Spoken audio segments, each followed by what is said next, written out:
Okay. I wanna keep going with this because I feel like I may have gotten a little spoiled on something. I was just going around YouTube one day. We'll see. Glad to meet you again, Robin. How are the preparations for the Charmony Festival coming along? We're all so excited about it. It's going smoothly. Thanks for making the trip to join the festival. You're too kind, Robin. It's a pleasure to have guests from all over the universe celebrating day and night. I can't stand being lonely or bored, so this jubilant dreamscape is perfect for me. But if this went on forever, would it get boring too? Nah, not at all. Who would get tired of having so much fun? Every day, you get to wear fancy clothes, explore all sorts of dream bubbles, indulge in delicious food without gaining weight, and you never get old or sick. As long as you can afford a room, this place is the ultimate paradise. But you know that only a few things can be brought back from the dreamscape to reality, right? That's exactly why I don't plan on bringing anything back. Just enjoying the dream itself is good enough for me. I mean, I'm not one of those long-living species. I only have around 60 or 70 years in this lifetime, and there's so much to worry about. Being happy here is pure bliss. Only in this sweet dream can I truly feel like I'm in control of my life and fate. Who would want to go back to reality after experiencing this bliss? Yeah. I see. Robin's like, oh, genuinely that's not wish you good. all the happiness in the world. And I wish you a fantastic performance, Robin! I'm off to the Blue Hour for the ball. See you later. Blue Hour? Seems like that guest's perspective didn't resonate with you either. She had a valid point. I could sense her genuine happiness. It's just Are that... they long-lived species or What no? I'm trying to say is, she thinks she's in control of her life. But in reality, she's just escaping from reality and seeking solace in this sweet dream. Once she steps out of this sanctuary, everything will be lost. Well, she did make mention of being able to afford a room. Didn't she? However, the paradise in our dreams, it doesn't have to end. No. And the paradise we yearn for shouldn't be just a fleeting dream either.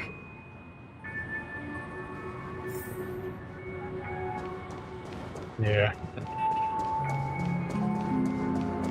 I could crash into him, Robin.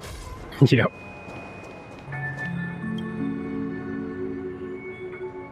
The scenery in this dreamscape is truly breathtaking, isn't it? Oh, Robin. Can't believe I'm meeting you in person here. What an honor. You're right. Even though time stands still in this dreamscape, it always feels fresh. I find something new every time. A philosophical mind. I hope I'm not Does it intruding. mean like in a cultural sense? Because time is not literally standing still. With little time left, I yearn for meaningful conversations, especially with someone as esteemed as you. Do you mind if we chat? It's my pleasure. No need to be formal. Just speak your mind. You said, with little time left. Please, forgive me for being blunt. But is that why you came to Penacony? You dying, sir? Yeah. I was part of a war, and while escaping from the Sarkosian mothership, I got exposed to some radioactive materials. And then, all my comrades died, and my hometown was wiped out by neutron bombardments. I couldn't bear to live with everything I knew gone. That's when I heard about a possible solution here, so I came. How heart-wrenching. I hope the family has been able to help you. They have, and I'm truly grateful for that. They provided me with a comfortable room, the most advanced life support devices in the cosmos, and a stellar team of caregivers. My physical body is now in the dream pool, sustained by life support. The me you see here is whole, rational, and no different from any other person. But I can't say the same for the me in the hotel room. My true appearance. No. I hope you never have to witness it, Robin. So, you'll be living forever in this dreamscape, right? Just being able to live at all is good enough for me. Whether it's in this dreamscape or not, well, I don't really have much say in the matter. My world has been torn apart, and my life could end any second. So, even if this whole place is an illusion, it's still my paradise. And I'll treasure every moment I spend here. There's so many good points against. Now I envy those everlasting things. Yeah, just That old people man's not being able to story. stay here thing. It's so tragic. Fortunately, this sweet dream gives him joyful memories to hold on to for the rest of his life. That's precisely why this sweet dream in Penacony exists. However, even this sweet dream has its limitations. While it provides solace to the disillusioned, it can't completely eliminate pain in reality. It's like a fake utopia. There will be a way out. Penacony is already on the right track.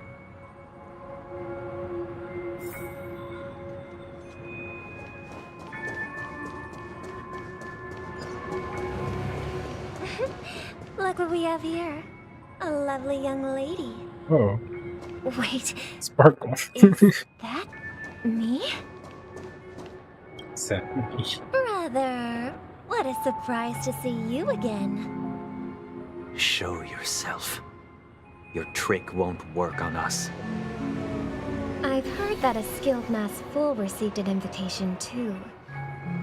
That must be you, right? I thought she was working. Did you guess enjoy not. yourself? Barely. The people here are way too gullible. A little bait is all it takes for them to bite. And they run away at the slightest hint of danger.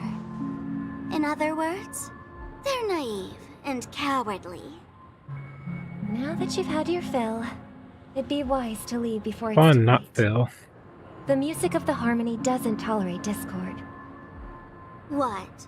Now that you have the real Robin, I'm useless? Oh, how disheartening.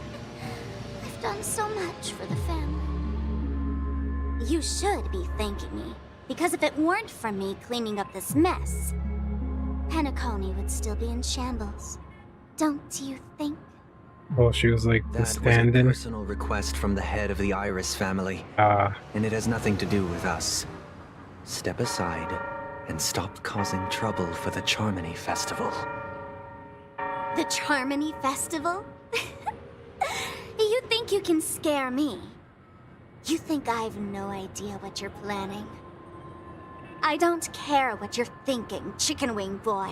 wing boy. But I'm pretty sure our lovely Robin won't be appearing on stage. After all, you're well aware of what a sorry state this dreamscape is in under the banner of harmony. Penacony, the land of the dreams. Is this truly the paradise you desire? Stop it. What's the rush, Chicken Wing Boy? Did I get to you? Our paradise is none of your concern, masked fool. Leave now, or the family won't tolerate you anymore. All right. I'll go. But Robin, I suggest you seriously consider this.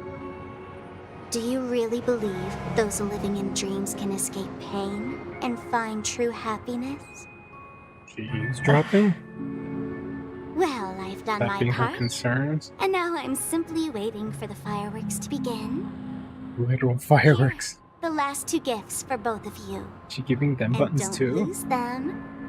If by some unfortunate chance the Charmony Festival starts against all odds, remember to use them during the show. Gosh, she is giving them And it'll buttons. be thrilling. Bang! I heard a raven cawing in the distance. It seems the Dream Master will arrive soon.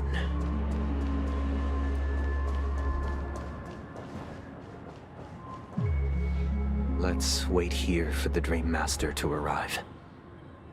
Okay. By the way, brother, I heard you no longer have a sweet tooth.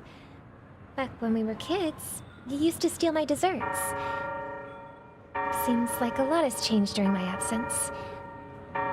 What exactly happened? Well, someone has to stay awake even in this sweet dream. But that someone doesn't have to be you, or anyone in particular. You're carrying too much on your shoulders, brother. The paradise in our dreams. It shouldn't be like this. Penacony is nothing more than a dream. It can't erase the worries and pain of reality, or bring true happiness. It only offers an escape from reality. Nothing more. Remember the old man we met earlier? Without this dream, he might have completely lost himself. That might be true, but even without Penacony, he could have chosen another path. As far as I know, the Intelligentsia Guild has been promoting their rehabilitation techniques for a long time now. That path may have been more ordinary and challenging, but now he's receiving hospice care in a comatose state, and his fate is sealed. True. Is Penacony granting these people a future? Or is it taking it away from them? Well, don't forget this. Seem content. Not everyone really has a future. The future for humanity is like the sky for birds. People mistakenly believe that flight is inherent to birds because they've never witnessed those birds crashing to their death. Do you remember how we took in that little Charmony dove when we were young? Yeah. We took care of it. Provided food and water, groomed its feathers. And later, when I decided to leave Penacony, I opened the It was cage and set representing it her. free. In a way. Well, I didn't mention what happened to it in my letters because I didn't want to upset you. But they caught it again? Shortly after you left, Oh. it crashed to its death right in front of your window. I had surmised as much. I knew you wouldn't have avoided mentioning the bird for no reason. Despite that unfortunate outcome, I still believe it was the right decision. Birds aren't meant to spend their lives in cages. They belong in the sky, even if they can't fly. But here's the thing. If there are birds in this world that can never fly, can we really assert that they belong in the sky? Are you implying that the same goes for humans too? Let's take the Astral Express as an example. The Nameless made tremendous efforts to bridge worlds, gaining fame across the universe. However, only a few extraordinary individuals can endure such a perilous journey. That's because the pursuit of the Trailblaze exceeds the capabilities of ordinary humans. Otherwise, why would this path be filled with broken rails, an abandoned express, and even a fallen eon? That's just sophistry. If that were true, then only the powerful would have the right to determine the future. Unfortunately, that's exactly what happens. Another name for the future is self-value. While this Is world has its fair share of heroes Dream Master who speaking through inspire Sunday right people now? and garner Or what? admiration for their heroic deeds, the majority of ordinary people will never become heroes in their lifetime. Some are born weak and vulnerable. Some find themselves trapped in unfortunate circumstances. Some fall victim to malice and cowardice. When it comes to survival, everyone is equal. And the weak can only watch as their value gets constantly diminished by external forces. That's why we should care for the weak and support them as if their suffering were our own. That's what the Odes of Harmony have always taught us. While the Harmony holds noble aspirations, the strong will always be strong, and the weak will always be weak.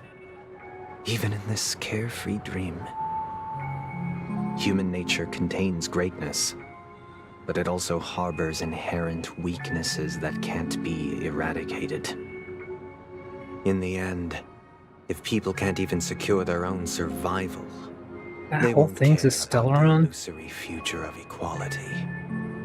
As long as the law of survival of the fittest prevails, there will always be fledglings crashing to their death. But if people don't live for the future, do they merely exist for survival?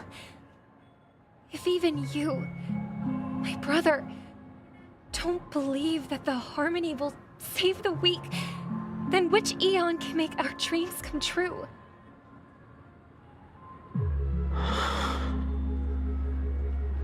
People often forget that when the first bird took flight, the entire world envisioned a future where no more fledglings would ever crash to their death. Are you reading, sister? What are you reading? Mr. Gopherwood gave me a picture book. It's about the story of the harmonic strings. Eldest girl. If I could become a chord master, I'd like to summon Dominicus, the harmonious choir. I want to sing with everyone and spread our wishes so that all can feel happiness and joy. I see. Then I would summon the harmonious choir too. Don't you have a wish of your own, brother? Of course I do. It's just that it includes your wish and everyone else's. I long for a true paradise where everyone can find peace. Then, let's build a stage there and invite everyone to our performance so that both our wishes come true through the power of the harmonious choir. It's a deal then. Yeah, it's a deal. But how can I become a chord master?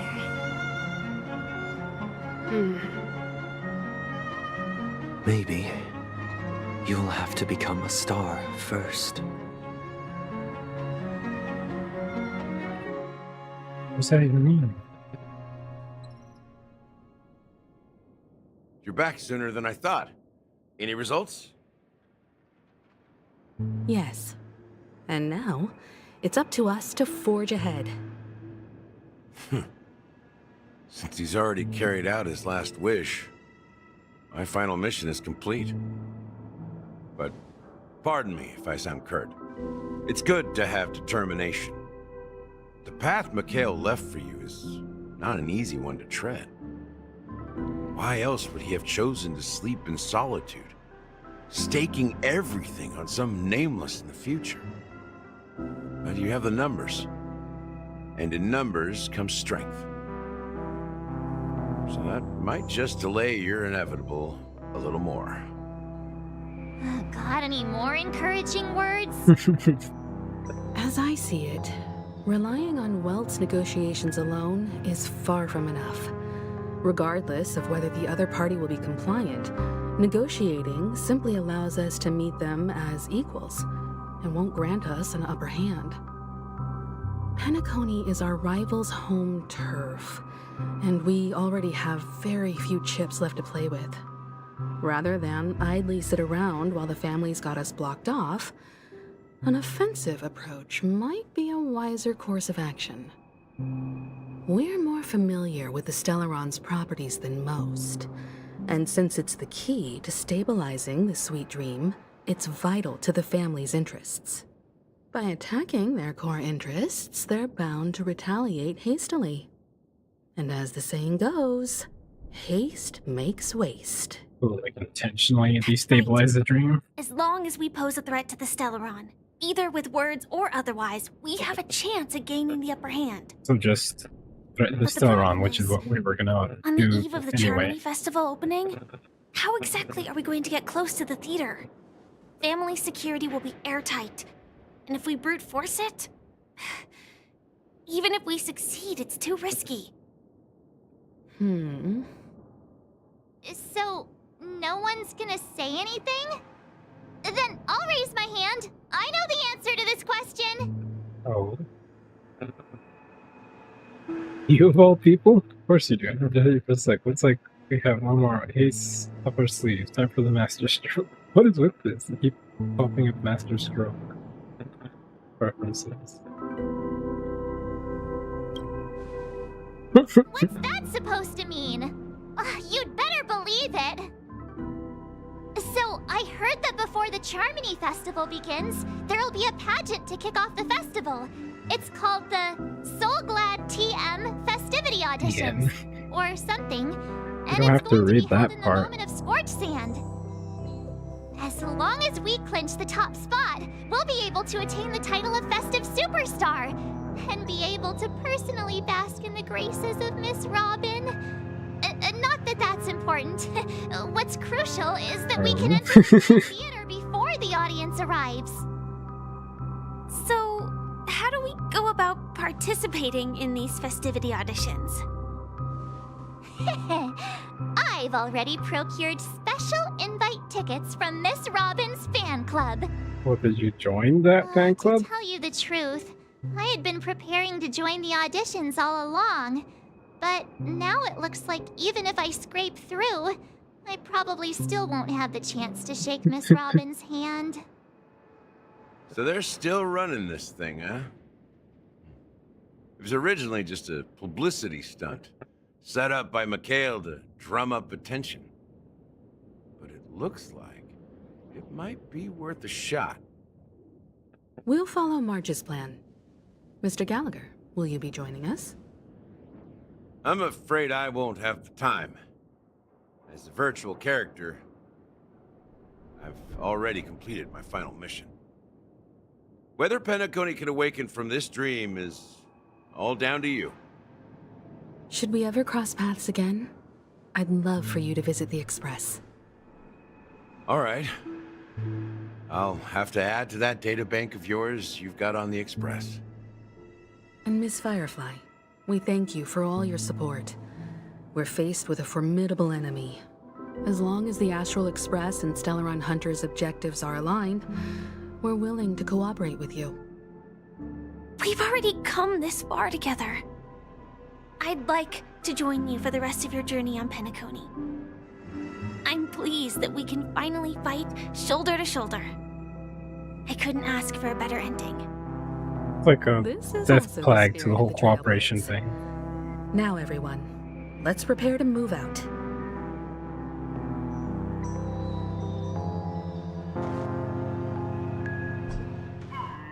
Ladies and gentlemen, welcome to Scorched Sand Hall. This is where challengers thrive and dream chasers shine, all under the watchful eye of the entire universe. Entire universe? Watching a dream?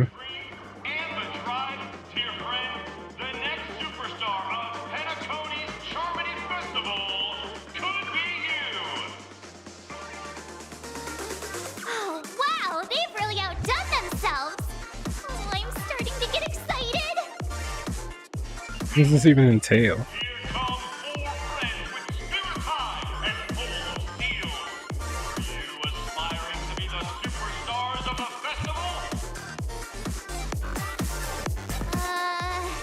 Is he talking about us? Of course. Yes, you.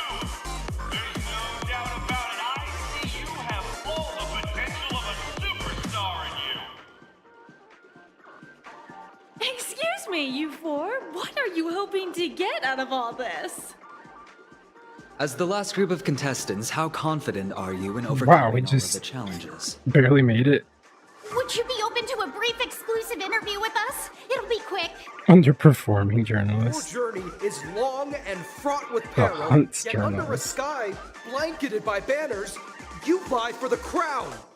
The sword and rose! Protect the beauty, A beauty journalist. magnificent and majestic! A knight's head is hard as steel. Brother Lance Focus is stubborn as a heel. We don't all have to be winners, but if we don't have fun, we'd all be sinners. Every path has a journalist or what? Kinda feels like all sorts of baddies are showing up. Let's get in there quickly and enter the competition. Ladies and gentlemen, please make way. Make way. What's that? Coming towards us now is one of Penacony's top 10 wealthiest tycoons and the soul-glad business empire's founder, Mr. ID. Oh, Mr. Tokens himself. Allow me to introduce myself. I'm the director of Soulglad's factory, Ideen Lee. My 4 friends, introduce yourselves to the audience across the cosmos. Or watching the stream. Hello, everybody. I'm Himiko, a nameless from the Astral Express, and these are my companions. Don't you guys need to Yeah, I was thinking that. Can't hide it anyways. Penacony is plastered with our posters. And because the Astral Express is so well known, the family won't dare to make any rash moves. And she's just saying this all out loud right in front of him. Everybody on Galactic Baseballer and she's say cheese. Hello everyone, I'm hello everyone. Oh my gosh. It's look who it is. It's a really good idea to have talent show on for the our story. Yeah, hello everyone, I'm hello everyone. Hey, be a bit more serious. We're live on air. Hello, everyone. I'm March 7th. I'm an ordinary girl who loves adventures. Hello, everyone. I'm Firefly. I am also an ordinary girl who enjoys adventures. Smooth, original. So it's a bunch of nameless guests. This final face-off is bound to be spectacular. Time is precious. My 4 friends, come with me. I was thinking, because like, where our path should be like the Trailblades, and nameless, but each of the characters have a different path that they fall under in the Astral Express, and I was thinking that's probably only the characters only following the path in terms of gameplay mechanics, probably only if their Aeon is still alive, huh? Because there's no beauty, even though Argenti is alive, and that's like his desired path. So, yeah.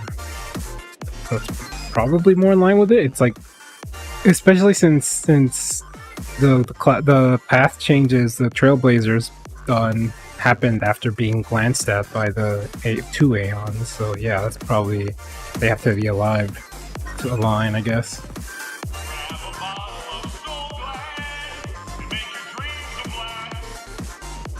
Wait, can we sing? That's what this is?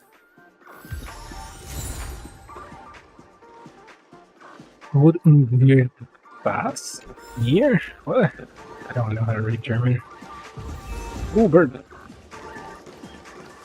Excuse me. Oh, okay. Friend, do you have a contender that you support too? Chirp. Look at our girl. Her hardships and her efforts are recognized by everyone. Chirp.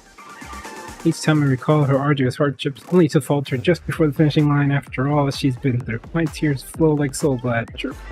by Chirp. We promise the champion of the next competition will definitely be her. Chirp.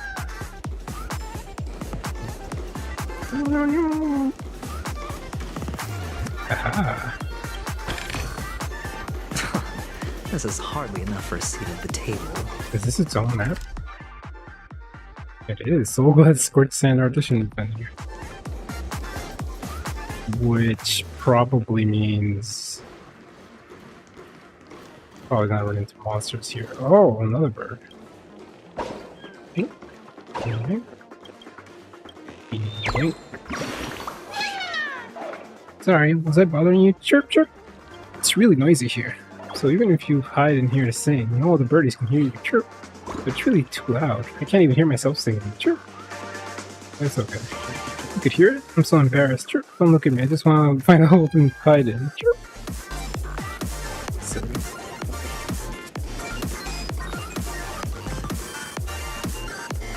Whoa, what? Ah, sticker. This place is buzzing. That's right. This venue is a miniature representation of that time known. Hello, welcome to the Origami Bird Flying Race. May you obtain the best results. Chirp, let's take a look at your wings. Oh, you must be here to spectate first. But even if you're not participating, you mustn't slack off on your training. You'll be pushed around by Boss Stone. Chirp. Oh, there's another birdie here that needs some guidance over there. See you later, my wingless friend. I wasn't thinking. But yeah, I should have not done that because after I realized what was going on, I knew it was gonna cut off. I didn't even read everything. Oh, disqualified?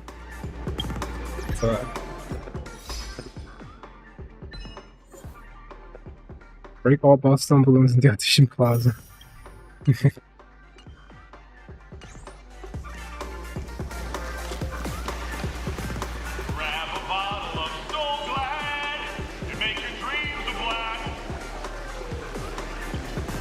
Nameless, your arrival reminds me of the grand occasion when Penacony was first established. What? You were around back then? Bright-eyed lad back then, lured Still. here by the watchmaker's ads, full of zeal and ready to make my first fortune in life.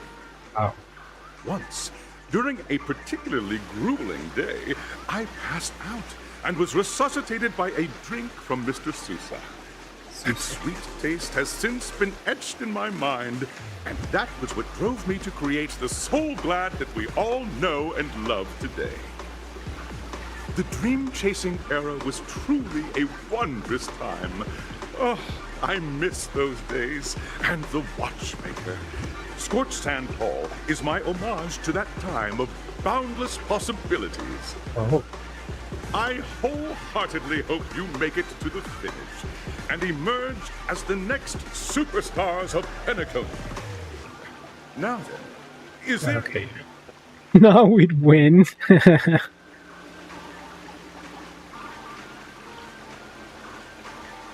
We're gonna take an L in this. No, we'd win. Haha, that's the trailblazing spirit. How about you, Miss March? Hello, everyone! Next up, get ready for the Mega March 7th adventure! Mega March 7. Where I'm going to break the speedrun world record! Trailblazing into the uncharted and challenging... Speedrun world record. That's Miss March 7th for you. How about Miss Firefly? I hope that by the end of this journey, everyone will have achieved the outcome that they hoped for. That's like her whole thing. A wonderful wish! Miss Himiko, what are you expecting from your team?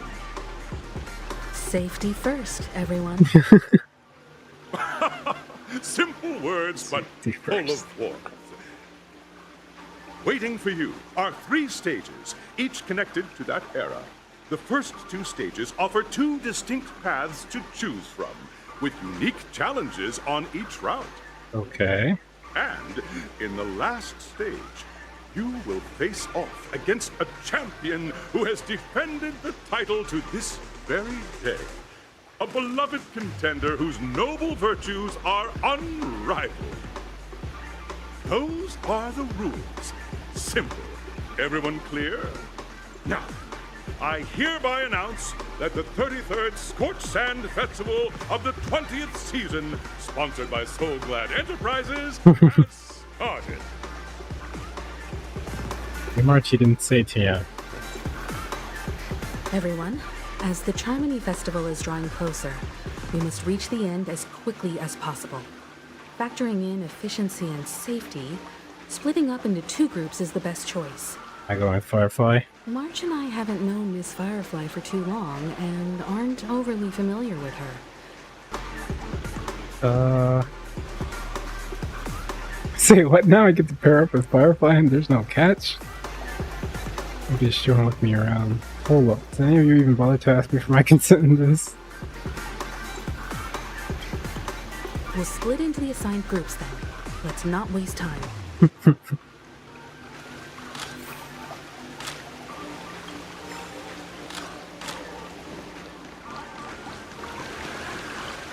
Wait, what? Red? Oh, red silk. What the? I didn't even see that bird thing. I just wanted to see what the heck I missed there. Slurp, what are you looking at? Never seen a bird drinking water? Chirp. Clocky can beat up Boss Stone once he downs some Soul Glad. The speedster can also go quicker with Soul Glad. If that's the case, as long as I drink enough Soul Glad, I'll become as fast as a rocket. I'll surpass Boss Red in no time. Chirp. Watch this. Super bird is gonna go turbo. Chirp.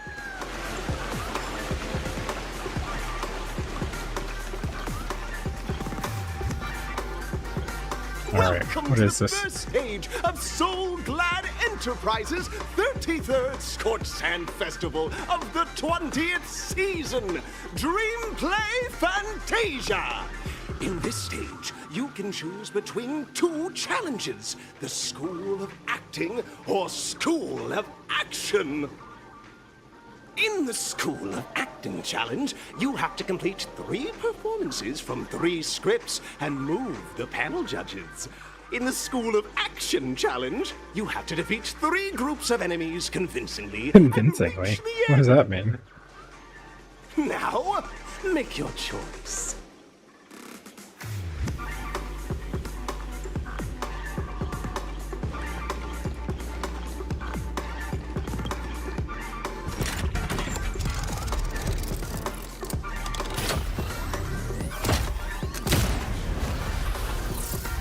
Is that all the competitors?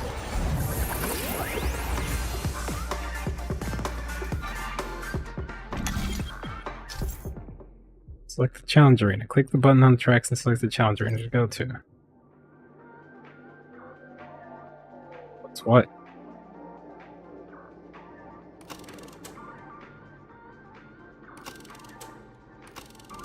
Let's do acting. Stage of dreams for those who dare to dream. Welcome to the School of Acting stage. Step onto the stage and move the judges with your heartfelt performance. The next cosmic star of Penacony. Competitors, allow me to introduce the rules of this challenge to you. What's his voice direction? There are 3 stages up ahead. On each, you will find an outline of a script.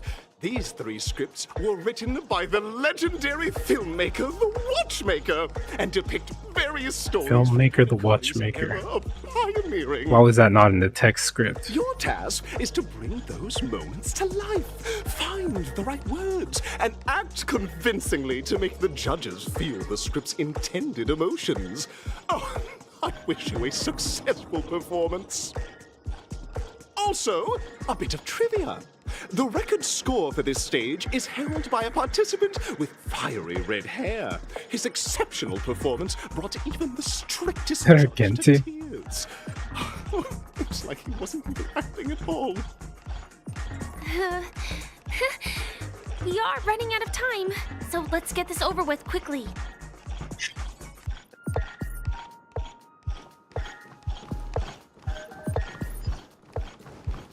Oh, that's a space anchor activated. Alright. Is the other one its own different space, or... Oh dang, I was gonna check the map. Look at this quality. Since you've come as a pair, I'll prep a two-person scene for you. You two. Are you ready? Ready. Envision that you both, driven by the spirit of exploration, are arriving at the land of dreams that is Penacony for the first time. But instead of lush lands, you find yourselves amidst swirling sands and desolation.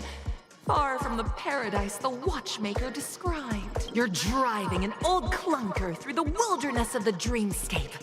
Braving Post-apocalyptic dream world or what? choking on the dust.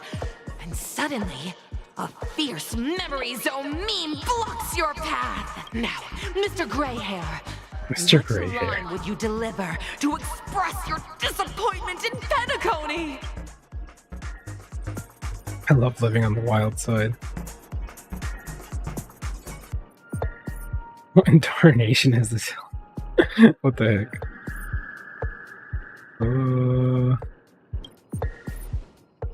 Very good.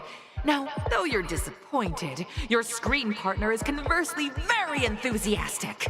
Now, young lady, you will say... This is great! I love living on the wild She's side! so cute. Very good, very intense. And then we cut to the story's next scene. You find a job mending the rails, but the days are long and your endurance can't keep up, and you finally collapse in the endless expanse of desert.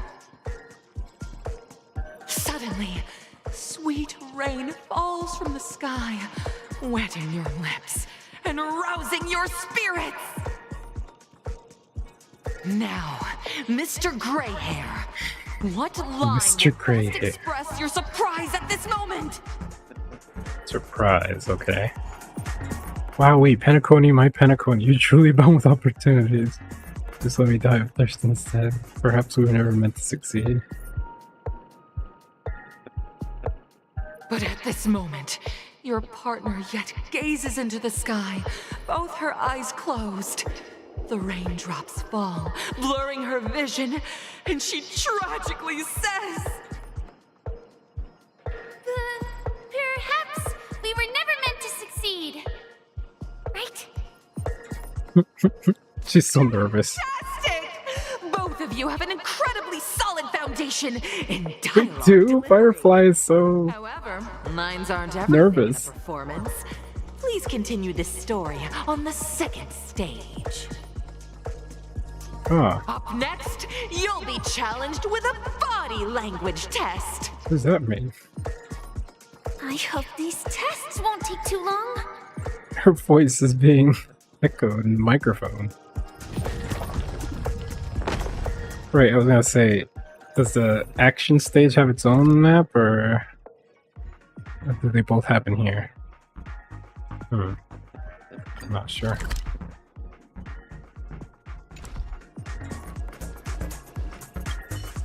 The depth of your dialogue. Yeah.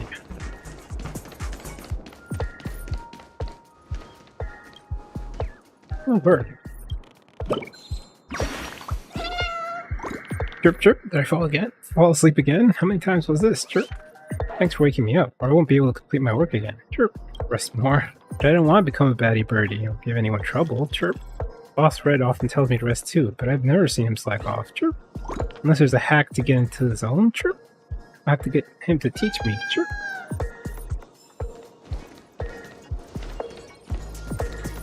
Just it's there.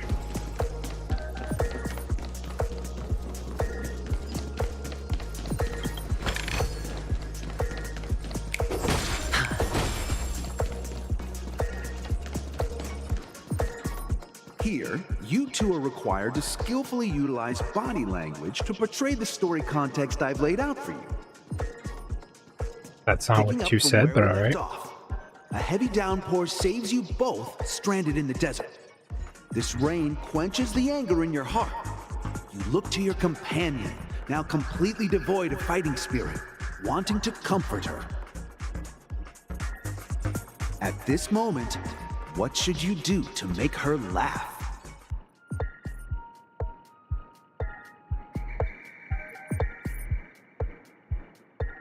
Pet her head.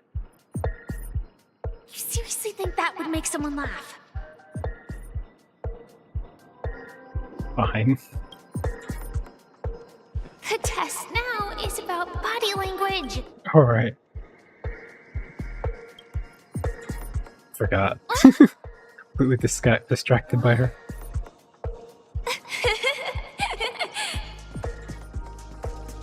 Right answer. Your companion sees you rolling about in the sand and thinks about the arduous obstacles along this journey. She can't help but let loose a laugh, rekindling hope in her heart. And so this girl... I'm gonna get back on my feet and keep moving forward. A tug at the heart. You stockpiled at high prices have to be sold at a loss. This is a pretty self-destructive move, which drives your business to the brink of bankruptcy. At this moment, what would you, who refuses to admit defeat, decide to do?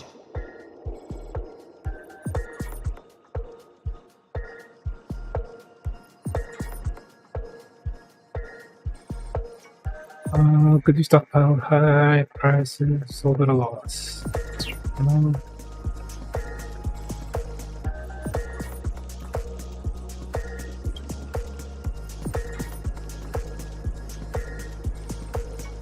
Fantastic! But it's a pity your friend does not agree. Seeing that you're up to your eyeballs in debt, she sees nothing but despair in her future. And then... I leave Penacony in utter disappointment. Is that okay? Is that okay? Of course! Absolutely! I was this close to tears! Both of you possess exceptional acting talent! This is such a weird competition. However, the true test is yet to come. You're about to encounter the harshest judge this show has ever seen. You'll need to rely on perfect performances if you want to win them over.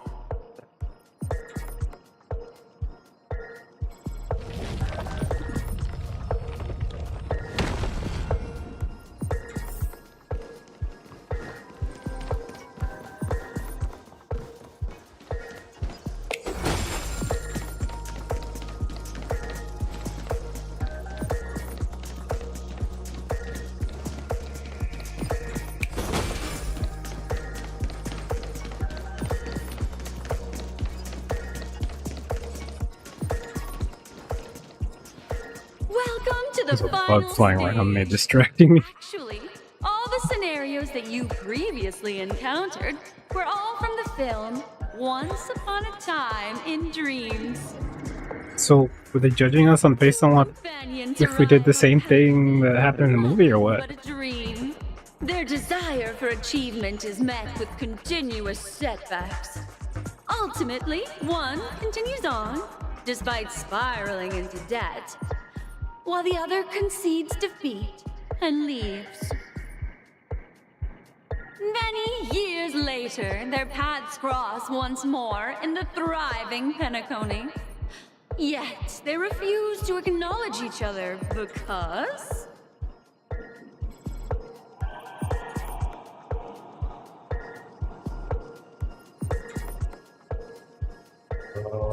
Poverty was fleeing on life, but she knew that's the two.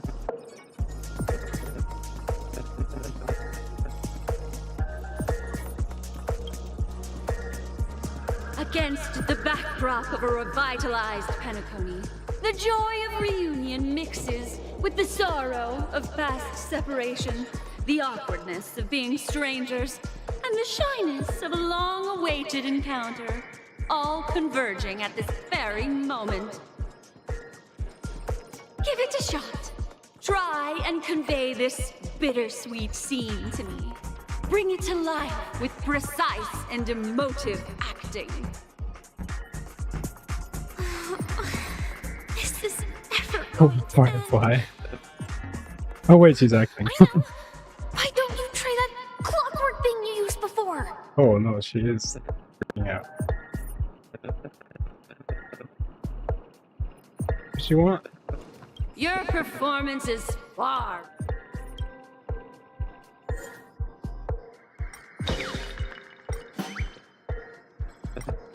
Sad, right? Cut! Huh? We haven't even done anything! It's so touching. Your portrayal outdoes the original. It's simply beautiful. We have passed the test. We ought to hurry up. Stellaron is at stake. Oh, those are enemies, aren't they?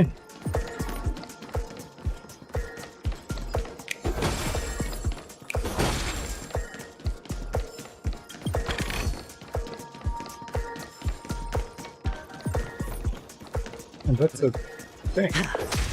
Oh, I didn't. They don't have an imaginary weakness.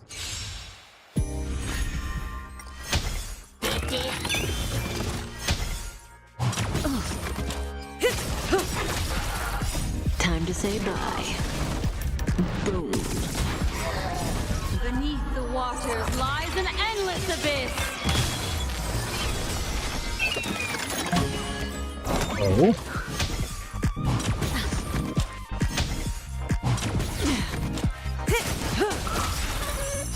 I weep for the departed. It too shall fall.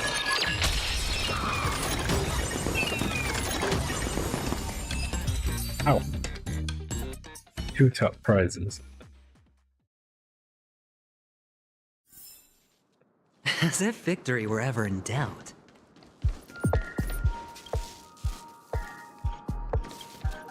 Hey.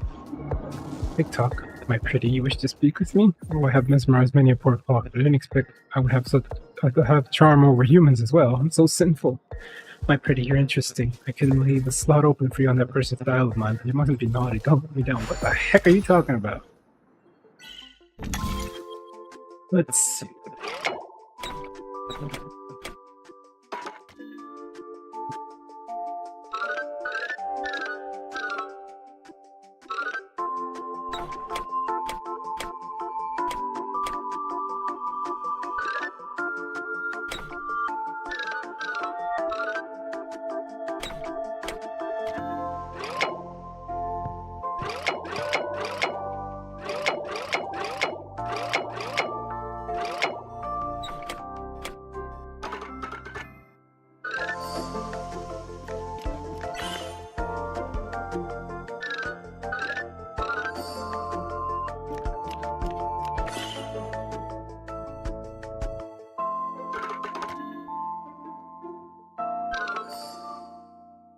Easy.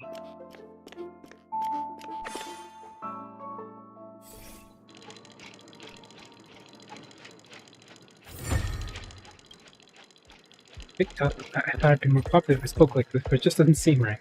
TikTok, I'm sorry, but please don't look at me with those disdainful eyes. This is hardly enough for a seat at the table.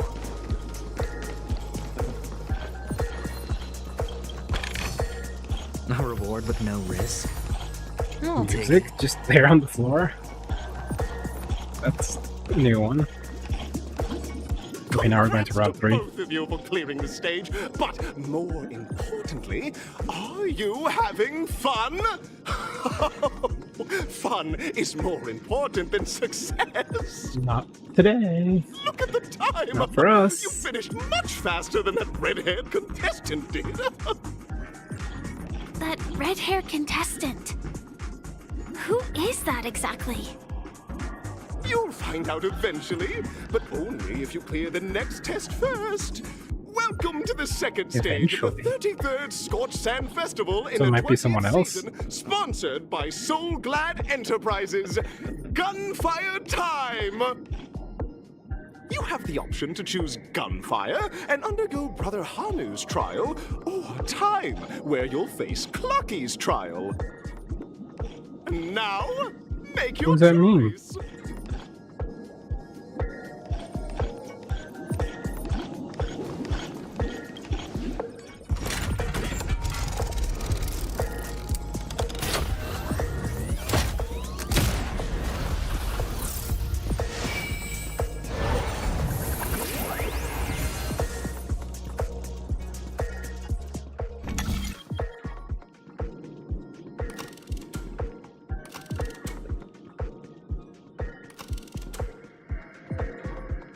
Is this those games that well, one of them wasn't Clocky. It was Dear friends, I don't remember what it was, actually. enchanting universe The slime thing? created by the Watchmaker. Awaiting you is the morally dubious yet ever charming character from the animated Clocky series, Hanu! It is said that these cartoon characters were inspired by the Watchmaker's own experiences. According to research by Clocky scholars, the original Hanu Clocky of reality scholars. shared a deep friendship with the Watchmaker, akin to comrades in arms. Enter into the world of Hanu via the TV by the entrance and partake in an enchanting and suspenseful story. oh, is it just a minigame It's a thing? gunfire trial. We should be able to settle this with a fight, right? I hope this won't waste too much of our time.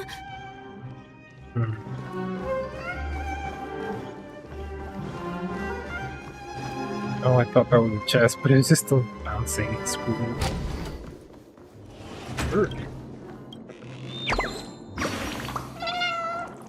I tried my bestest to hide myself, and you still found me. Chirp. When everyone hid in the balloon, I was the only one who chose a unique hiding spot. Chirp. I even got upside down to conceal my hair. Chirp. I did it a million times. What? Other brothers also know about the statue of the hiding spot? I wasn't the first one who found it. Chirp. It is unacceptable. Chirp. Guess you wait. You'll never be able to find me next round. Chirp, chirp.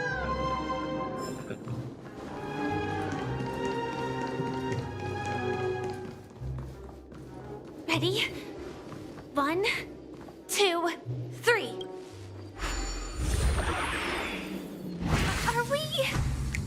Are we both in control of this Hanu character? Very good. Looks like you've got So the then- hang of it. In this Hanu's Adventure episode, Boss Stone has gathered his battleships for an assault on Dreamville. Old Buzzfly, Cousin Wolf, and Bombhead are all raring to go. The brave Hanu must thwart their advance and protect his home. Alas, Hanu presently is ill-equipped to fend off the malevolent mischief makers, which is why he is preparing to seek out the Puzzle Gentleman's aid. Go forth and speak to him. Is a Pocky Trial a dialogue one with conversation or what? Or a shift to problem moods or something? Oh, brave Hanu, you look like you could really use some help. Long time no see, Hanu. You look pretty stressed out. How about an intense and thrilling game of Dream Jigsaw to blow off some steam?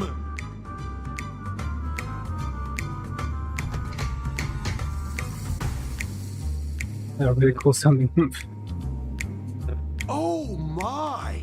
Are you telling me that Boss Stone has rallied the villains to seize Dreamville? What a dreadful twist of fate! Listen closely, Hanu. I'm aware you're in need of a suitable weapon. And I also know there's one just upstairs. But you know what? You'll have to play an exhilarating round of Dream Jigsaw first. No Jigsaw, no moving forward.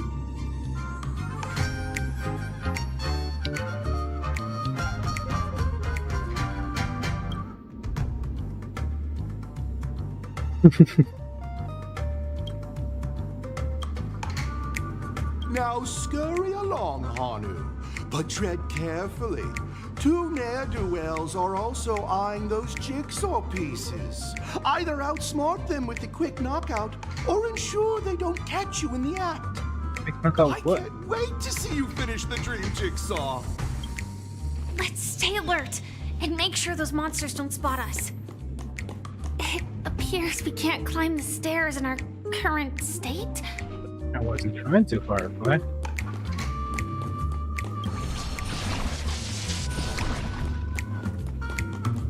Look up there! If we can push that thing down, do you think that would do the trick? the thing down. Oh.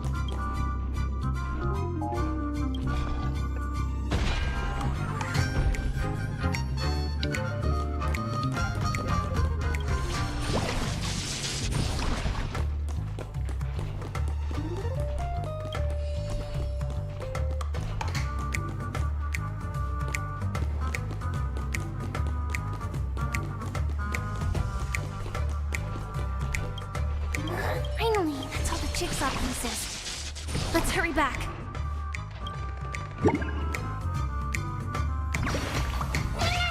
Sure, down this alley, please, Brother Hanu. I stacked these books just for you. Sure, but it's Brother Han.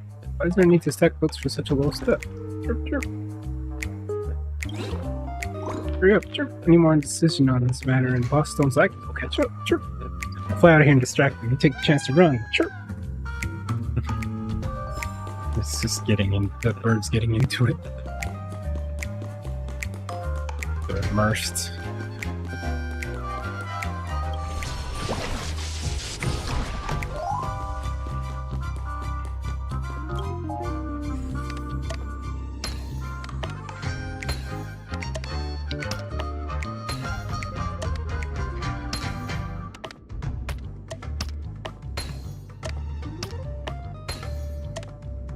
Oh my! The exquisite sensation of perfect alignment. Killed him. My organizational itch has been quite thoroughly scratched. Hurry now, Hanu. Touch that TV set and transform. Are such haphazard instructions really okay? Yeah, that really broke the whole reality of this stuff, your old self. Disconnecting from that thing so suddenly has left me feeling slightly disoriented.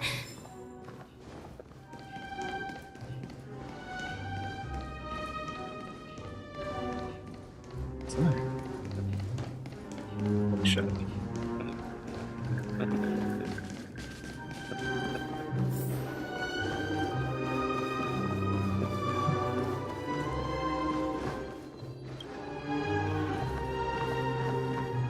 Is that Hanu? This is it. Passage blocked by an ammunition box warrants the arrival of Brother Hanu. Brother Hanu will help you when you're in a pinch anytime, anywhere. Oh, what did it say? It said sometimes you feel like you can pass. Okay, you look at a place and think you can pass through. Sometimes you can feel like you can, but in reality you can't. Oh, wait. Oh. What are you talking about?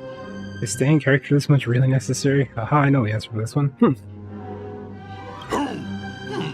What exactly is he talking about? Tick-tock! It's time for me to make an appearance! Where'd you come from? Lucky?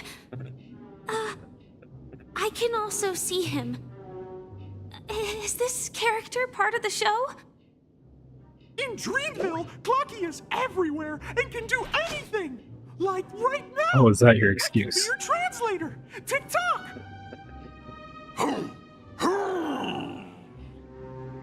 Hanu says, battle! We must do battle!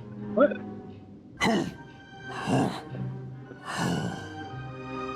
The enemy is at our doorstep, and we have no path of retreat for the future of Dreamville! He's in a suitcase full of money. Touch that suspicious-looking TV right now! Suspicious looking TV. So they just jumped inside that TV. Sheesh. Logic in this plot and dialogue is really being pushed to its limits. Sure is.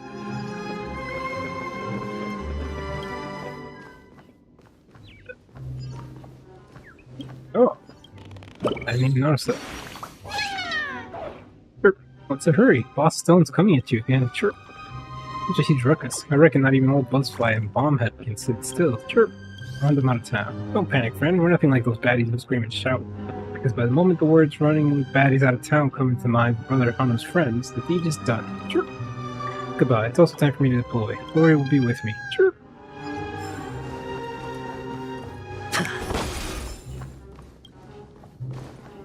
Well, here we go again. Ready? I am gradually getting used to this. Huh. Who knows? I might even be able to perform some high-level moves with Hanu. No? Did someone say high-level movies just now? No, not movies, moves. The upcoming script is just exploding with all sorts of high-level shenanigans. Last we saw, Hanu was preparing for battle. Suddenly, he hears heavy footsteps coming from the hallway. Malevolent mischief makers have broken into his home. But brave Hanu won't go down without a fight. He instantly sprints for the storage room, ready for a do-or-die showdown against the baddies. But we still don't have any weapons in hand. Guess what? Hanu's favorite bazooka just so happens to be in that storage room. So get a move on. What a coincidentally convenient plot twist. It'd be even more awesome if the organizers allowed me to wear armor.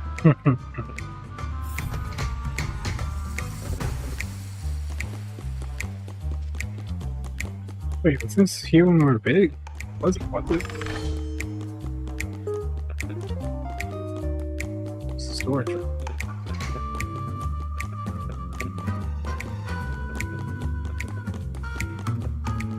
The storage room. It's behind the shelves, right?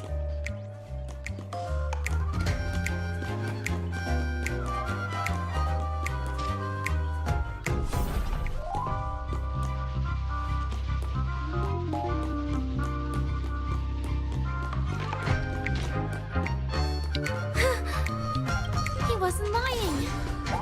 There's actually a bazooka here. Of course. Now we should have a way of dealing with those baddies. This thing feels just like the Soaring Locust too.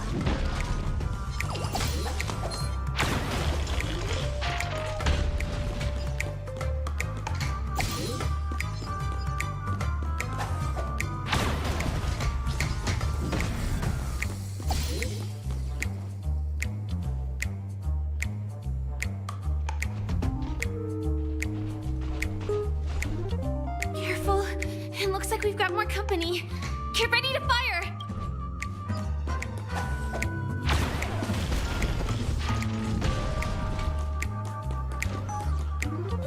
Got them all. Oh. Even more?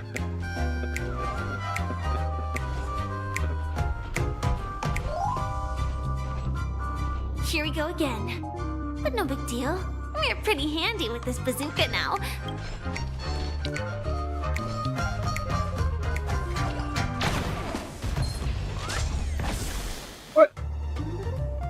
Not so cool way. No, the not so unstoppable Hanu has actually fallen.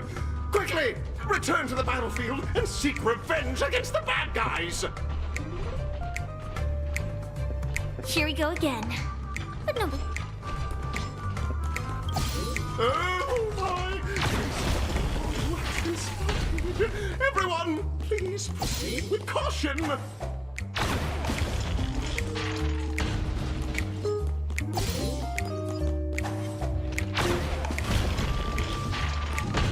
Yeah, we just caught for a little off guard, is Should all. be all of them, right? Oh my! Hanu is on a streak! Everyone! The stage is complete! Quickly! Wait, why am I grabbing these if I'm done?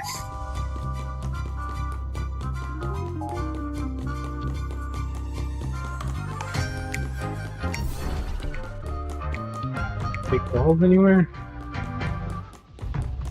Like hidden predator? No. It's just. Oh, that's where I have to go when I'm normal size. Okay, so I wasted my time.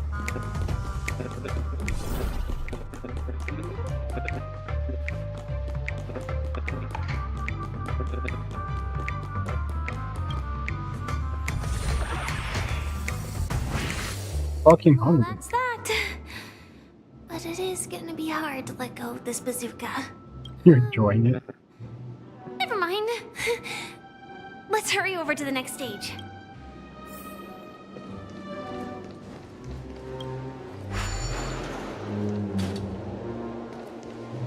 Ah, okay. Wait, why does it have a puzzle symbol on it?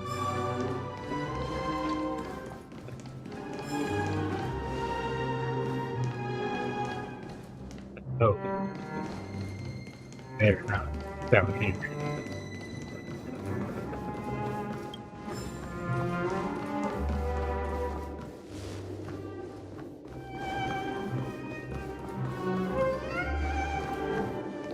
Like what? Where do we get that? Little Caesar. Okay, wait, no, I'm not leaving that back there. What's up there? Is that what the whole floor 1, B1 thing was about? I did it again.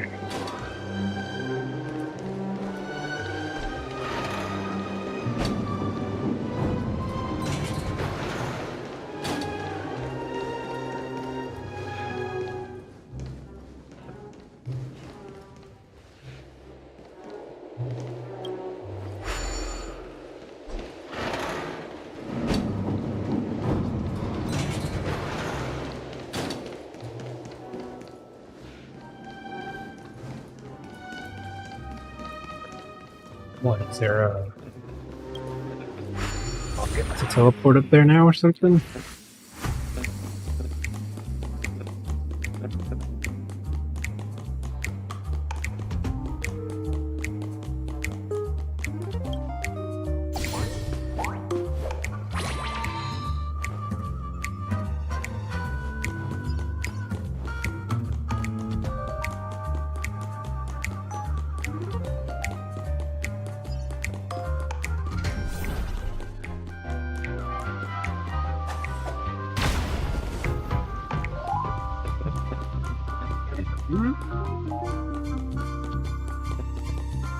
How do I get up? Or is it just gonna be a matter of winding up there eventually from that other room I'm supposed to go through now? I hope not, because then this would just be a waste of time.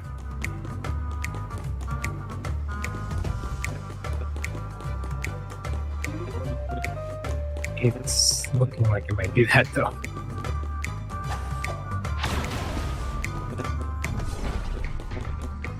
Yeah, okay. Fine.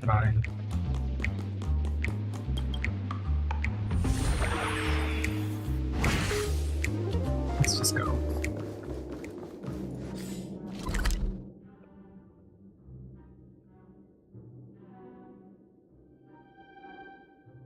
Surely. Someone. Even if not that. Okay, just gotta remember that's there then. Congratulations to both of you! Oh, you've overcome all obstacles and proven yourselves! But, unfortunately, there is only one who can be Penacony's festive superstar. Oh, they have to fight each other? In the final stage, you will face the defending champion. If you fail, welcome to the 33rd Scorched Sand Festivals. Yeah.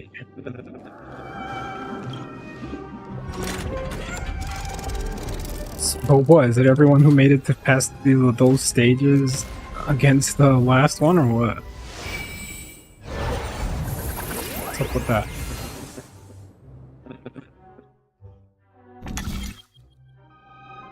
Huh? What's the difference?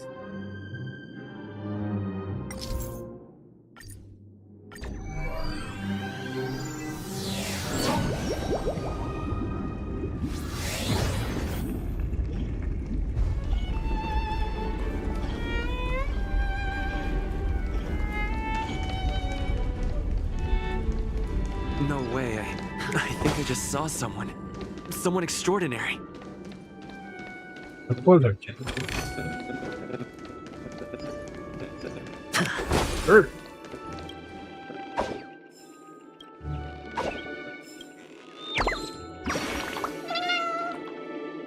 My great friend, it's truly an honor to meet you.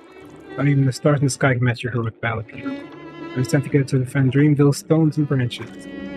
I'm so glad. Chirp! Hey, Sushi. What's up?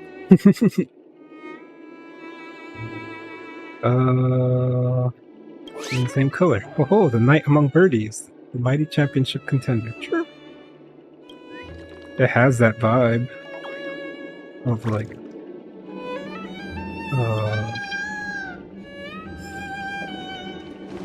kinda like Traverse Town. It also kind of reminds me of BioShock, but I don't think you played that one, so you don't know. Just wait, handsome. Wait, what? Why aren't you speaking? Handsome gentleman, beautiful miss. By the glorious light of beauty, I never thought I would see you again. In such turbulent times, your kind faces are as spring's gentle breeze, bringing solace to my scorched heart. Are you a knight of beauty? Wait, why isn't he speaking? And we are. The red-haired contestant was you all along. You've already heard of my humble title elsewhere? I'm deeply honored. Upon hearing of the impending festivities, I commended the one and only to bring me to Penacony with full haste. Alas, in a cosmos unguarded by the beauty, disorder prevails, thus my passage was delayed by tending to the sick and injured.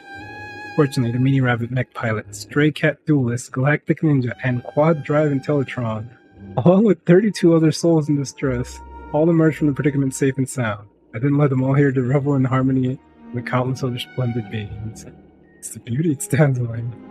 Like the savior, aren't you?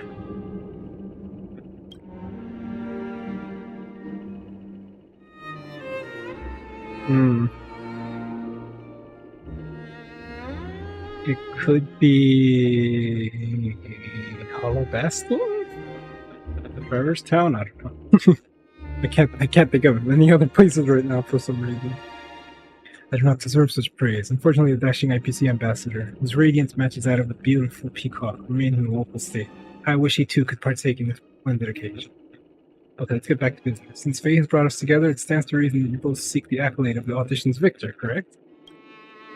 So upon arrival, I was once mistaken for a towering, silver-armored fugitive with fiery red flames. Due to my lack of eloquence, it matters not. For all these trials stem from the land of dreams beauty. What matters is that I now stand before you. Our paths have crossed. I, Argenti of the Knights of Beauty, am humbly requesting for a battle in the name of the Code of Chivalry with you both. It's really weird that he didn't voice this guy when Firefly spoke. Both weird. I'm fortunate enough to emerge victorious. Kindly grant me passage to the crown of victory. Recognize that. Idrilla of the Beauty is the most peerless beauty of them all. Behold, this symbol of pure... Just in time. Destiny isn't chosen. Ill tidings manifest. Beneath the waters lies an endless abyss. Good times. No time to say bye. Boom. I weep for the departed. It too shall fall.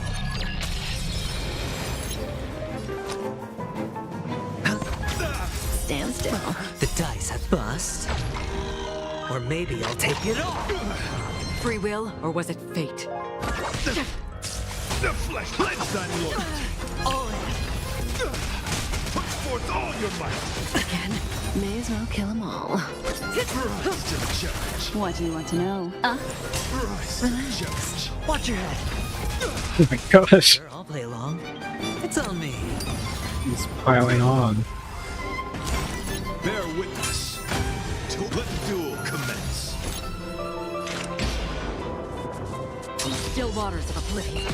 Say bye to breathing. I weep for the departed.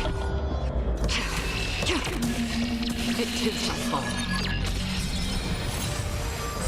Rise to the challenge. Good times, and time to say bye. Boom. Stand still. Confess. Put forth all your might. The dice have been bust. Or maybe I'll take it all. Watch your head. Really letting him do anything. Another journey begins. Relax. Ill tidings manifest. No dirty tricks. Put forth all your might. And he's dead. It's enough. I've come to grasp the sincerity of your cause, and I didn't see the last word. Cease?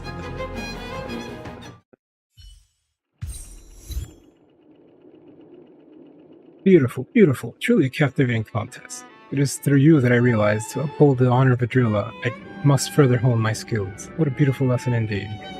Go forth, my dear friend. Beautiful miss, the audition's crown is yours to claim. I shall remain here, gazing from afar as you bask in the limelight, joining the audience in offering you most heartfelt cheers and applause. Well, one of the characters is like a...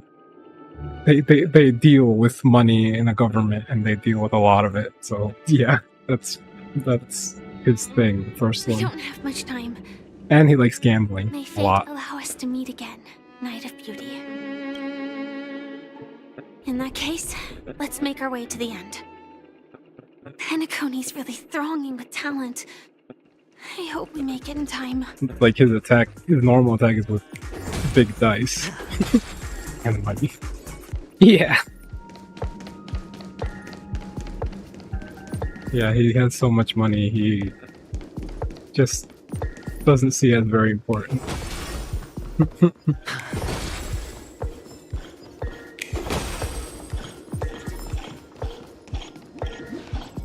Is it gonna happen now, or what? There were like 8 hours left or something for the festival that's gonna happen. This seems pretty final, so I don't know. We did it! Wait, did March 7th and Himeko do it too, or just a... Hey! Can't hide this guy here. Oh, it's champion. Chirp, congratulations. Chirp. I'll tell you a secret. Even that undefeatable boss, Red, has never been the champion. Chirp. Where's my probe? I guess the strong birds or humans really do recognize one another. And since I know you must mean I'm a pro birdie too. Chirp. Goodbye. If you win the next competition, remember to share the moment with your friends. Chirp. Yeah. They're all very cute.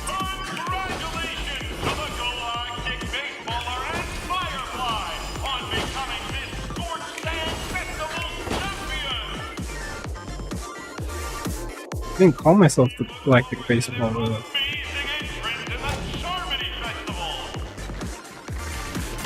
That.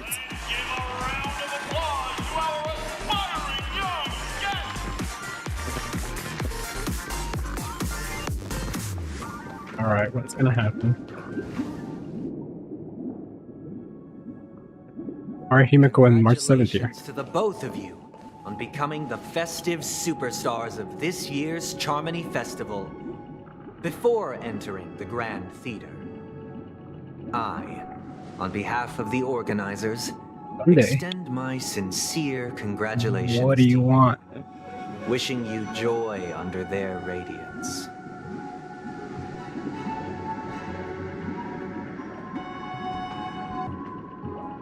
Where am I still at, Jade? You already worked things out with the Dream Master? The Dream Master is controlling promised, him. My sister, Mr. Yang, and I have met with the Dream Master. We delved into the truth about Penacony and its Stellaron, and have come to a consensus. Both I and the Oak family cannot acquiesce to your request. You're the Dream Master. Just as expected. We acknowledge the perspective of you, Nameless. Penacony does require change, but not as you propose. The planet of festivities cannot and will not revert to a place characterized by chaos, disorder, or anarchy. Through your journey of overcoming obstacles, you must have glimpsed the essence of that era. The vulnerable ruthlessly eliminated, equality non-existent, common folk living precarious lives, eking out a dreary existence. Ultimately, only heroes like yourselves manage to achieve success. But I would dare ask, If you did not possess the special status of having a Stellaron, and you were but an anonymous and frail member among the masses, which Penacony would you prefer? A dystopia for the survival of the fittest, or a sweet dream paradise for all? I don't know. Why are you asking me?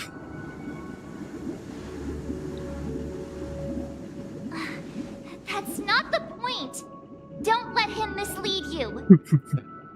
Mr. Sunday, even if the members of the Oak family can't fully agree on what to do about the Stellaron, now's not exactly the time to be holding an extensive discourse about Penacony's past and future, is it? The Stellaron issue concerns the life and death of everyone on Penacony.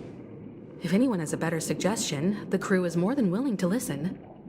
Also, it'd be best to tell us the ins and outs of that meeting. This way, we'll at least know what Welt and Miss Robin are dealing with, and the reason why they failed to make our appointment. Ah, Navigator. That is precisely my intention. With all present, let's begin by discussing the details of that meeting. Let's talk about our tribulations and choices, our ideals and beliefs, and our final course of action. The only path to take.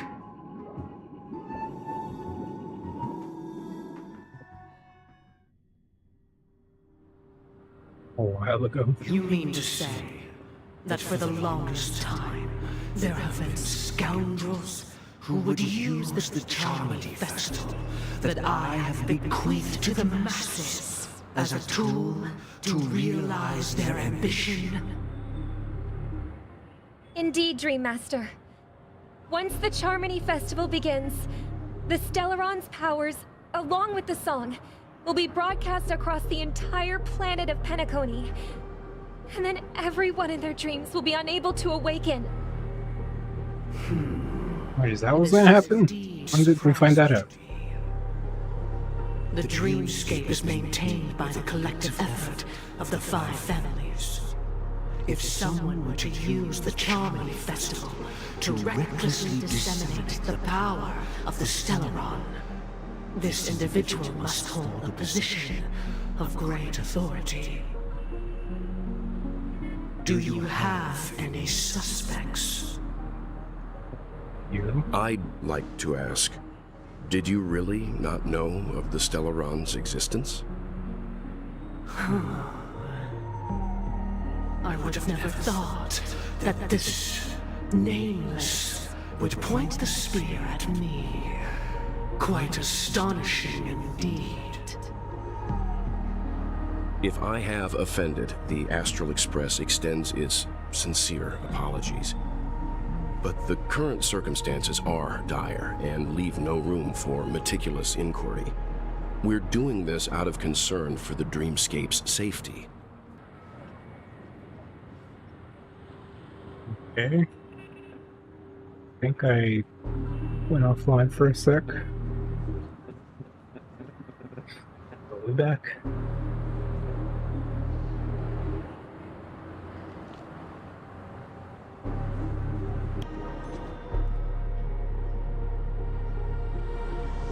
What the heck is going on? Why did it disconnect twice so quickly? Sunday, Robin, I've watched you two grow up and know your dispositions like the back of my hand. Both of you, right now, can surely be lauded as their most devout advocates. I already know your resolve. Yeah, something happened. I disconnected like twice. It's enormous and cannot be taken lightly.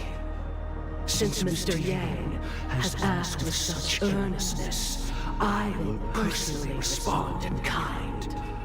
If there is a need, the entire Oak family will be mobilized to heed your call. Okay, so there might be something in the area that happened then. You to beseech them to cast their light unto me, and question me in their stead, so that no lies may be concealed. I will do as you command.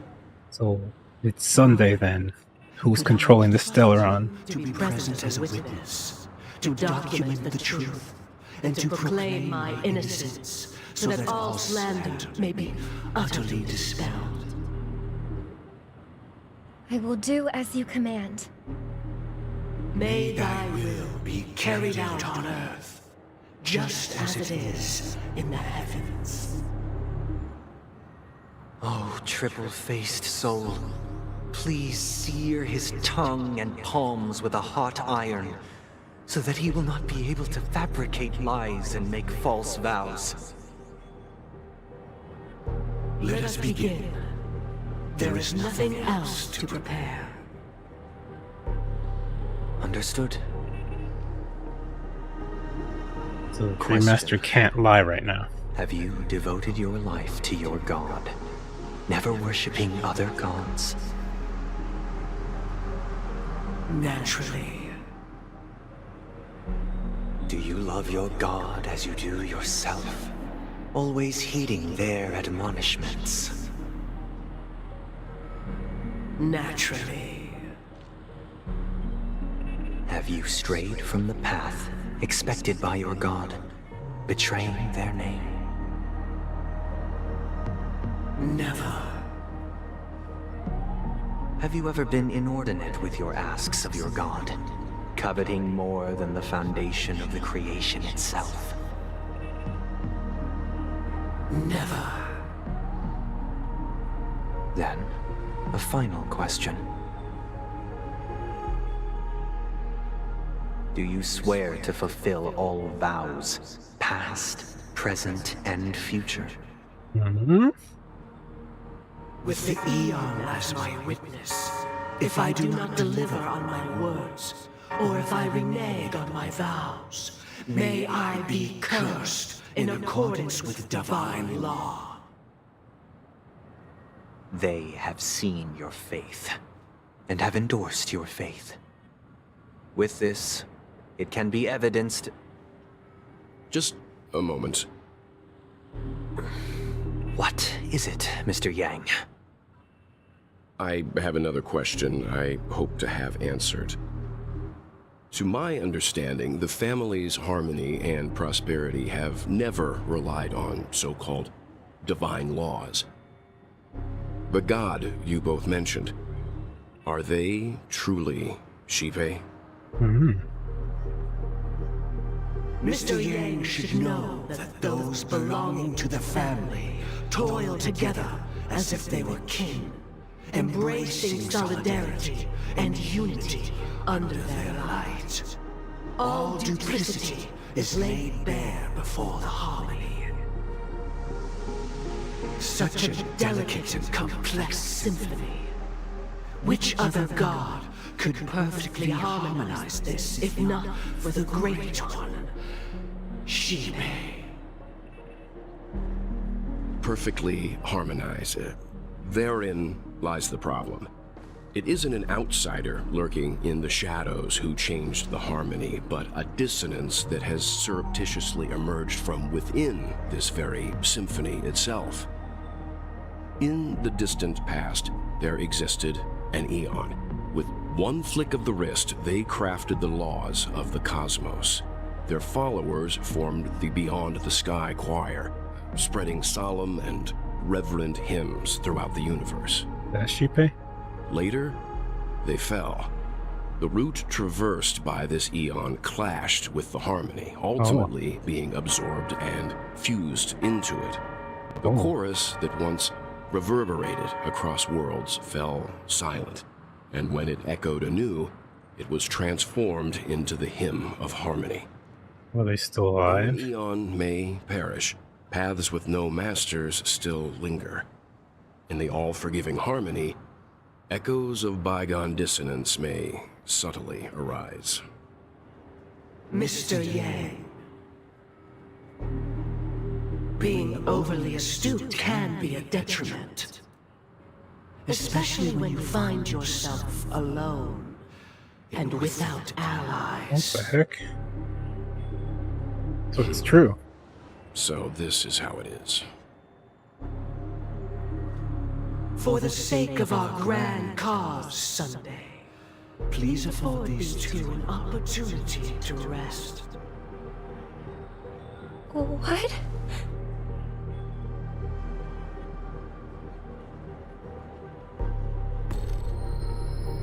What the heck? Sorry, Robin. It's just you. I did not wish for you to know this. It's a pity that things have turned out this way. So, this is the true reason I can't sing? The shadow that envelops Penacony is actually... The dissonance and the We were harmony? never children of the harmony. Our ideal paradise could not have been crafted by Shipe. True bliss can only be guaranteed by the one who transcends the many. What? Within the foundation of law, humanity establishes civilization, and through harmony, we obtain order. Order. So it's Aeon of Order?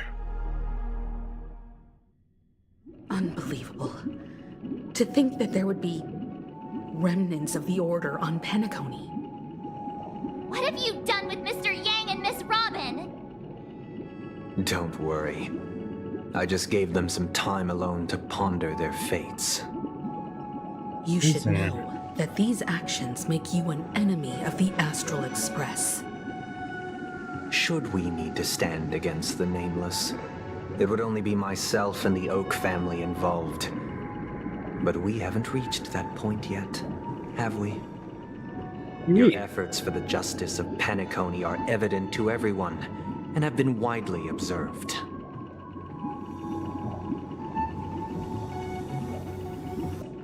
You want to talk terms with us? Smart kid. You're just as sharp as the other one. If it is the Order that drove you to imprison Welt and Robin, and you're using them to coerce our compliance, then there'll be no point in entertaining any type of discussion. You're mistaken, Miss Himiko. They are in very safe hands, and just as the family has always proclaimed, no one can be harmed in the dreamscape, least of all in the beautiful new world belonging to the Order. Penacony and the entire universe have witnessed far too much innocent bloodshed.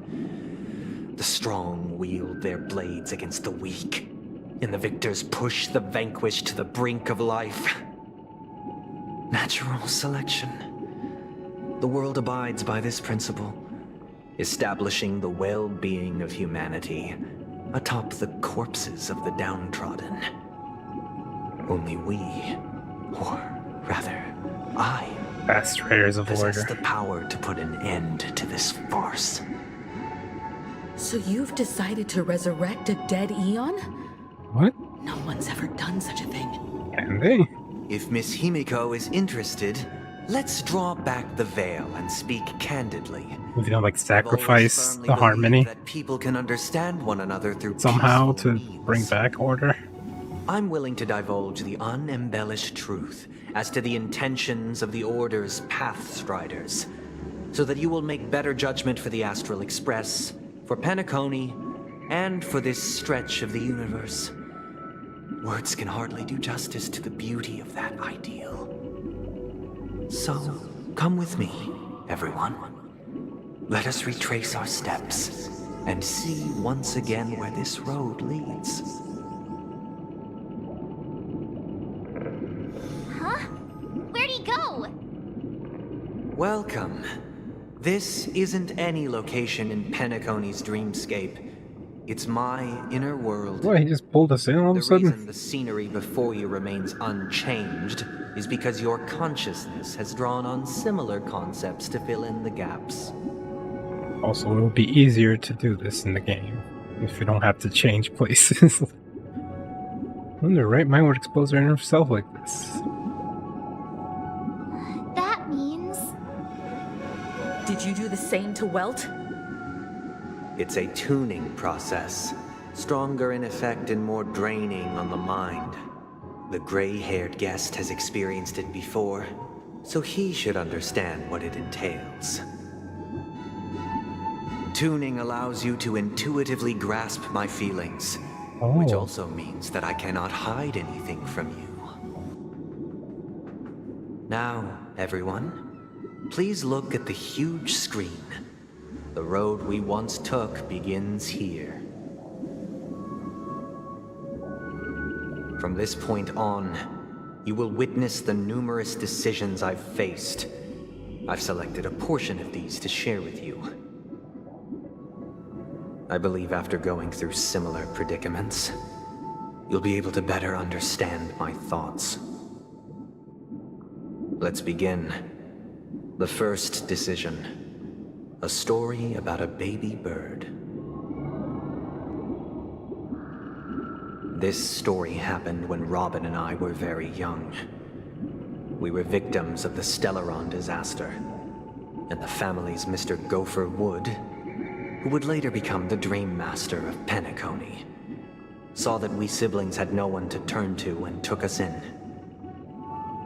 Right. Later on, Robin and I lived a time with nary a care in the world.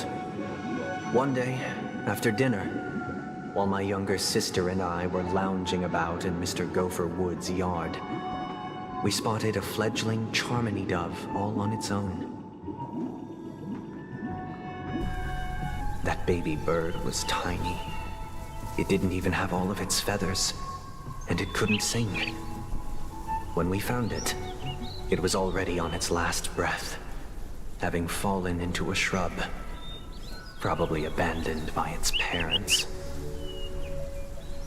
We decided to build a nest for it right there and then.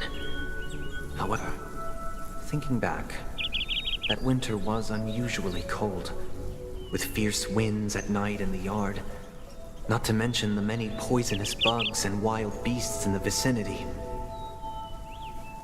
It was clear that if we left the fledgling in the yard, it stood no chance of surviving until spring. So, I suggested we take it inside, place it on the shelf by the window, and asked the adults to fashion a cage for it.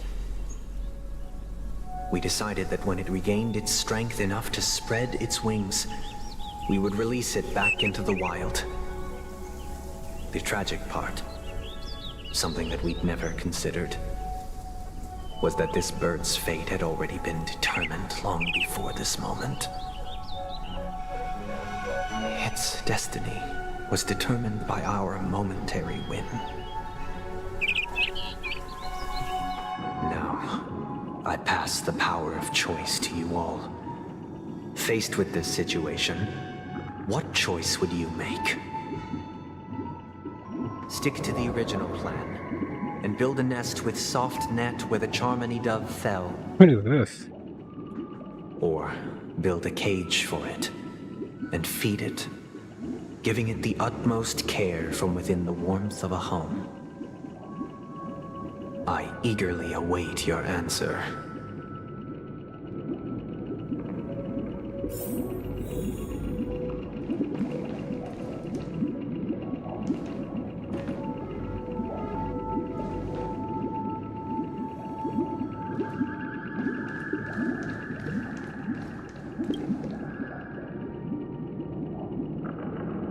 I'm happy to see that you made a choice similar to ours.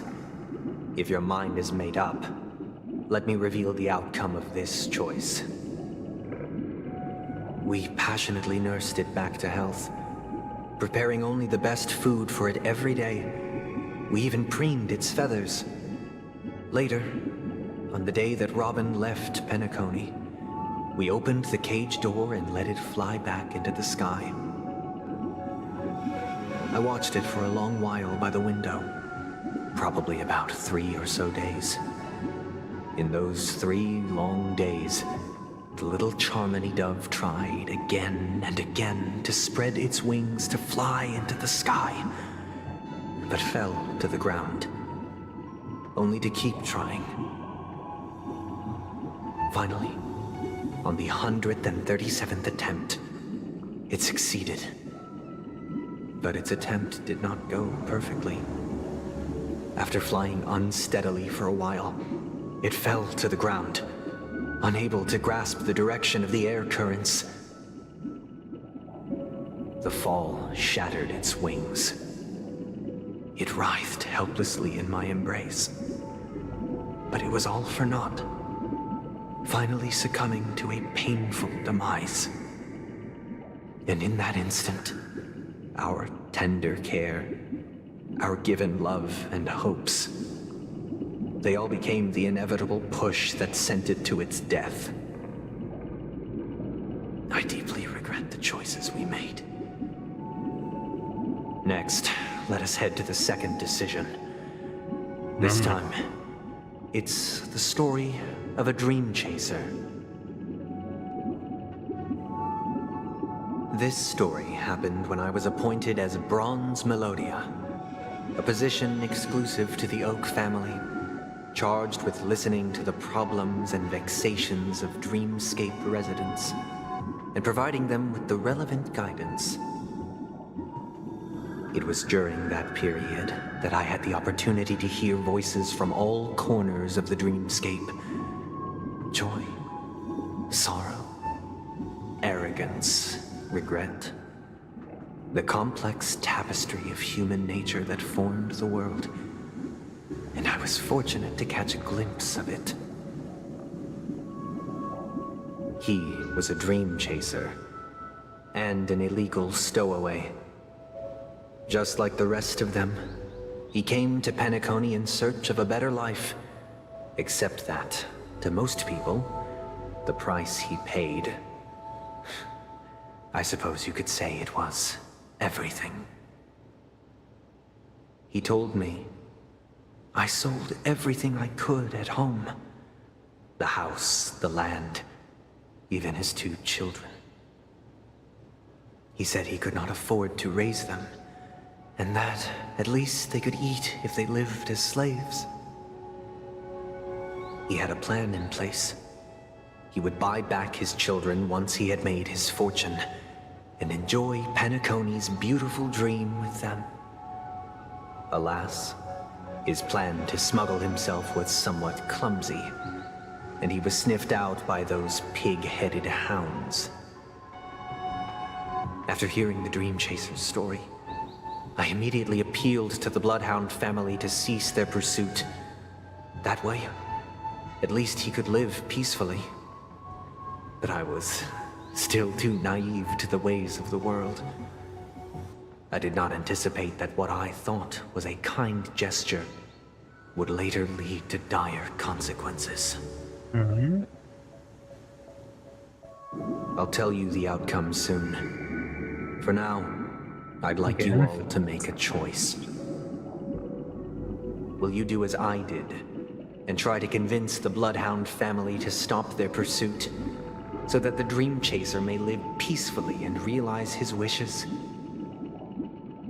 Or will you remain silent, leaving him to languish while the hounds are hot on his heels until his inevitable judgment arrives? I look forward to everyone's decisions.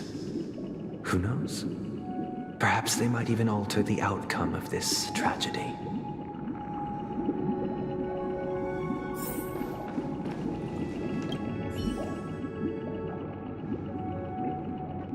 A Dream Chaser story. If I acted out of kindness, I would probably ask the Bloodhounds to stop their pursuit and lend him a hand. But what cruel repercussion would this choice result in? I think I didn't even think about talking to them Sunday the first must choice. have been deeply impressed by the limitations of the strong defending the weak through this incident.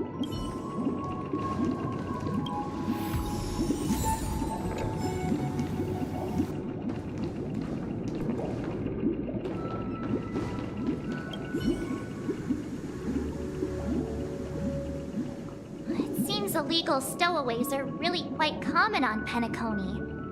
But that guy in the story, I don't think he deserves any sympathy at all. He sold his kids to chase a dream. Even if he intended to go back for them, it's still insanely irresponsible. With that thought, there's only one choice. Let the Bloodhound send him back home. This person deserves to be punished.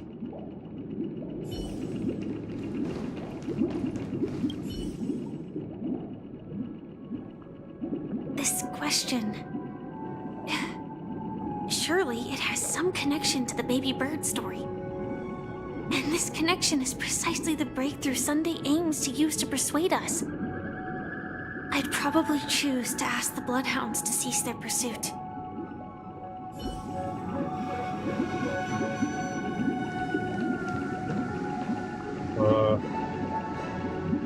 I got a BRB. 1 sec.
Okay, we back. I think I'm just gonna do this again.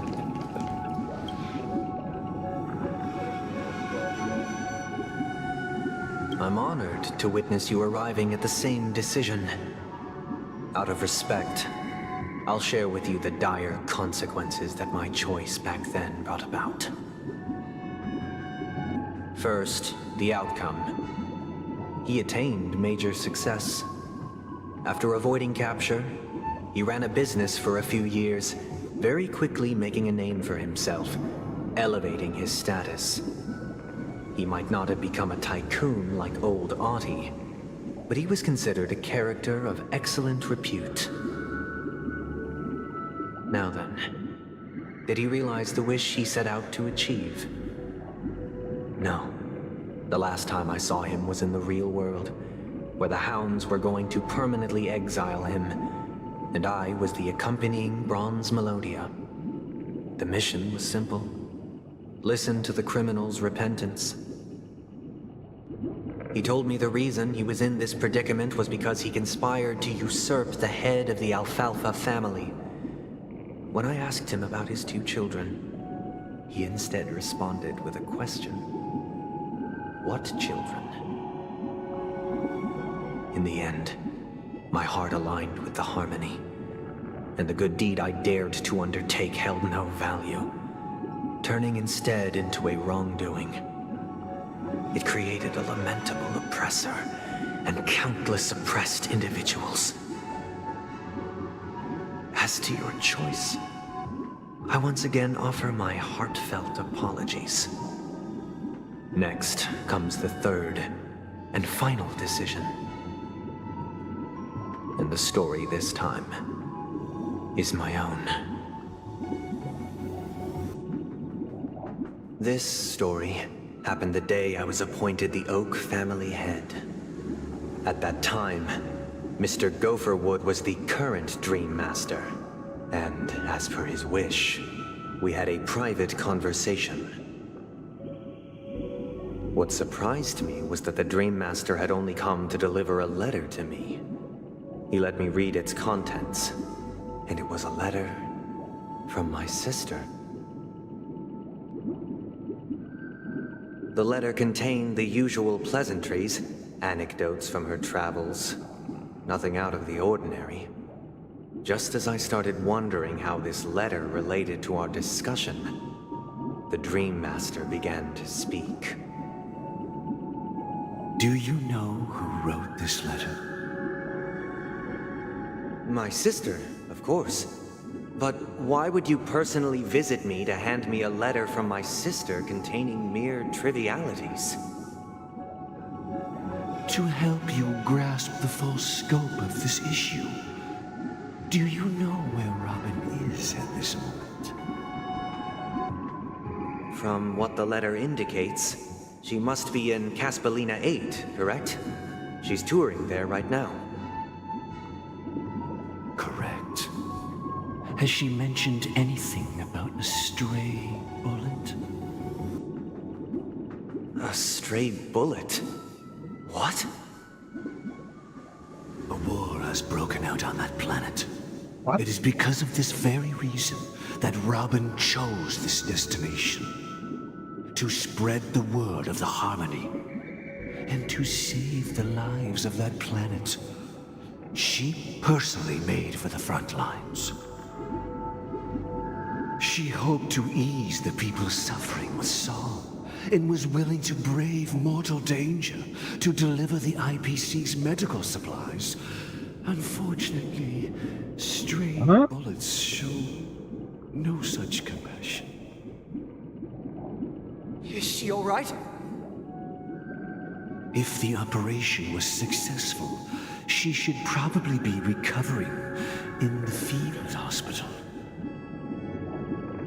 By the eon above, the bullet struck her neck directly, yet possibly as a reward for her consistent deeds of harmony. It didn't hit any vital arteries. Once you've attended to your outstanding tasks, it'd be advisable to write her back as soon as possible. Those damned savages! I'll pack my bags right away. My gratitude for bringing this to my attention, Mr. Gopherwood. That real, I wonder. Now you understand why she always wears such elaborate neck ornaments, don't you? Oh. How could this happen? Miss Robin. It's all in the past, so please don't worry. I share this in the meager hope that you will understand the harmony's limitations and predicament. As grandiose as the strong defending the weak sounds, many times, it is nothing more than wishful thinking. Likewise, I've prepared one last question, one last choice. But rest assured, this choice will not have any grave consequences. Because this is merely a figment of imagination, a nightmare that has haunted me through countless nights. If you ever had the opportunity to make a choice like I did, would you still support Robin's journey on the path of harmony?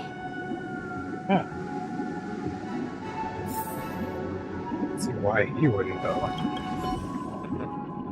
I often feel like I've dreamt of similar scenes on certain nights. In the dream, I see blurry faces. I don't know who they are, but I sympathize with all of them, fighting for survival against some unfathomable force. Their confusion and fear are lucid to me, but I also remember they chose never to give up. Just like Miss Robin. If Mr. Sunday's question leaves you puzzled, you should find the answer from your own experiences.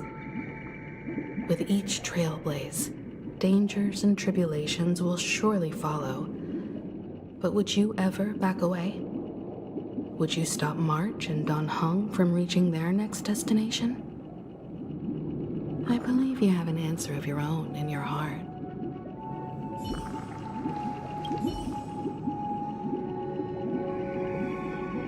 Miss Robin's courage is admirable. And here I was thinking she was just another superstar celebrity. But the fact that she's also Mr. Sunday's younger sister? No, I doubt he'd wish harm on his own flesh and blood, no matter how grand the ambition.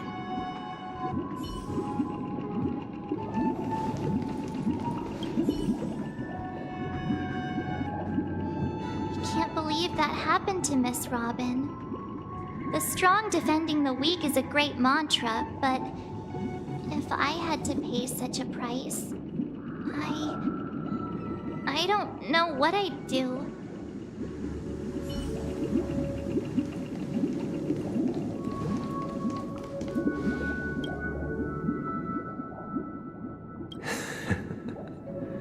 I see.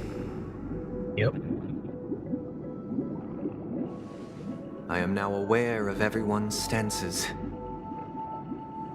Raising these questions merely serves to illustrate one point. The plight of Penacony cannot be salvaged by the harmony. The true foundation for a sweet dream paradise can only be established through the order where the strong govern the weak. I know the suffering of being tormented, the turmoil of losing your way, how sorrow and even despair set in when matters don't work out. All of this causes me unending pain, because this is not what happiness is at all. We must teach the weak how to live a happy life. And this life isn't some noble propriety that the upper crust preaches, but in definitive terms, a way of survival that belongs to everyone.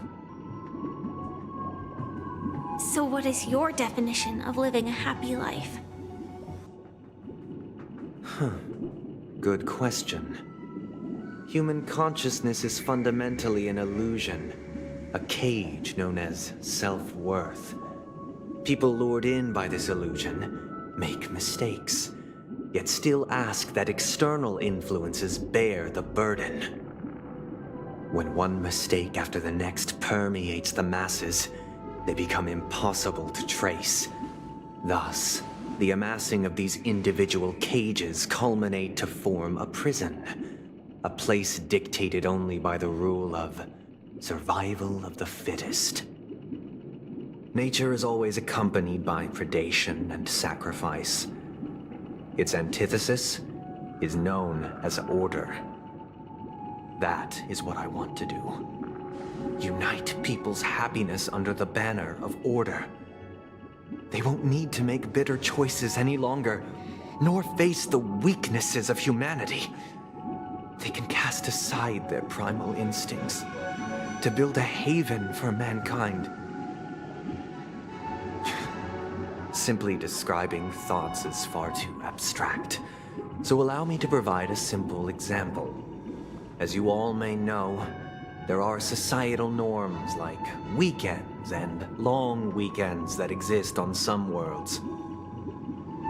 During these hard-earned rest days, People are given the chance to extricate themselves from the stresses of everyday life, allowing a certain tranquility to return to their souls. And it is only on these days that people do not have to adhere to the law where the strong prey on the weak. They can live out their lives happily during these brief intermissions. It's just a pity that 2 or 3 days are still too fleeting compared to the span of a lifetime.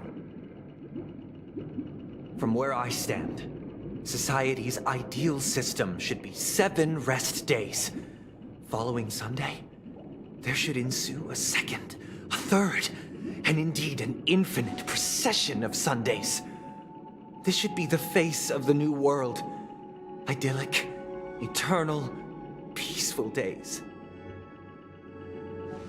And thus, every person can return to their base selves in this utopia. Some gaze in reverence at the stars, pouring their whole beings into calculating the distance between us and the isolated world of Pagana. Meanwhile, some seek refuge in quiet corners, holding one another, unencumbered by the chains of unwelcome obligations. There would be no need to bear the hardships of reality. Only in this way can humanity face the inevitable end with the purest of spirit, living a life of dignity. This is what it is to live in bliss. Miss Firefly, you who are stricken with entropy loss syndrome, you of all would surely understand this. Right for her. It sounds like a flawless theory.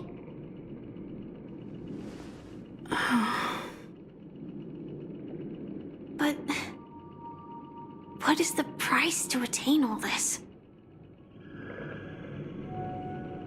The cost is minute, merely a personal and eternal sacrifice.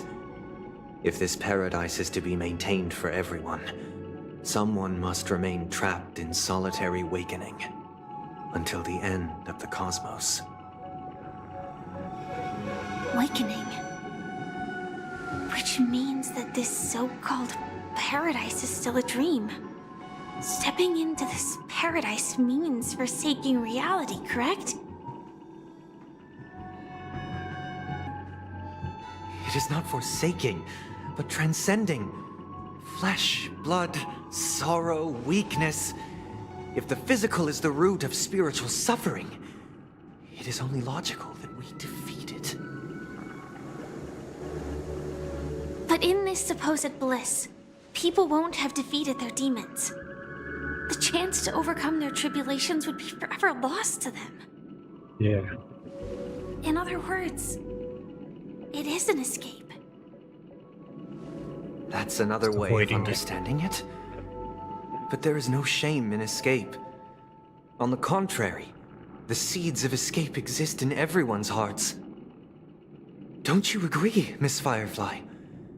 And as to why we sleep, it is because we are afraid to awaken from our dreams. But this is not in conflict with the grand plan. Only in acknowledging this can we truly understand the frailty of human nature, and from there, show compassion and protection. I admit that you are a born leader. Your perspective on humanity brims with pessimism. Yet you express compassion for all, even when your heart pities them. But unlike you, I live for the self. From my perspective, individuals making choices for themselves is their birthright. The want to escape may be innate in the weak. But whether they are weak or not, it is not up to another to decide. Perhaps in your mind, you also view me as weak?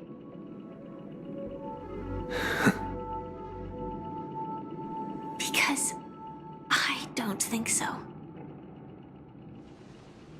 Since Miss Firefly has said her piece, the Astral Express will also naturally give you our answer. We'll leave it to you. What? Just as Mr. McHale instructed before. Tell him our choice. Why are you leaving all your decisions to me? Oh, Mr. McHale. Oh, so we saw What is this place? the empty your dream bubble. Does this place ring any bells, Misha? I don't know, but I feel a sense of deja vu. What is this place? It's the realm within a dream bubble. This was left to the Astral Express by a nameless, but weirdly, when we entered it, it was completely empty. Dr. Edward from the Dreamscape sales store told me that dreams are formed from memories, and a dream bubble can't take shape if its core is empty. So I thought you might be able to help us in unraveling this mystery, Misha. As a hotel doorman, you know Penacony best among us. I don't know much about dream bubbles, but if you want to figure out what this mansion is, I'll do my best. I'm counting on you then. Himeko, It's another walk still around don't and get it. puzzle portion. why were you so sure that Misha had a connection with this dream bubble? I wasn't sure. It was just a hunch. But since Misha feels familiar with this place, my hunch might be correct.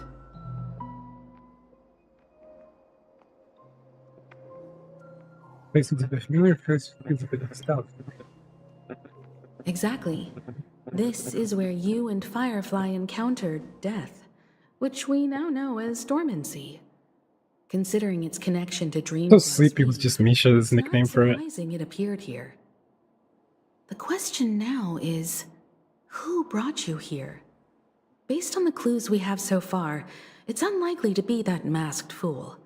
So identifying them is crucial to us. We're drawing closer to the truth once more. Let's give Misha some time, as I believe he'll unveil the secret of this dream bubble. All right, but there are doors all over the place. Which one should we choose? Do you have any idea, Misha? I guess maybe this way?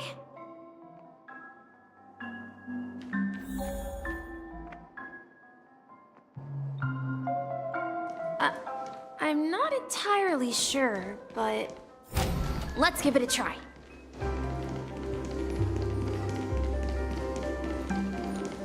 Wait, you managed to choose the right door on your first... What the heck? This place is Are you serious? quite Cutting off a different from dialogue the like that? hotel. But I feel like I've been here before and even lived here for a while. If I remember correctly, there should be a fireplace down that hallway. Clocky and I used to sit by the fire, listening to the crackling of firewood. Is Misha And the the room on the watchmaker? other side was... Or a friend of the watchmaker? I loved spreading out all the toys from the box on the floor and making up stories for each of them. They're haunted? Hold on. This doesn't make sense. Didn't I grow up in Dreamflux Reef? So, what is this place? Real life This could be a case of amnesia. Don't worry, Misha. It's common for everyone to forget certain aspects of the past. Those memories haven't vanished. They're just lying in the depths of your mind. We can surely get them back. Since this place seems familiar to you, why don't we explore a few more rooms and see if you can recall anything more? Yeah, then let's check out the rooms I just mentioned. Okey-doke.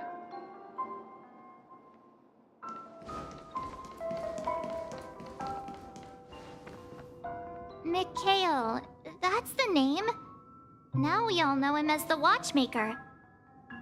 So, who is he talking to? Do you know anything about it, Misha? I'm sorry. I don't know much about the Watchmaker. But Mikhail... Anything special about that name? Mikhail is Grandpa's name. Oh. Grandpa? Do you mean you're the Watchmaker's grandson? But we haven't heard anything about the Watchmaker having descendants. And the name Mikhail is not rare. Perhaps it's merely a coincidence. Could you tell us more about your grandpa, Mikhail? Yeah, sure. He was a seafarer who fearlessly ventured into mysterious seas and storms. He was always on the sea and had lots of friends who accompanied him on his travels. He didn't want me to call him Grandpa because that would make him sound old. He believed he was still young. The name Mikhail was given to him by his parents, Mihaly and Elise, both renowned seafarers. Every time he came back, he'd share his logbook with me and tell me about his adventures at sea. I want to become a great adventurer, just like him. It appears that the seafarer has nothing to do with the Watchmaker. So, perhaps it's just a coincidence? So, where is your grandpa now? He went off on a new journey, and it's been quite a while since I last saw him. So, where has Clocky gone? Did he leave to protect Dreamville?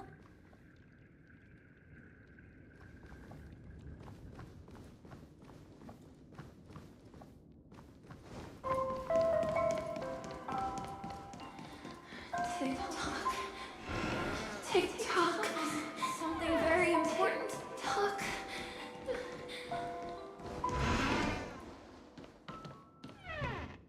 I heard some noises from the room. Origami Bird? That's a friend of mine. You and Origami Bird are friends? Yeah. It's a member of the Compass crew, just like Clocky and Miss Mirror. And there's more than just Miss one Mirror? Origami Bird. They are a big family with lots of brothers and sisters who look the same. They follow Miss Mirror's orders and handle all sorts of jobs on the ship. They're the best sailors. Ship. Sailors? Can Origami Birds be sailors? Could you tell us more about the compass, Misha? The Compass is a ship bound for the New World. Clocky and his partners travel through layers of fog to the depths of the sea. Whenever there is danger, Clocky will use a compass and guide the ship in the right direction. That's a great story. But in the Penacony cartoon, Clocky and his partners have always lived in Dreamville and never ventured out, right? Huh? Oh, that does seem to be the case. Different canon. Weird. I clearly remember Clocky arrived in the New World in the end. Perhaps Clocky has a hidden past. I think I hear the sound of water. You once mentioned there's a magnificent fountain up ahead.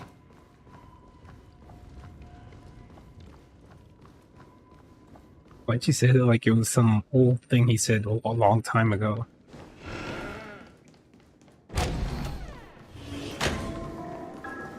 Look, there it is!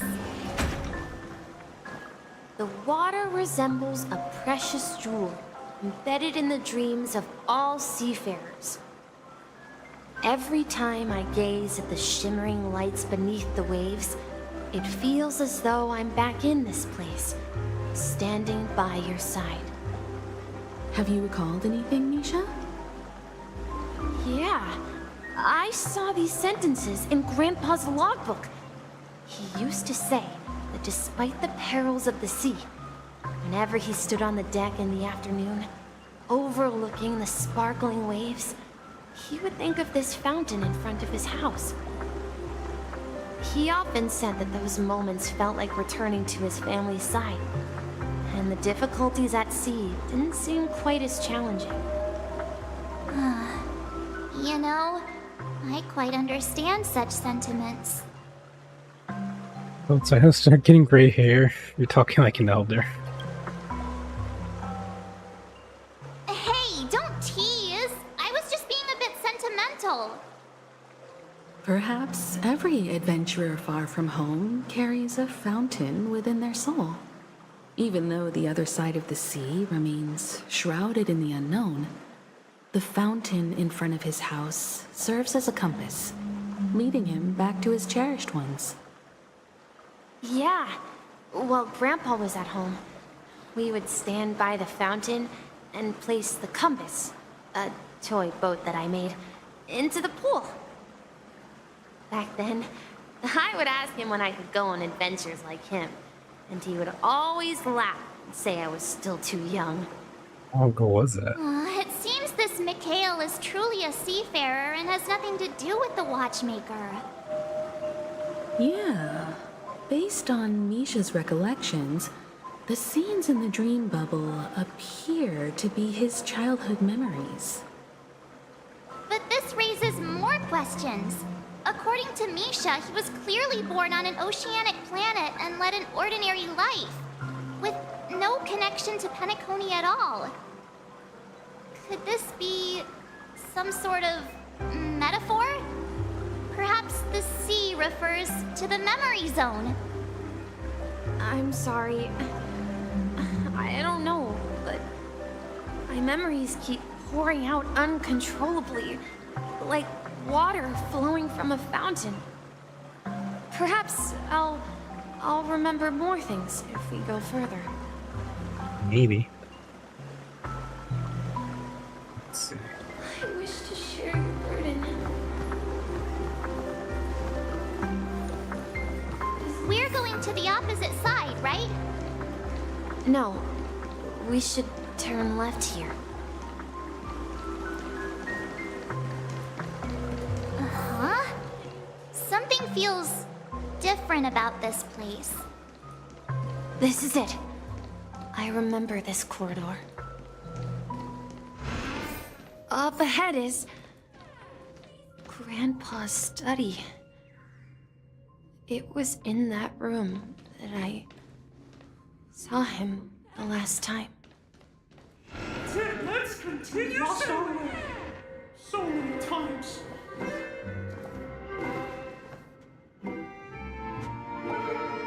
The atmosphere in this room feels totally different. Misha! You finally come! Clocky! You're here! Yeah. This is the room where we first met each other. Are those books on the bookshelf logbooks left behind by that seafarer? Yeah. Whenever he came back, he placed a logbook on the bookshelf in his room. They contain records of his expeditions to every corner of the world. He described our world as a fountain. At some point, the sea started to gradually swallow up the land where people lived. To ensure that everyone had land to settle on, he had to continue exploring the sea in search for the source of the rising seawater.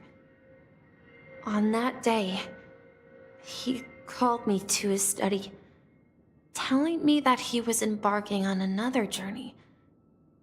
However, I could sense the gravity in his expression. It was the same look I had seen on my father's face before his final voyage. I asked him if I could go with him.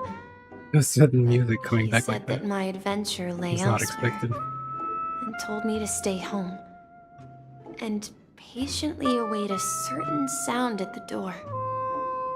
What sound? Knock? He told me about a vast ocean in the sky. The Astral Express? An ocean of stars. He spoke of a train that transports children with a desire to venture far away, traversing the sea of stars without ever stopping. He said that he knew the crew on the train, and that he had asked them to take me along. He said the journey I had always dreamed of would start there. A train? Could it be? It's the Astral Express. I remember now. Grandpa's friends are a group of nameless who came to this world to resolve a disaster caused by a star. Then, he gave his pocket watch to me. It was his cherished treasure, appearing in every one of his adventure tales.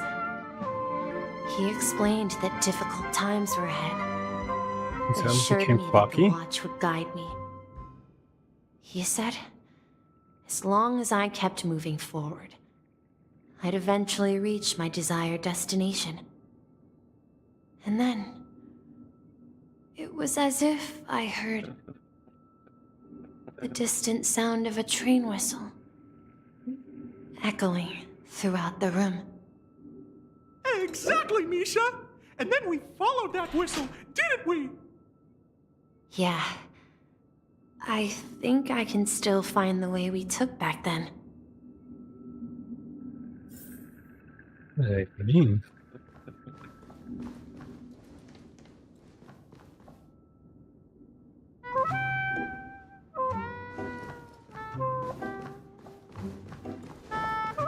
So why are they interrupting this with a freaking... This is the dream jigsaw, right? So we're supposed to find the exit. But where can we find the last piece? Do you remember?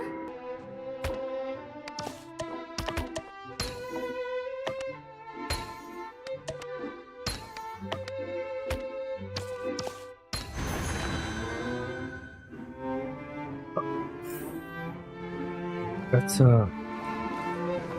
Memo Keeper's thing. This is it. This is my room of clocks.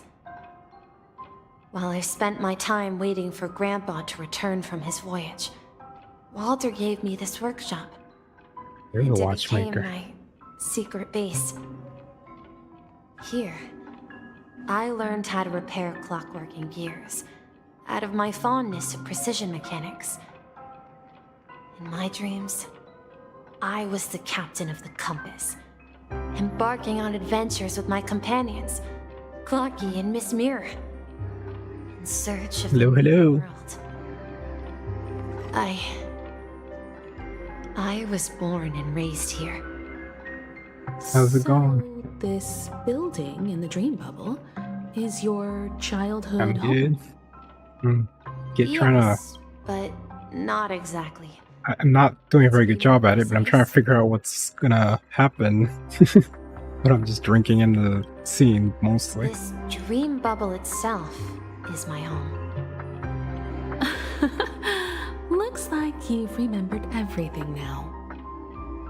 Wait. Why does it feel like everyone else knows something I don't?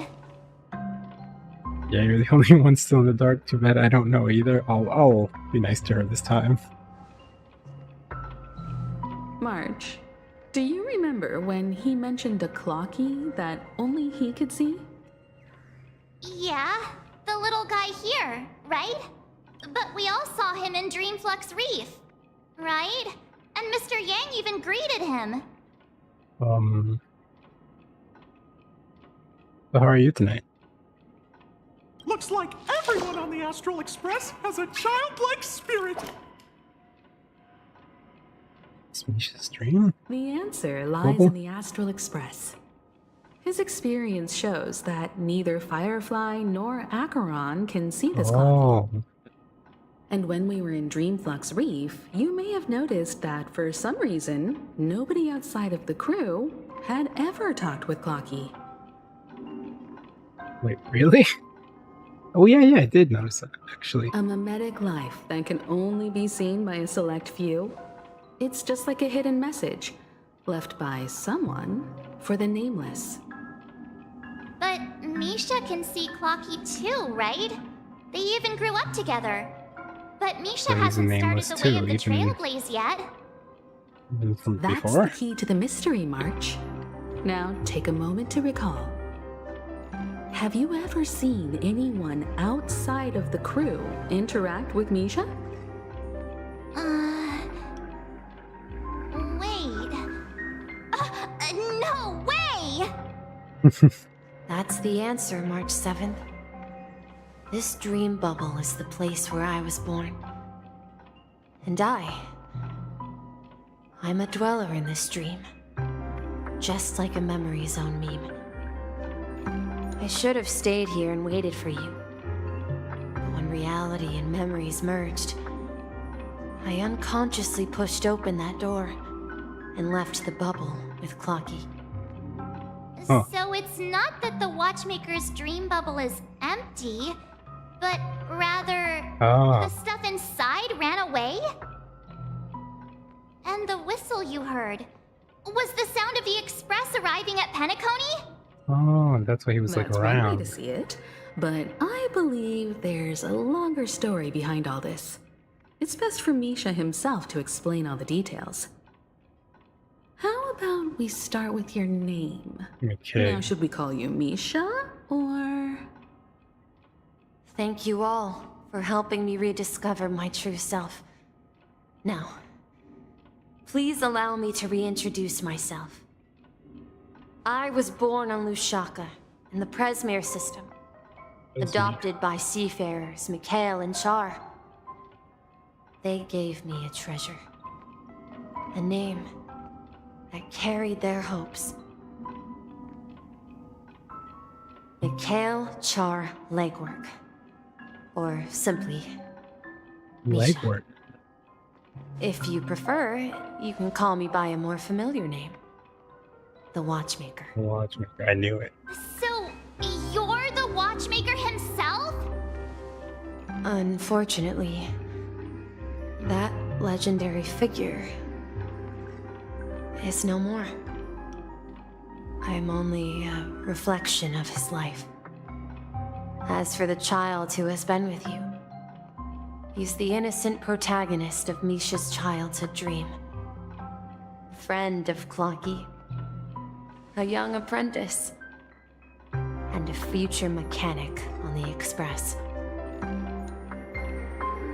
And this also marks the beginning of his journey, devoted to the Trailblaze. At the end of the journey, I left this little flame, which I so cherished, in my deepest dreams, hoping to pass it on to the nameless of future generations. However, he somehow left the dream bubble and forgot all about his task. I That's cute. apologize for all the confusion this caused. So a dream memories on meme. Because he was born with a desire to trailblaze, wasn't Yeah, he? he couldn't just sit around. I don't think Misha has forgotten his role as a guide. He remembered it, and that's why he mistakenly appeared as a hotel doorman in his dream from the very beginning. The one who brought our unconscious friend here must have been Misha. Yeah. If that's the case, we encountered the Watchmaker's legacy from the beginning, didn't we? Well, I have a sarcastic friend who says I always take big detours and end up back where I started. Perhaps that's what every nameless has to go through.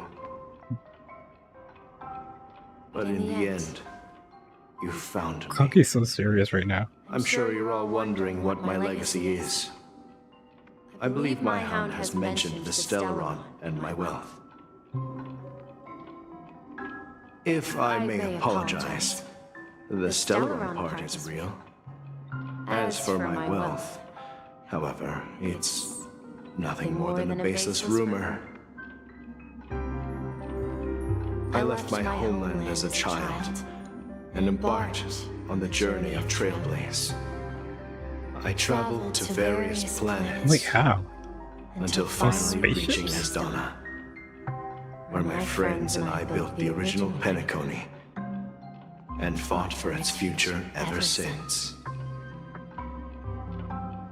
I've been moving forward all my life, doing what I could to overcome the obstacles in my path. But ultimately, my journey reached its end, and I left behind no possessions worth entrusting. Just the desire to continue. If you ask what's left within this worn-out train engine that can be called a legacy, I suppose it's the things that are still burning in the engine's furnace. Now that you're well aware of the current situation of Penacony, I certainly hope that you'll help me get this world back on track.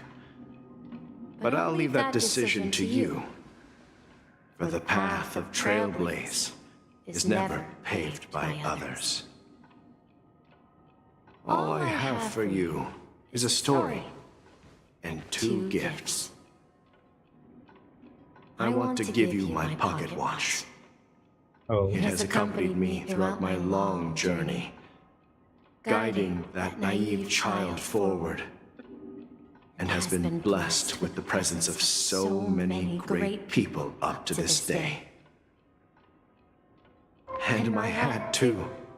The one who navigated for me placed it on my head and planted a fanciful thought in my mind.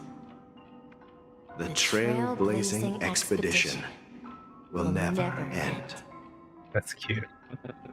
Now, it's time for you to make your choice. Once you've made up your mind, open that door and enter the long dream of an old man.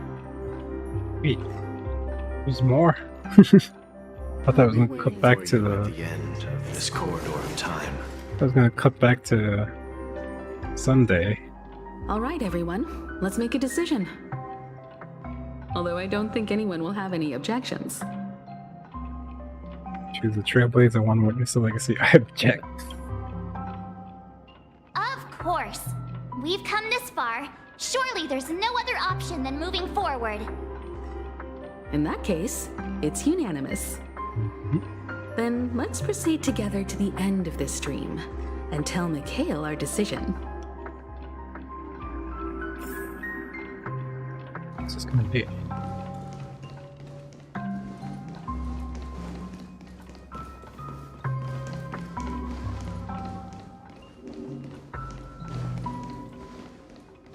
It is nice, but I feel like they could have been a little more succinct with all this.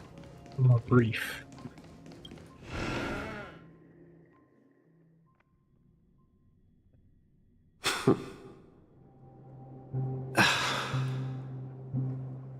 Mikhail, where are you going? Someone has to step up and save Lushaka. So why can't it be me, Misha? Please don't go. And if you must, please take me with you. Don't leave me alone. Even without me, you know how to proceed forward, brave Captain Misha. The compass is waiting for you. Haven't you always wanted to be a better adventurer than me? Now go, board that train and start your journey. Where are you going, Mikhail? I'm going to clean the floor in the parlor car. I've promised the conductor. Wait, first tell me, did you fix this watch? Yeah? I know what it looked like before. Its chain was broken, the back case torn, and the marks on the dial all worn out. How did you manage to fix it? Sounds like Welt, but like trying to do a different voice. Well, it's hard to explain, but I knew it could be fixed.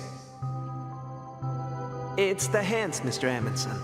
Its hands were intact and pointing in the right direction, so I knew there would be a way to fix the rest.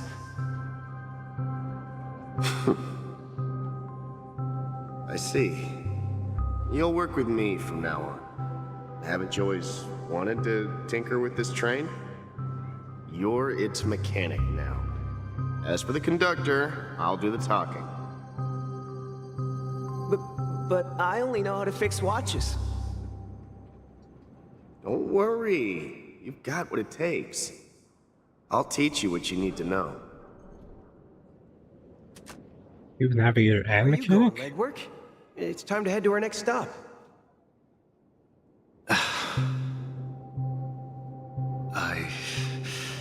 I'm staying in Astana with Rosalina and Tiernan. Oh, he met them and I see. They were all together. This place reminds you of home.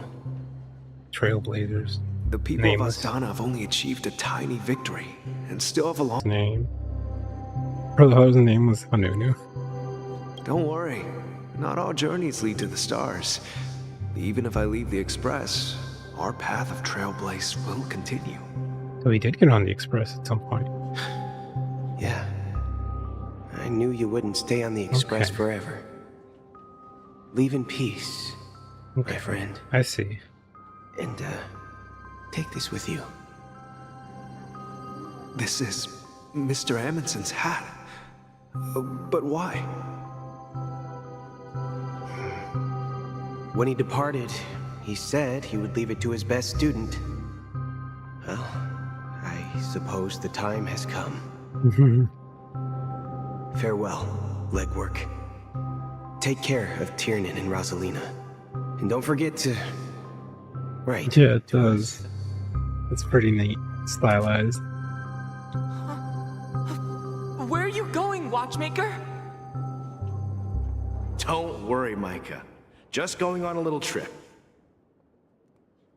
Someone has to be at the forefront of the interstellar frontier, and I'm the only former nameless in Penacony. So why can't it be me? Because you're all we have! Have you forgotten about Tiernan? The cosmos is way more dangerous now. What will happen to Penacony if we lose you too? But what will happen to Penacony if we don't find a way out? Ah, Tiernan. How could I ever forget him? I've spent countless sleepless nights asking myself why I didn't go with him back then. We Nameless won't stop. Don't worry, Micah. It's just a matter of getting back to my old profession. Just wait for me to come back. But if, and it's a big if I don't come back in one piece, then you'll become the next Watchmaker. Oh. Where are you going, old man? Oh, you're here. Answer my question. What are you up to? Relax, Gallagher. I just came up with a great idea. Wanna hear it? Oh, come on! Aren't all your ideas just ways to get yourself killed? I may be blunt here, but you're the last remaining hero in Penacony. If you die too, the secret of the Stellaron will go to the grave with you. Only the Nameless ever knew about it. I'm afraid there's no way out in Penacony, so I'll have to consider alternatives beyond Astana. We'll organize a festival using the Watchmaker's legacy as a facade. His idea. And send invitations to the entire cosmos to gather people here. So, a desperate struggle against the family? Desperate? Don't we have you here, my friend? This task is challenging, but what hasn't been challenging for us along the way? Well, whatever you do, remember, make sure to send an invitation to the Astral Express. Misha! Where are you going? Oh. Oh, it's you, Clocky. Take me to Dreamflux Reef. Last night, I had a long dream about the day we met. I want to write down that dream. Write it down? Why? Oh, so I won't forget it. Do you remember how you got your name, Clocky? Of course! You told me that when you were a kid, you lived in a room full of clocks. Those wall clocks and pocket watches grew up with you and were your best friends. Yes, but what I didn't mention was there's a funny misunderstanding behind it. Hello? I was a kid, and there was always a special pocket watch in my memories. It was with my grandpa, guiding him on his sea voyages and leading the way in his every adventure story. It was a I compass. wanted to have a pocket watch like that too. And that's when you appeared in my dreams. Yeah. Every night, we boarded the compass and set sail together. But you know what? It wasn't until the day my grandpa gave it to me that I realized it wasn't a pocket watch at all. It was a compass. It was a compass. So, your name should have been Compassy. And the watchmaker is just a nameless.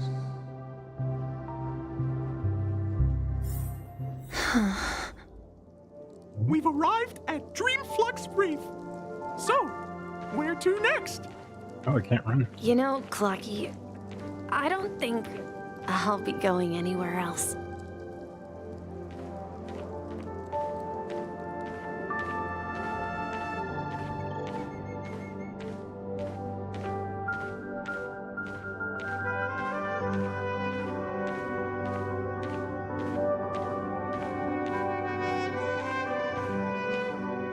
Rest under the moonlight. Aw. I've traveled far enough. It's time for a little break. Oh. So, we'll set out again. When you're rested? No, I'll stay here.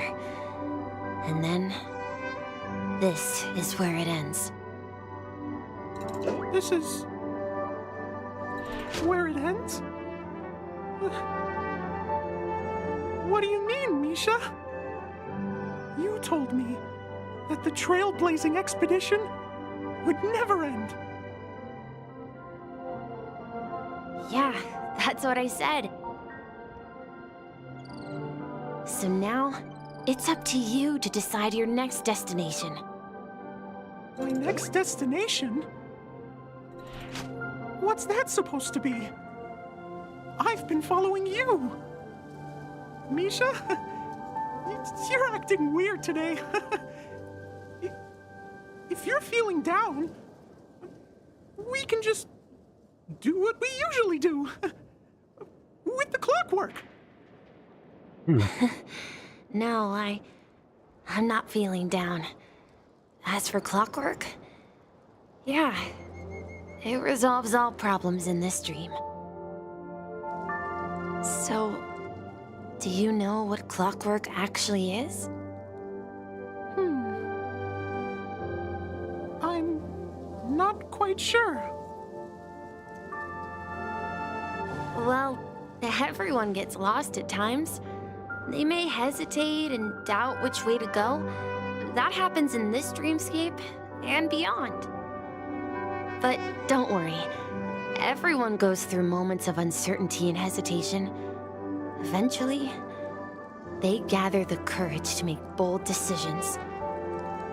Whether it's calming, joyful, angry, or sad. All they need is a little nudge to take that step toward where they truly belong. I'm leaving that little nudge with you, and I hope you'll share it with others. Such is the essence of clockwork, the will of the Trailblaze.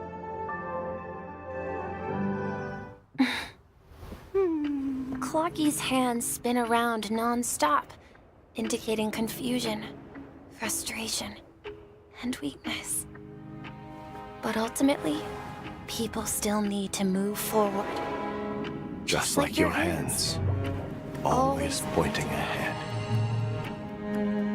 This is where my journey ends. From now on, it is your path to walk. Trailblazing means taking paths your predecessors forswore, and venturing even further. The Penacony and Mikhail's dreams does not belong to Order. What? Was that Harmony? Sheepay. It is. Oh, that was her glancing at me. I can't believe that Eon would cast a glance at Penacony at a time like this. Is it because of the resonance from the legacy of the Trailblaze? Or perhaps the bond between Why did I take the hat them off? is so strong that it even impresses an Eon? Well, there might be another possibility. Perhaps they want to witness, on behalf of the fallen eons, who will hold the future of Penacony. Wait, who's Anna? If that's the case, on behalf of the Dream Master of Penacony and the 107,336 Oh my gosh, that members is a of the lot of Oak members. family, I'm extending a formal invitation to all of you. I'm cordially inviting you all to the Penacony Grand Theater to participate in the upcoming Charmony Festival. And, of course, you won't be in the audience, but on center stage. Since the future of the Stellaron, Penacony, and even the entire cosmos is at stake, let's draw a conclusion there.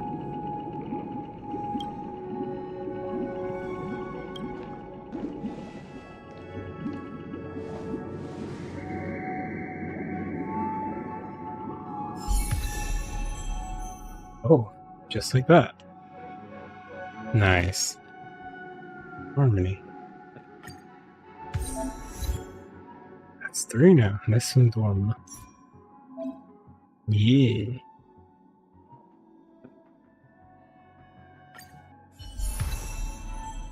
That's why they switched how the equipment sets and all that work for different paths, because they had a third one to deal with too. Control current path here for them to the combat mechanics. Okay, well, actually, what's... Oh man, I wasn't ready for a Harmony path, whatever. Break effect all allies. Okay. Please stay tuned.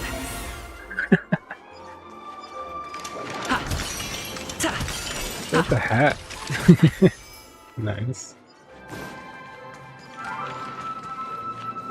We need a strategy.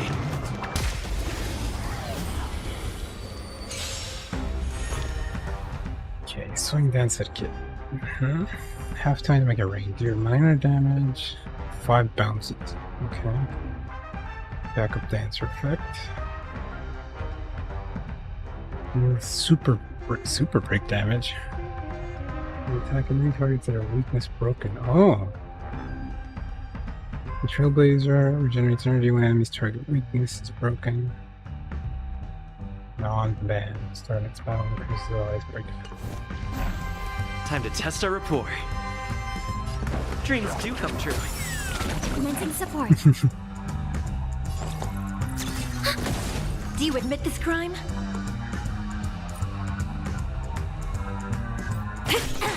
Step up, let's see ya.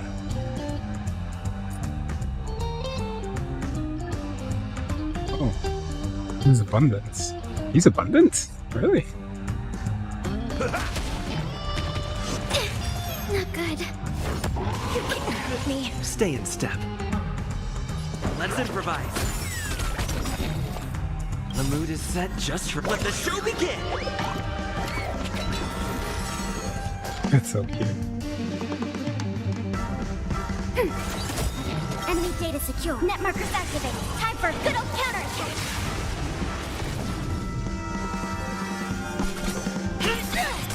That's all you got? Take your positions.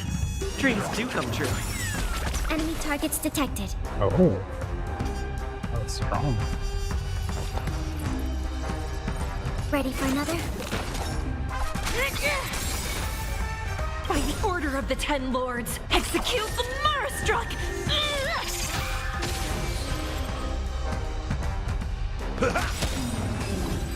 Wow, that super break seemed pretty good. That was for one turn, was it?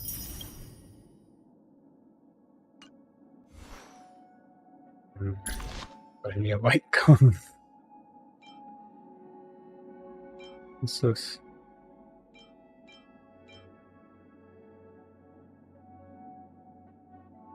Who has it? Yukon. Oh, I'm not even using Yukon.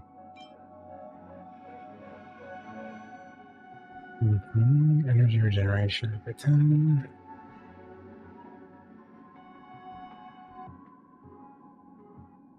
I have to use this in the fight, in the final fight.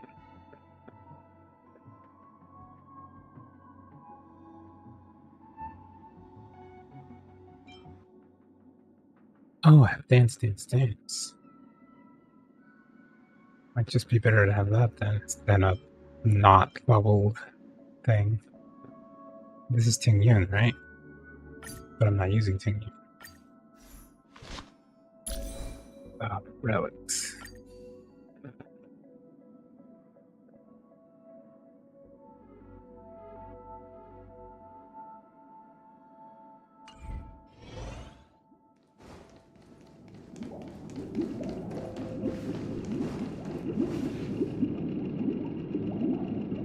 Hang on a second. Does that mean he wants to fight us during the Charmony Festival? Sounded like. This is weird. Aren't Arc villains usually plotting some dirty conspiracy in the end? But he actually said something like, "In all fairness." Could it be that he's underestimating us? Oh, hatching.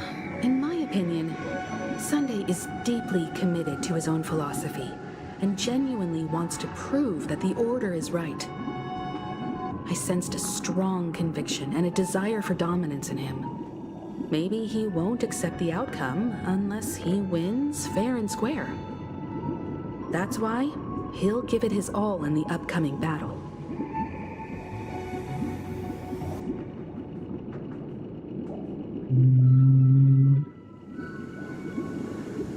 Why so nice?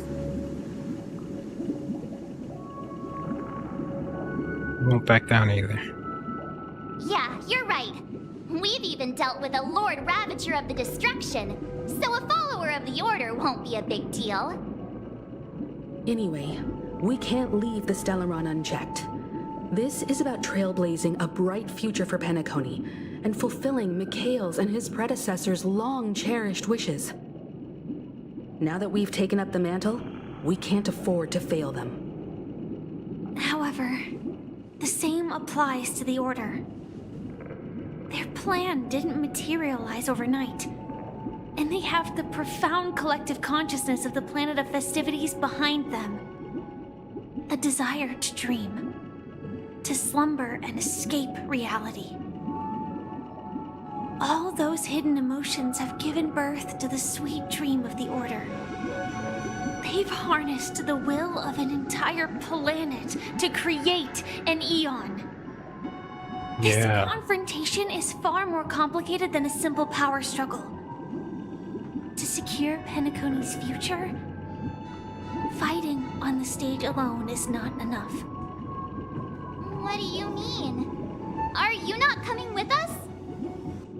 I believe Firefly is trying to say that she's heading off to another battle. Ah.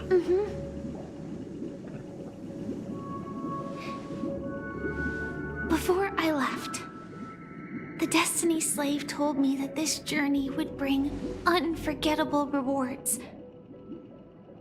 Even though the script he gave me only had a few lines, I couldn't ignore them.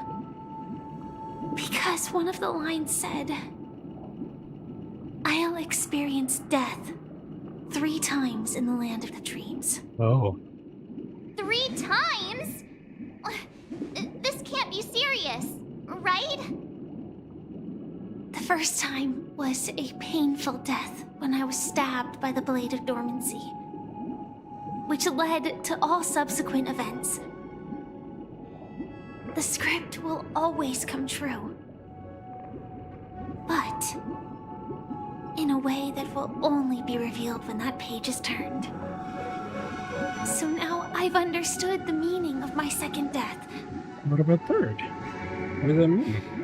What's gonna happen? And I am prepared to face it. If all goes well, my efforts will provide crucial support for you. Only by achieving victory in this battle can we secure a future for Penacony. And only then, my third and final death won't come true in the most terrible form. The most terrible form? Actual Does death? that mean... The true death, where everyone in Penacony loses themselves completely in the eternal sweet dream of the Order. We must do everything we can to prevent that. Have you made up your mind, Firefly? Yes. Otherwise, I wouldn't be here. Thank you again for your assistance for the Astral Express. May we meet again, in reality. Yeah. Farewell, everyone. May your trailblazing expedition never end.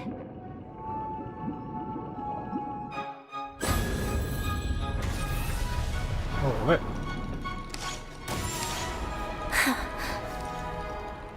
I dreamed of a scorched earth. Everyone, are you ready? A new shoot sprouted from the earth. Oh. It bloomed in the morning sun. I didn't know the festival was right there. I mean, the theater was right there. Like fireflies to a flame. Life begets death. May we meet again in reality.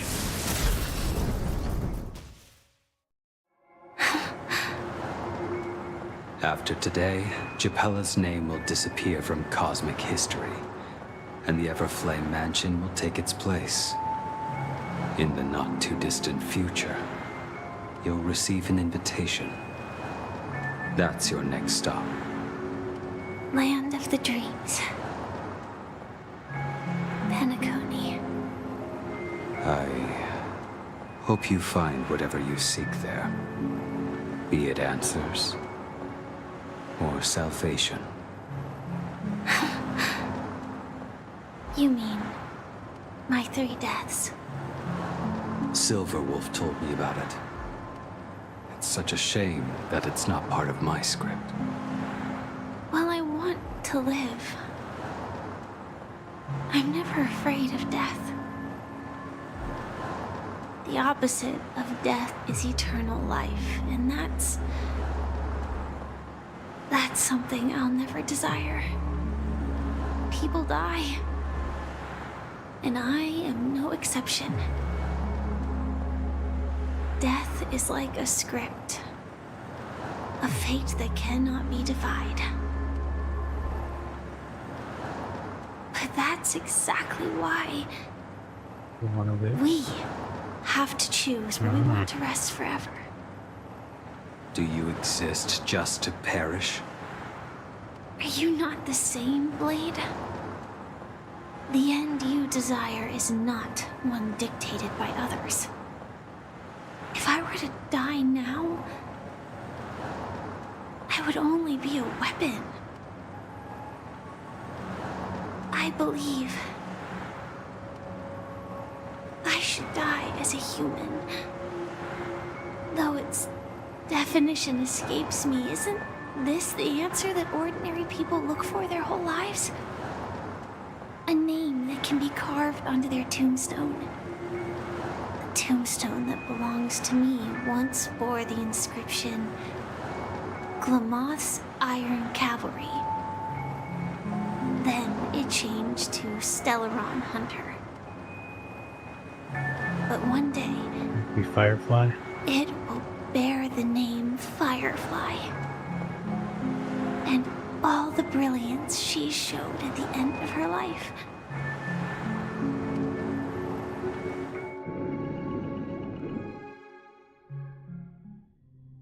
In the meantime, some more Dreamblade. Quite books. unexpected, old man. Who would have thought your crazy plan would actually work? Do all you nameless fools just act on a whim? I can sense that this false sweet dream is coming to an end. The nameless may be young, but they had the ability to achieve this goal. Just like you did in your time. It's a shame you won't be able to see it firsthand. Maybe I won't either. I gotta Once bear it something back. fictional is seen through, it ceases to exist. 1-6, sorry.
Back.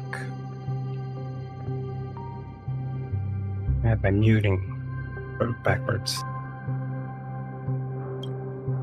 Yeah, not just those nameless.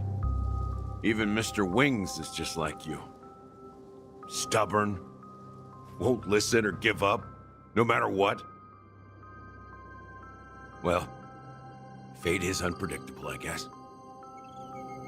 If we weren't bound by those cursed paths, maybe we could have had some good talks. But in the end, we managed to do it. Now we can find solace. Remember how those idiots cursed us? They said, "Go to hell, you worthless traitors." Well, I don't know if they really meant it, but if longing for freedom means going to hell, then I'll be joining you soon, you fool. Let's get together and have supper again in hell. Oh, I almost forgot. There's one more thing. Here's to you. A glass of hello and goodbye, Trailblazer.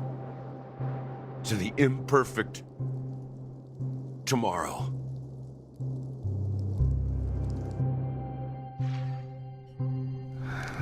It's warm here, isn't it? You're lucky to have found shelter from the rain. Let alone fresh berries in this desolate place. I was just following the scent of life. It's particularly strong in a place like this. It's a shame these berries don't have much flavor. Seriously? In case you didn't know, this fruit is pretty juicy. The only downside is that when you chew it, it becomes extremely spicy.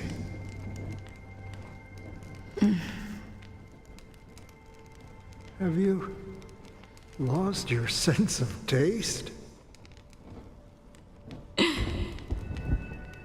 I can still taste certain things, like a faint sweetness.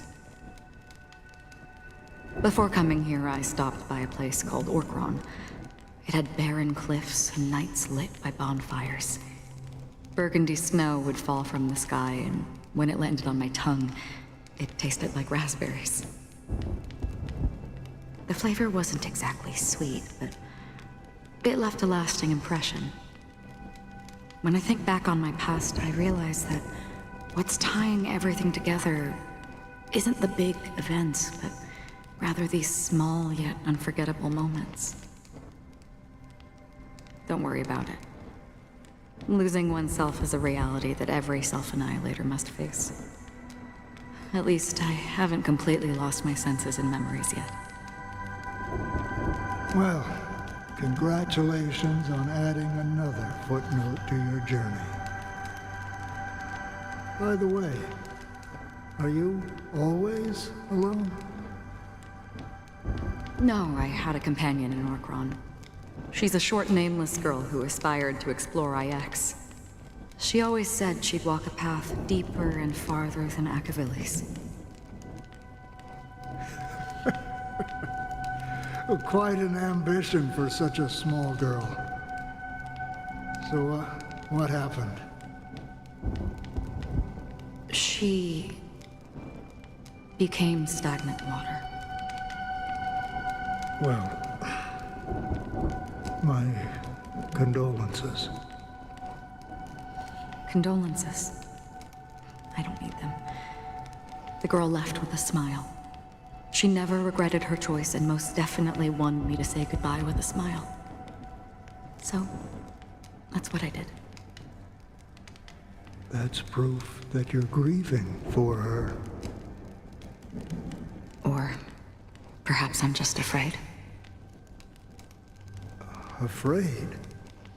I rarely sense that emotion from you.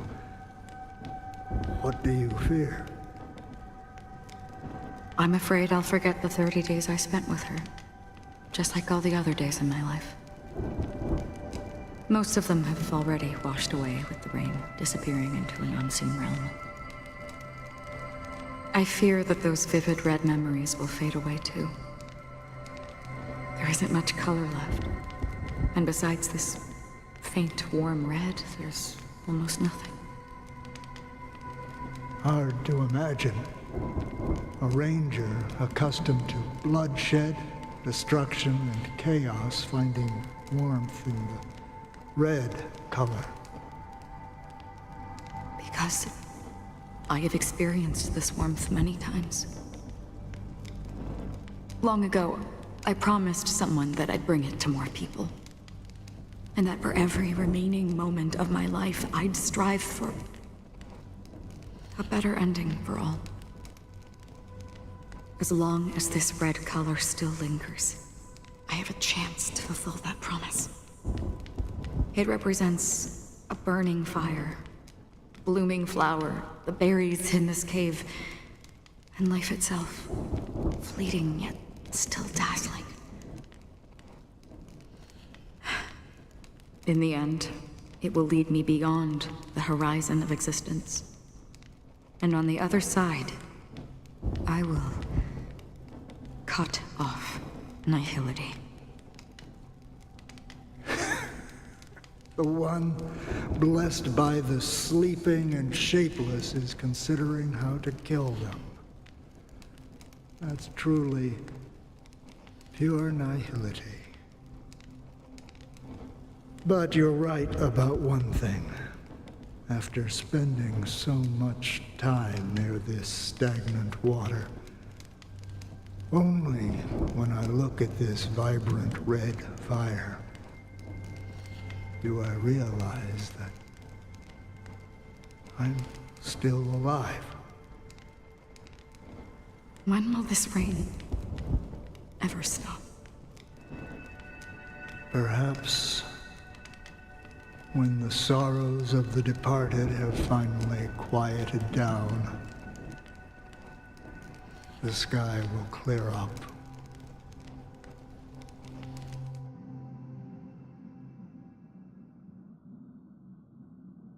Have you heard of a planet named Biari Scamandros? 4 hours.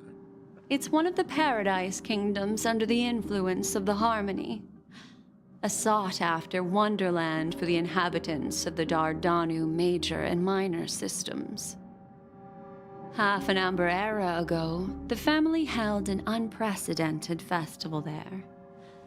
And after that, everyone on the planet became part of the family. Do you think the same thing will happen on Penacony? Yes. Or how else can we explain it? The family deliberately used the Watchmaker's invitation to keep all the Pathstriders here, but banished the Emanator of the Nihility. Because of the Nihility, I'm rarely affected by the power of other paths, but somehow I can unconsciously infiltrate them. Maybe that's the risk they're trying to avoid. I would disagree. Biari Scamandros is not part of the credit system or connected to the Silver Rail. It's nothing more than a remote civilization sheltered by the Harmony. But Penacony is different. If the family messes with Penacony, that would be like declaring war on almost half of the factions in the cosmos. They have no reason to do that. No, they don't. If they truly serve the Harmony, that is. What do you mean? The path in Penacony is impure. The Harmony here has impurities. Do you remember the ancient swarm disaster? Tazeront, the propagation, brought endless havoc to the universe, and it eventually evolved into a fierce battle among all eons. 2 paths lost their eons in that war, the propagation and the order. Coincidentally, their downfall is related to a certain eon. Shipe, the Harmony. Legend has it that they participated in the crusade against the Imperator Insectorum and devoured Anna the Order for unknown reasons. Holy Forgaroni. So you're saying that the 2 leaderless paths are working behind the scenes? But I don't see any descendants of the propagation in Penacony. Could it be that the remnants of Beyond the Sky Choir are hiding within the family, trying to resurrect a fallen eon? I can't say for sure, but they're definitely planning something for the Charmony Festival. This is getting way too complicated. Is this why you want us to leave Astana right away? Are you giving up? The Charmony Festival will start soon. There's one thing that I need to confirm no matter what. A warp jump is the best way to do so. Time is running out. I have another plan.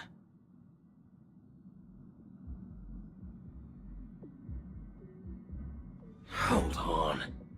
Are you thinking of using the Jade Abacus of Allying Oath? Exactly. The assistance from the Lawful Cloud Knights would be enough. Think it over carefully. You can only use that once in your lifetime. I have considered it thoroughly. My companions are... they're also once-in-a-lifetime treasures.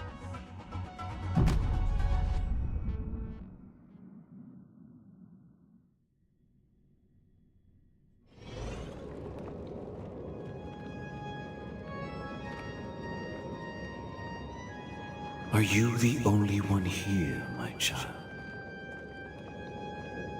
The Nameless is quite the diplomat. Our secrets have spread like wildfire within the family. And IPC starships are gathering towards Astana. This is a crucial moment for us. So, where is the chosen one who harmonizes the varied sounds?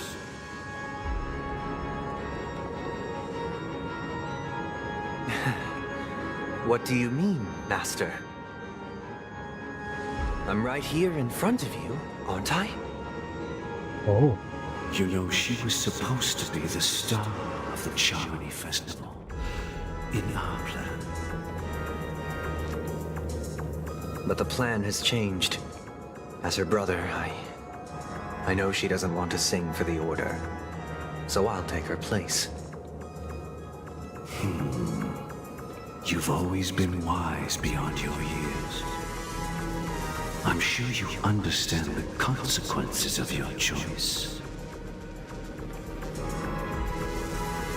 If you consider this a betrayal, well, there can't be 2 suns in the sky. I'll step up and take down the other sun if necessary. Do you believe in karma? If karma exists, then everyone has their own karma. You have yours, and I have mine.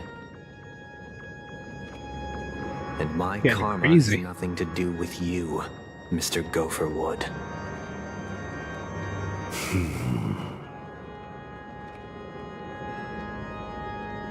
All right. Since you're willing to sacrifice yourself for her, I'll grant your wish. Well, the compromise came sooner than expected. You and your sister were born as twins of the Order. And one of you is destined to follow this path. They were born as twins of the Order? How did he know that? Is this part of your plan? Of course. You're still as clever as you were when you were a child. The opening is near. Go, my child. Seize the power of the harmony and reveal your karma. I have one final question, Master. Why did you choose to bring the Order to Penacony? Wouldn't it have been better to choose a desperate world instead of a city filled with hope and dreams? Why? It's for justice, my child. If we lose justice in our hearts, we'll make the same mistake as the Harmony did.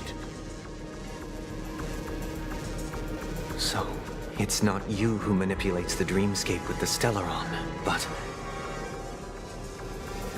Well, that's where our conversation ends. Go ahead. The 107,336 souls of the Oak family have dreamed of this moment too many times.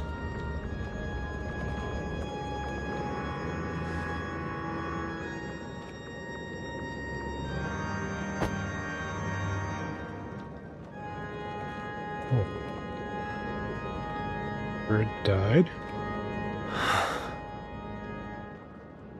I shall ascend to the heavens, becoming the scorching sun. Bathed in my light, my people shall flourish. They're all dead. While all evil shall be eradicated.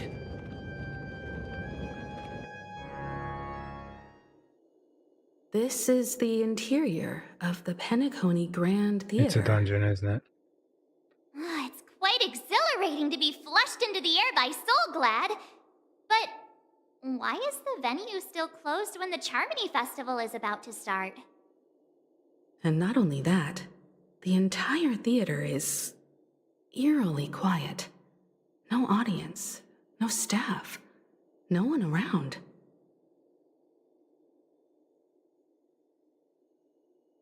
It looks like are we too late? Even if we're late, a grand theater like this shouldn't be completely empty. Let's explore around. Be careful, everyone.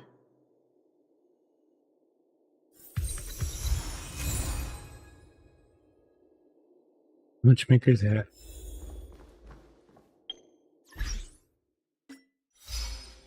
Whoa.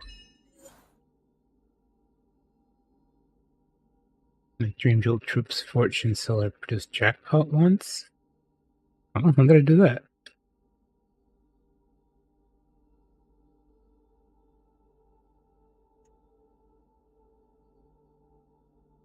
Is that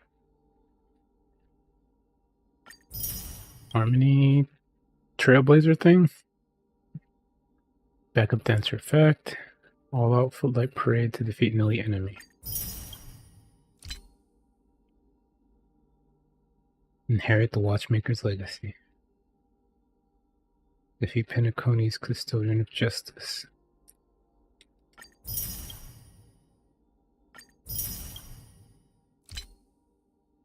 Tread on the path of harmony. Sweet. Is that enough for another pull? Wait, what? Maximum ammo limit of Handle Rocket in Sando's adventure. Oh, I hadn't claimed that earlier.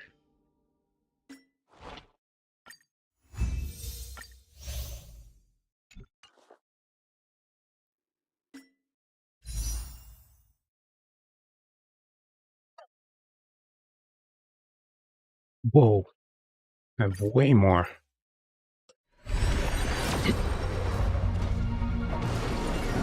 Darn it. I thought that might have been it.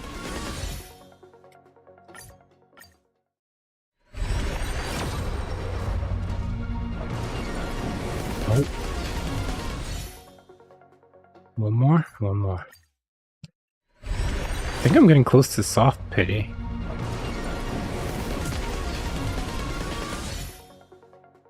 But clearly not there just yet.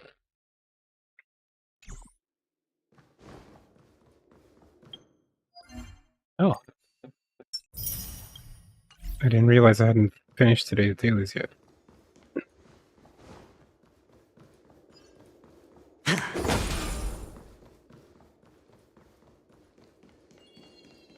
Gosh, the atmosphere here is so creepy and unsettling.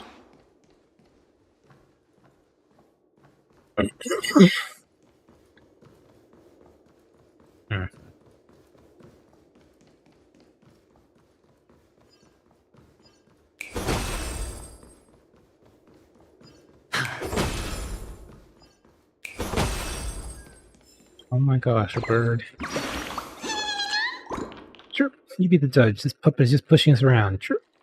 Everyone's dancing, but it's just sitting there slacking off. It even threw out tantrum when it was chided. Chirp. The puppet's in the wrong. Yeah, that's right. Chirp. And just look at it now, pretending like it can't hear us. If I had to say in this, these puppets should all go to the great tree and be taught a lesson by Professor Owl. Chirp. You over there. You're slacking off again. Stop running away. Chirp.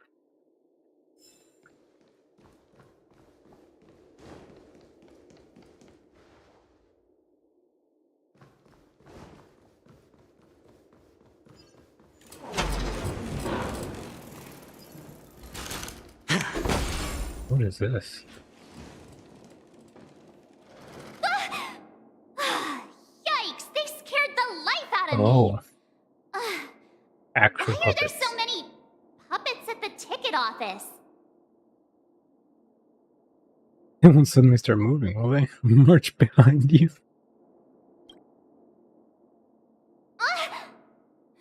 Stop it!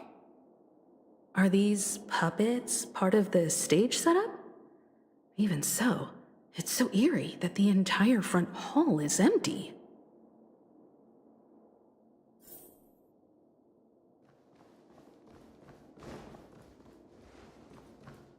What the heck is going on?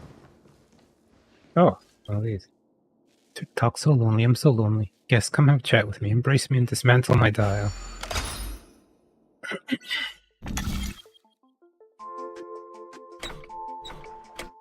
Okay, let's see.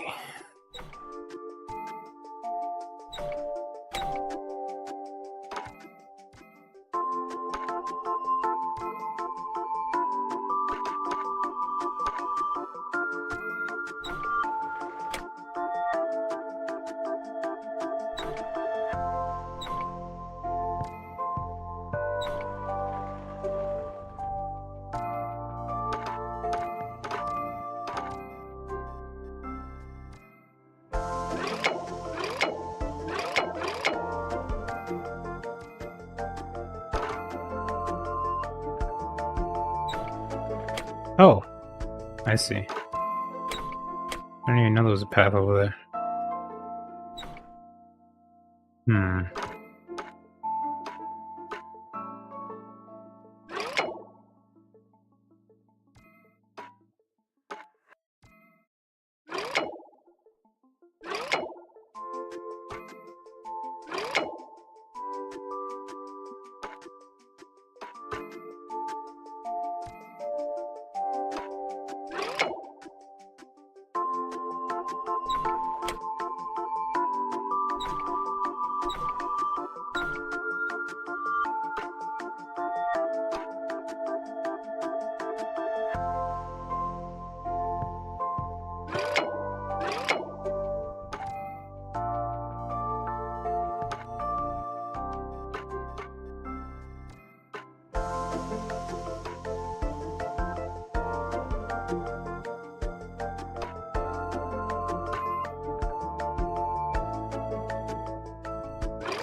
Hmm.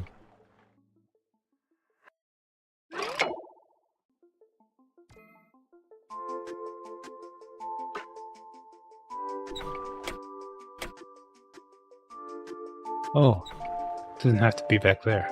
Okay.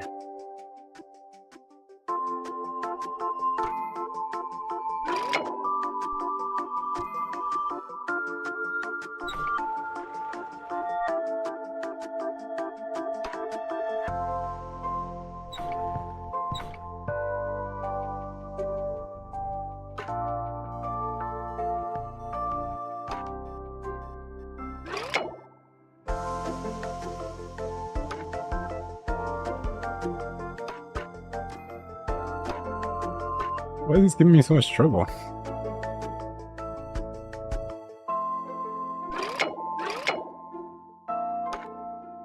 It's not even the last one.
Hmm.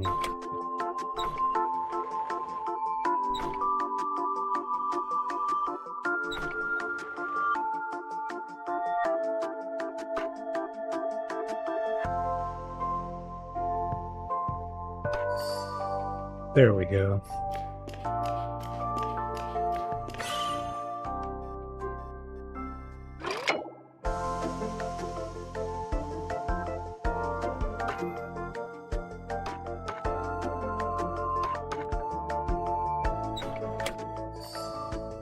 What? I didn't even mean to do that, but alright, sure.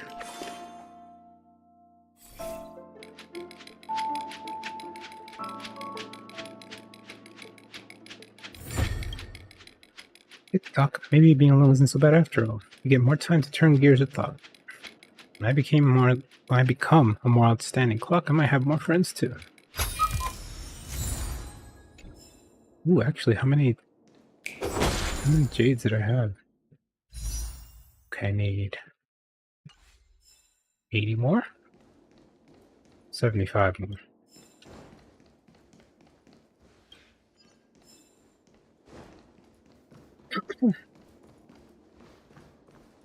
Why is it pointing?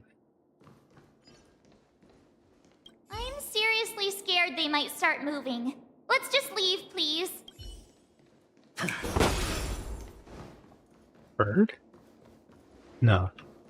That's a lava lamp, not feather crest things. Ah, but that is. Back here.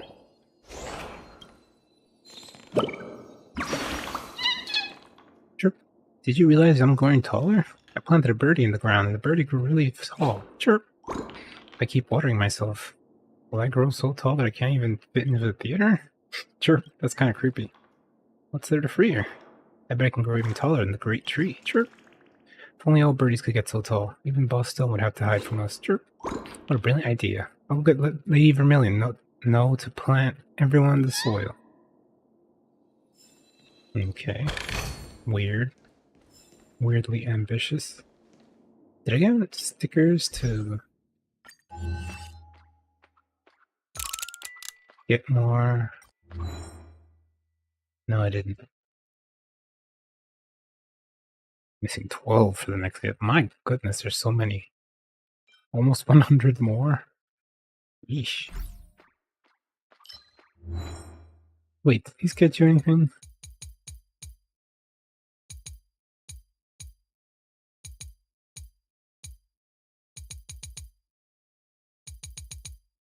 Let me just do this.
What is this?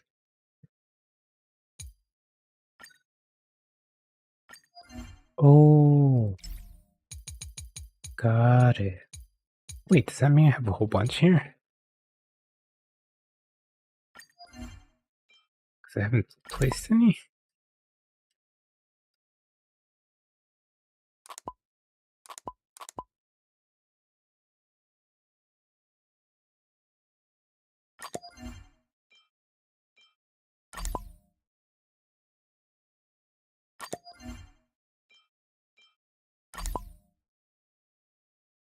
Oh my goodness.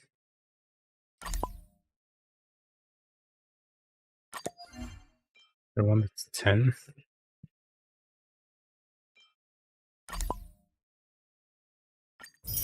Interesting. So that's what this means. Oh, and they're separated by areas? That ought to help.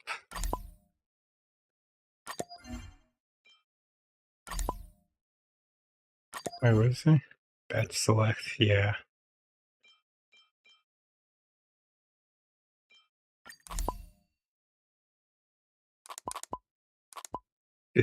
Pom pom.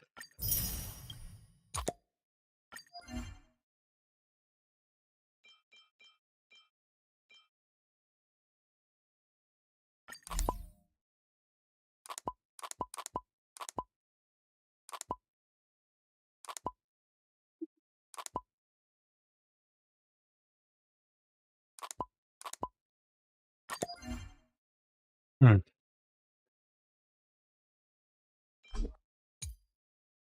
Ah.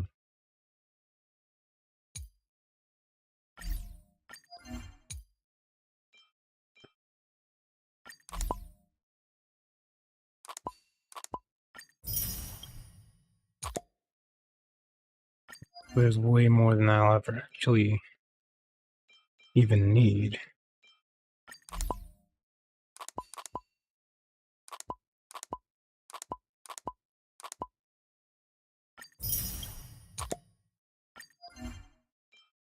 Goodness, my clockies.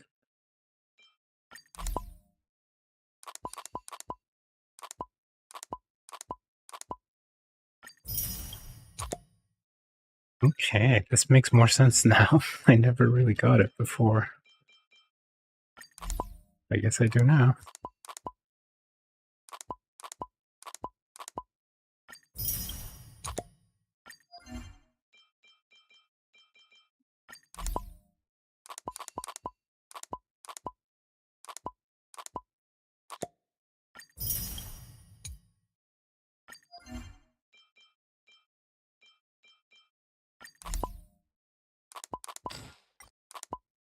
That's not what I meant to do, but alright.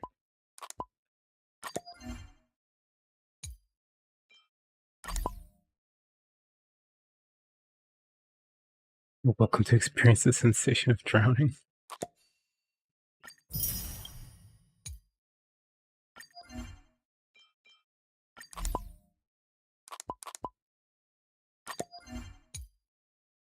Oh, I don't have enough for this one.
It's one night on the map is asleep. He's going entirely to land he loved.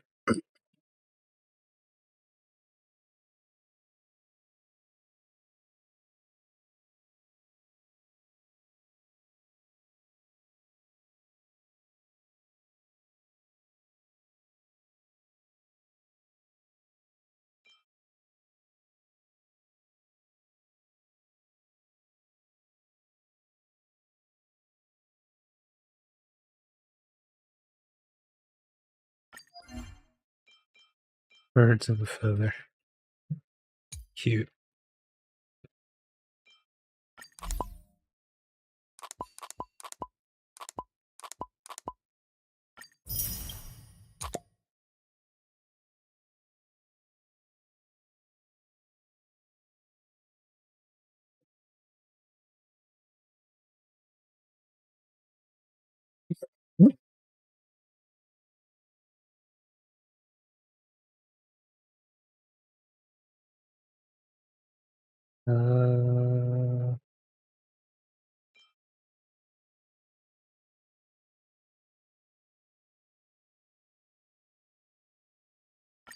Who's writing these responses anyway?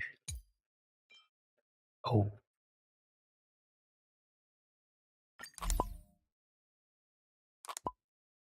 So close. But not quite there.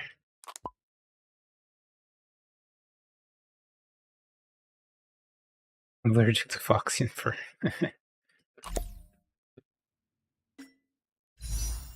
Yeah. No. Did not mean to do it, Temple.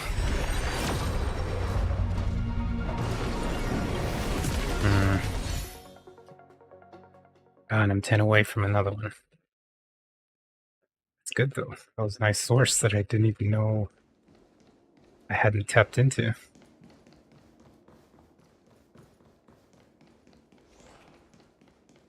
So an achievement and a chest, or 2 chests.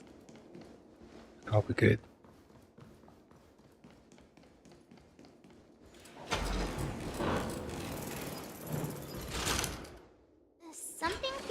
off. We're in the right place, right? There's no other grand theater in the dreamscape. So Sunday's messing with us? He said we'd have a final showdown on the stage, but why is there no one here? My apologies for the delay, March 7th. You scared me. Where are you now? I'm waiting for you behind the curtain. Following the Asdana tradition, I invite you to enjoy a stage play in 3 acts before the festival begins. Of course. History is a mirror reflecting the universe's true essence. Let's use this opportunity to delve into the rich history of Penacony and the eons. Within it, naturally, the future takes shape. Let us commence with the dawning of the world.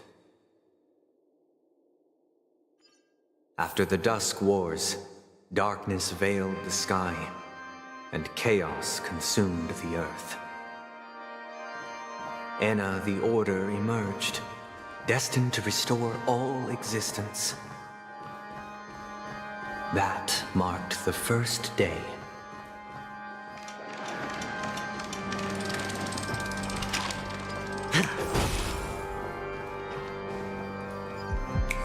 So dramatic.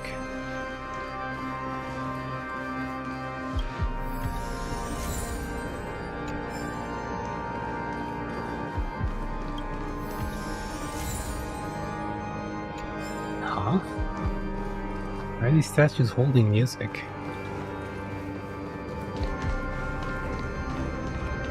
Whoa. Ooh, a sticker. They gathered nebulae and Sorry, Sunday. forged them into picks, thus creating a grand lyre with black and white keys. Strike. Sorry.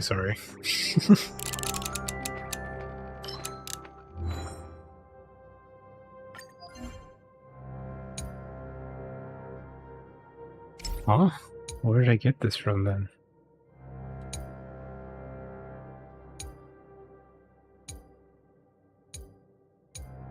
Ah, so it's not area dependent, it's category dependent. The white keys and the sun rose. Strike the black keys and the moon rose. And so, the cycle of day and night arose.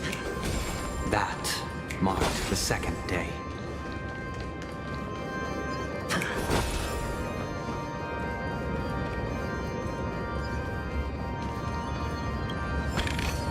It's one chest. Another song.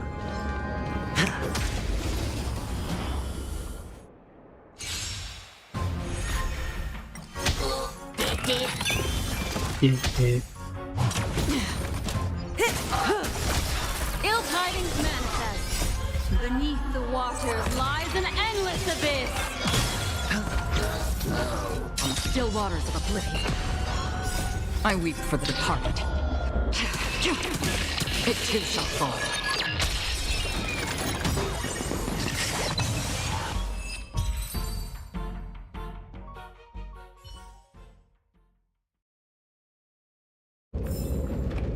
As if victory were ever in doubt.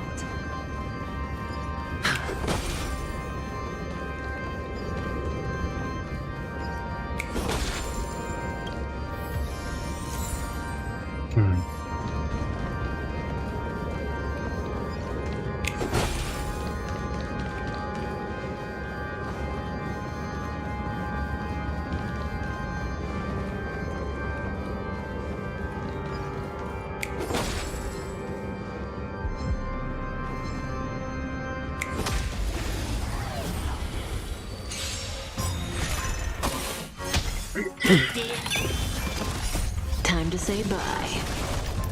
Boom. Ill fate descends. Relax. Bust. What a waste. Take it all. Watch your head. I weep for the departed. Oh. It too shall fall. Hold up.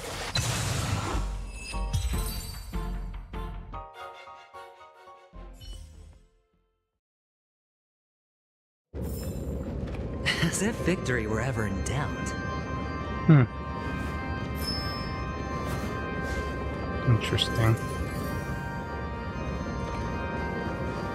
I just noticed in my chat some stuff shows up on the stream, but not everything did? Weird. Oh, this is really strange. Didn't they say there'd be a huge crowd coming to the Dragon Good Theater? Why am I the only one here? Chirp. You're lost. That's terrible. I hope everyone's alright. Chirp. No one's here at all. It's so awkward being the only lonesome birdie here. Maybe just head back to the Great Tree. Chirp. Are they all gonna have music? No. I said that and then that one immediately did not have music.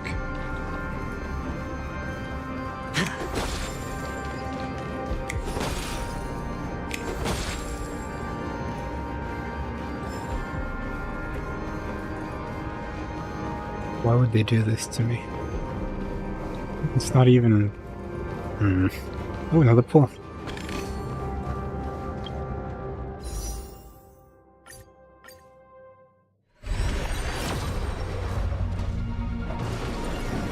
Nope.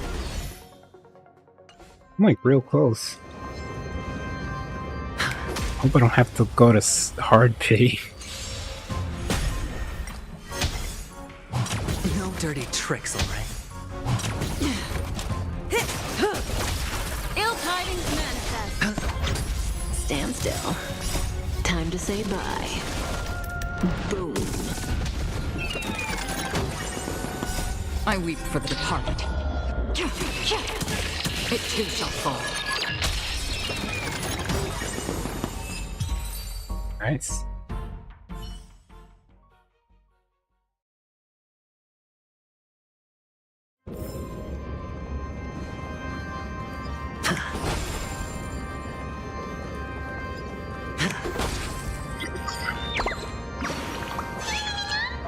Hold on, chirp. This is the second stage. Main star should use another route. Chirp. Don't underestimate us. Supporting actors are very important too. Chirp.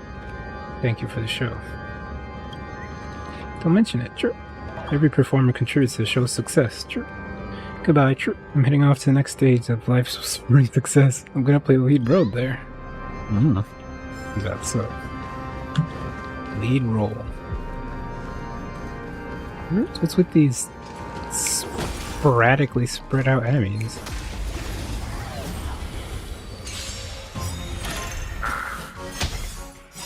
Mind your manners.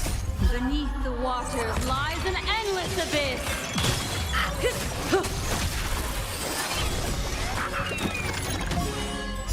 Bust. Or maybe I'll take it all. Time to say bye. Boom. I weep for the departed. It too shall fall. Overkill.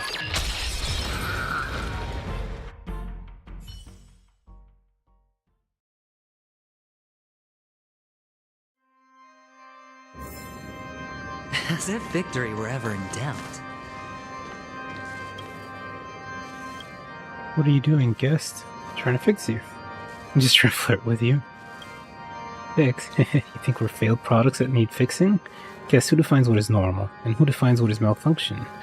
Why is it that when we abandon our poor imitations of Clocky, we must be fixed en masse? That building block from the toy store, it definitely isn't some sinister object causing malfunction in the Sweet Dreams troupe, but a treasure that awakened us. We're not damaged tickers, we just returned to our old selves. Yes, my inner self is impenetrable. If you think you can change my mind easily, go ahead and give it your best shot. Okay.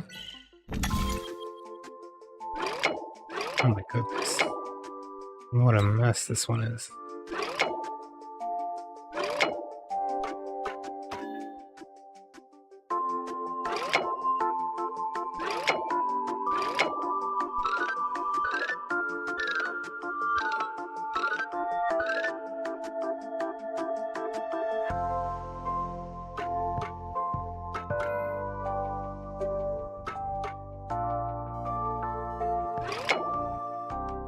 Oh, I didn't even see this one.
Oh.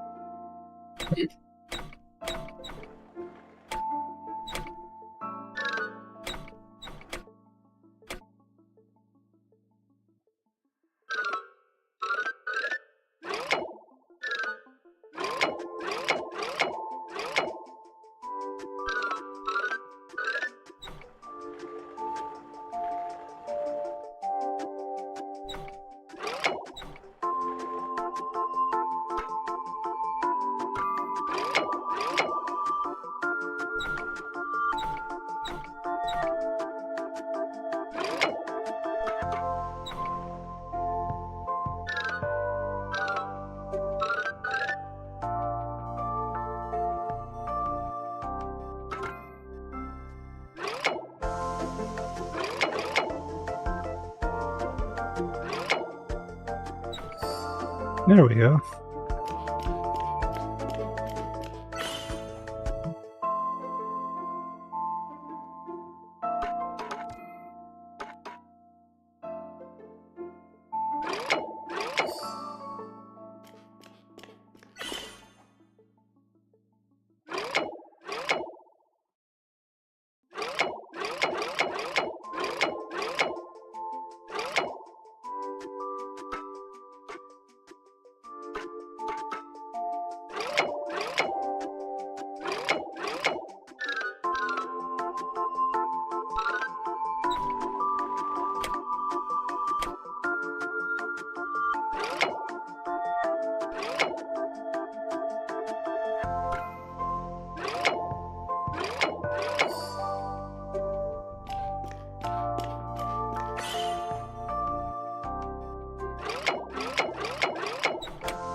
Oh, just that easy.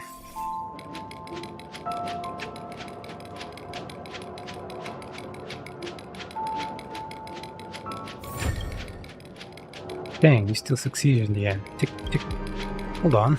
I didn't want to say that word. Wonderful, I'm still me. When you were repairing me just now, I kept wondering if I'd really escaped the clutches of the troops' control, or I was being possessed by that strange building block. But I understand now, building block or not, I have to keep being myself. Hehe, looks like we didn't need any building block to find my true self. Thank you, guest. I won't resign myself to destiny ever again. A reward with no risk? I'll take it.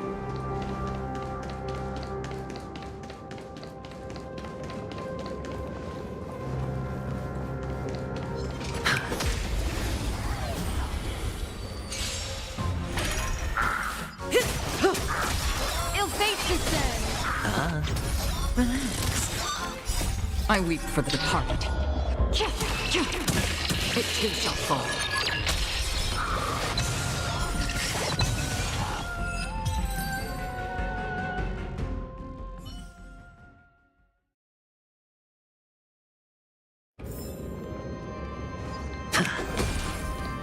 What? Okay.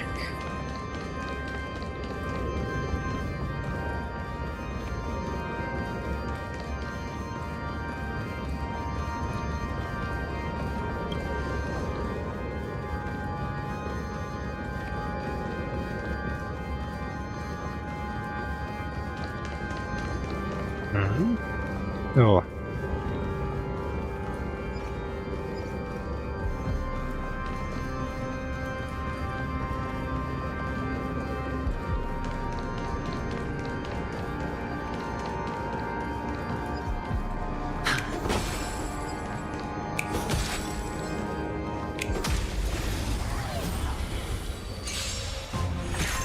Alright. Still a bunch of enemies around. Time to say bye. Boom. Well, I said a bunch, but I actually only saw this one guy, so I don't know if there's any more. I weep for the departed. It too shall fall.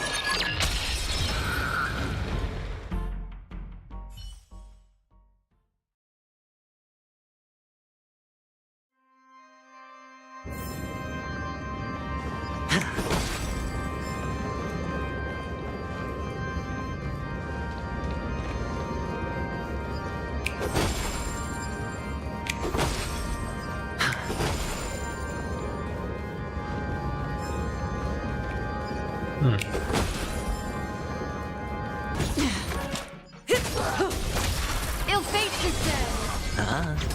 Stand still. Destined for oblivion. I weep for the departed. It too shall fall.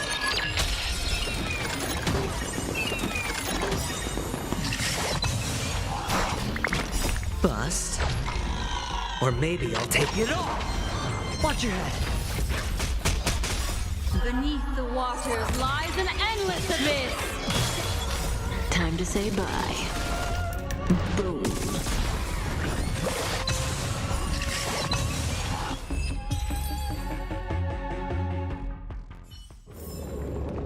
As if victory were ever in doubt. Bird.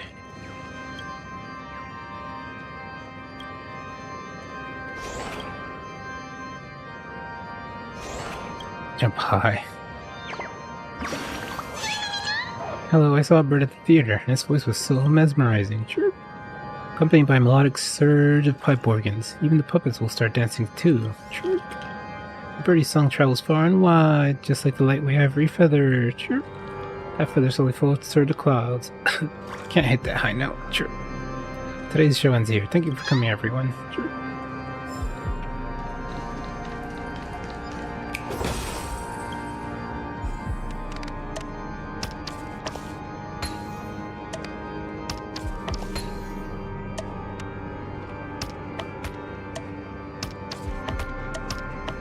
Right, if it doesn't attach to anything, then it won't stay on. Oops.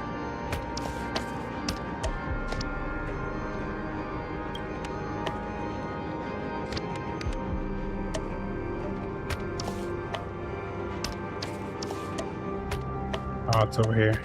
Okay.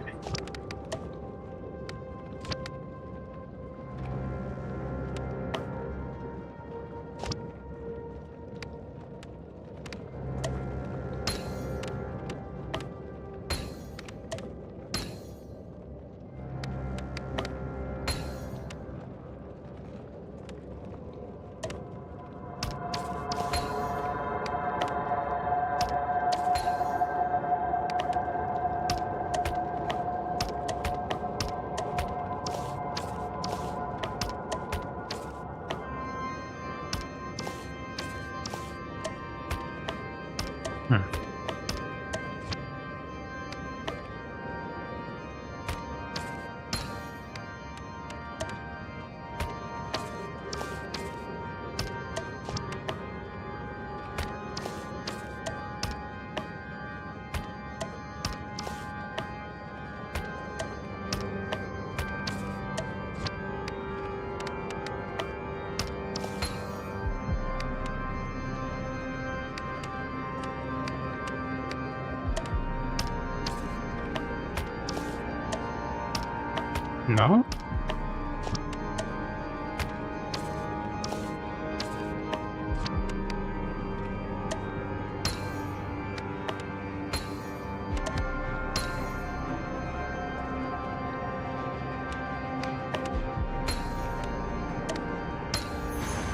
There we go.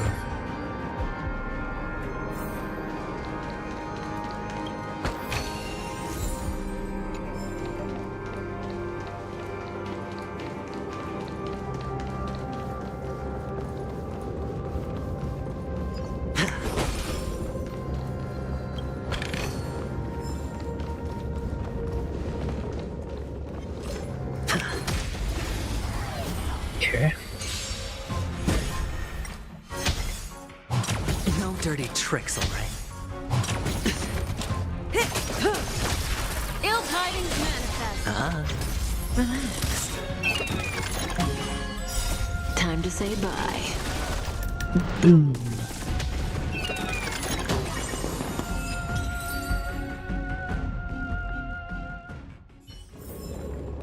As if victory were ever in doubt. The puppets are gathering around the frame. Are they expecting us to enter it? Yep. Ode to Prisoner.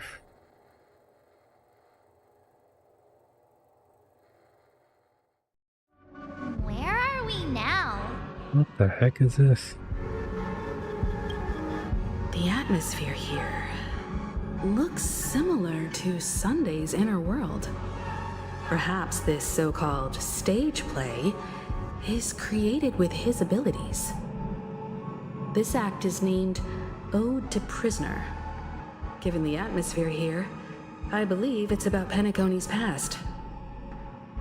I thought things were finally looking up as I managed to dodge prison during my recent trailblazing expeditions.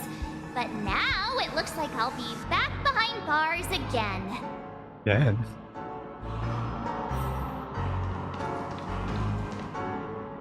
What the heck?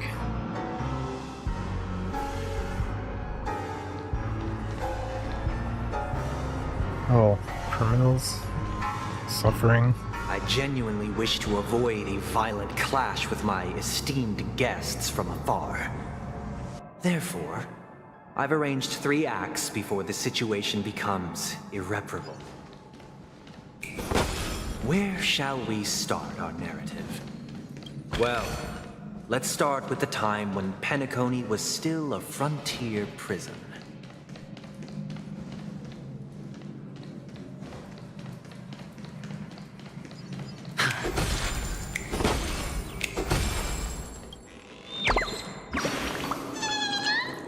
Hey, see that chaotic center? A lot of great loot has been sucked into that. Chirp. Old Man Wood's treasure must be hidden in such a dangerous place. Chirp. Old Man Wood? With that head of unkempt leafy hair and that grin on his face, that's Old Man Wood. Chirp. Chirp. I was gonna get you to come too, but I don't think you can fly. Chirp. I better head back to the Great Trio. Look, Chris. What the heck is this? A meme?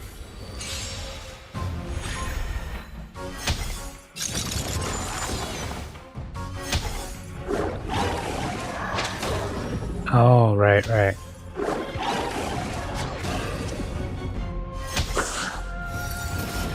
dirty tricks, I'll bust. Or maybe I'll take it off. Watch your head.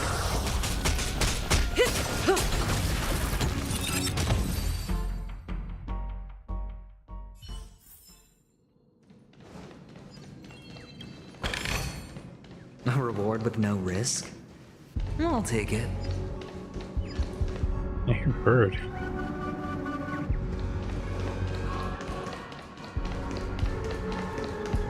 Oh, where? A staircase somewhere? Huh.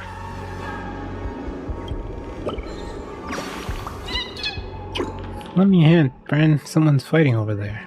Stop fighting. Here's the feather. Let's all be friends. Chirp. A fight. Cut me in. Where's everyone? That mirror. Look, they aren't showing the signs of stopping at all. Chirp. Yo, doodoo heads who don't listen to me. Someone's gonna get offended at this rate. Someone's gonna get offed at this rate. Alright, I have to get Lady Vermilion. So you must have a way to stop these people.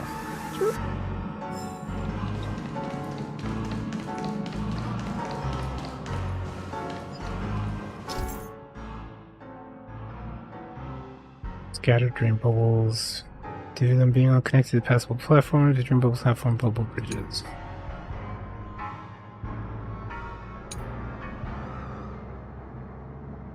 Move along the designated trajectory.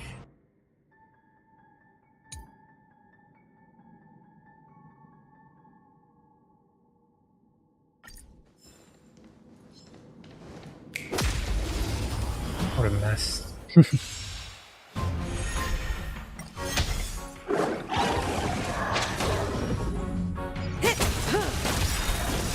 Beneath the waters lies an endless abyss. Time to say bye. Boom.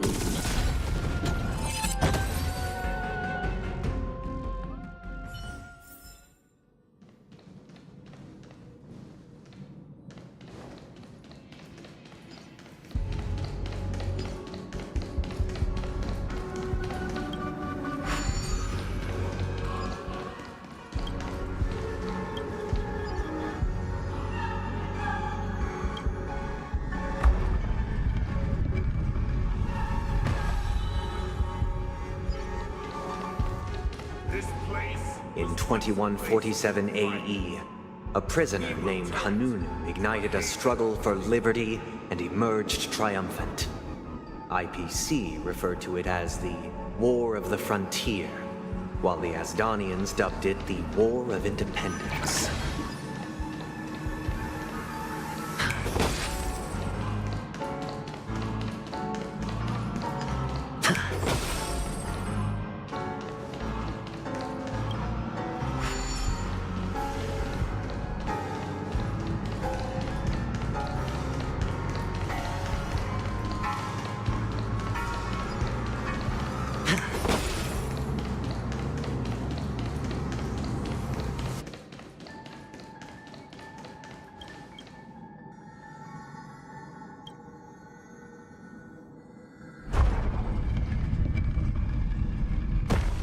Oh. It's both, is it? Is there anything up here? There is something up there. Just. Dang it.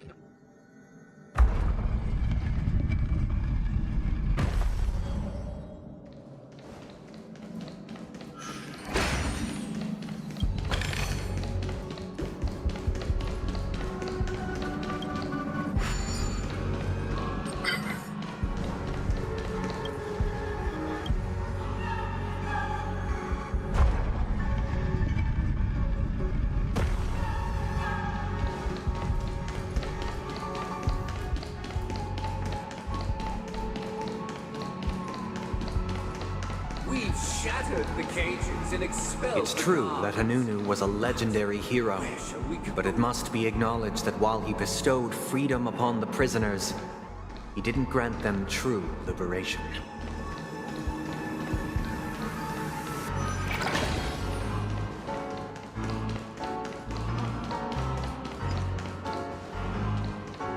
Thank you for staying here, honorable travelers. The three nameless stayed on the planet, endeavoring to spread the tenets of Trailblaze throughout the frontier prison. Alas, their efforts proved futile.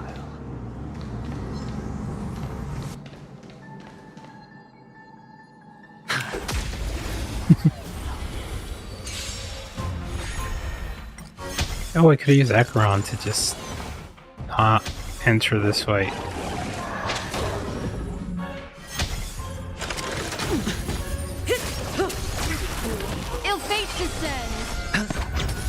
stand still. On the still waters of oblivion. Thank you for staying As here, if victory honorable were ever in travelers. doubt. However, The three nameless stayed on the planet, endeavoring to spread the tenets of Trailblaze throughout the frontier prison. Alas, their efforts proved futile. Yeah.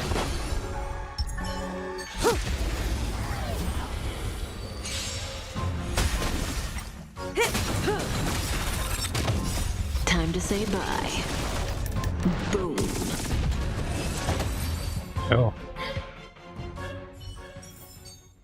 The human body is beautiful in its fragility.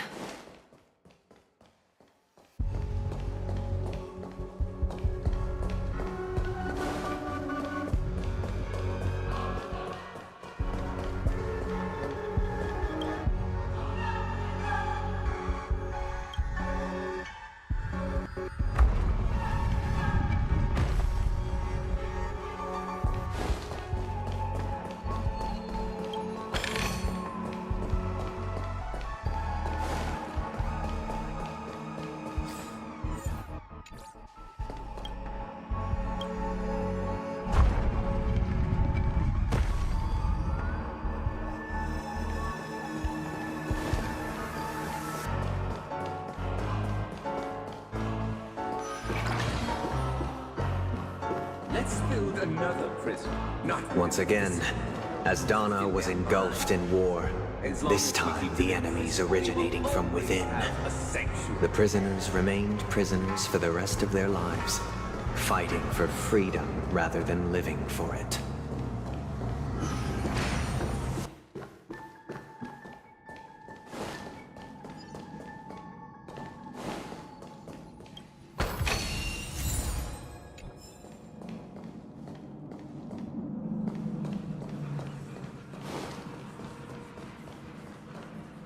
I hope you like this land of freedom on a scorched earth.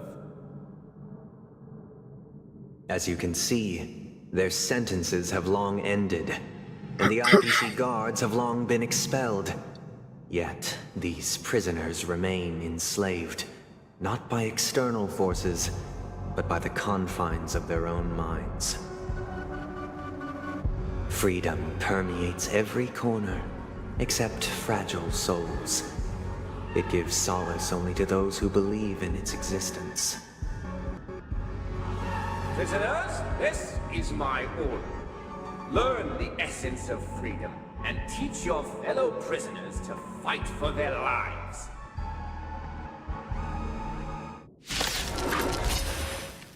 Hey! Why do we have to fight while enjoying the show?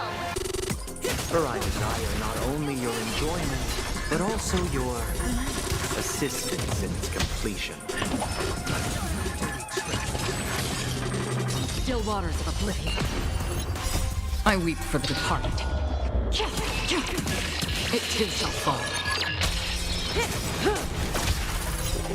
Time to say bye. Boom. Destined for oblivion. Relax. Beneath the waters lies an endless abyss. I weep for the departed. It too shall fall. It's on me. Bust. Or maybe I'll take it off. Wow. Didn't even let it actually do anything. No one can restrain you anymore. You are free. Thus concludes the first act. Amidst a raging war, the frontier prison headed toward becoming Land of the Exiles. This must be how Penacony was constructed. With the aid of outsiders, the prisoners were finally liberated and established the Land of the Exiles. However, it appears that Sunday aims to convey the spiritual plight of the prisoners more than the physical aspects of imprisonment. This show is a bit too literary for my taste. But But the battle part is quite easy to understand. Anyway, we've arrived at the exit. Let's go! Yep, you nailed that part, March. These puppets... Where are they guiding us this time?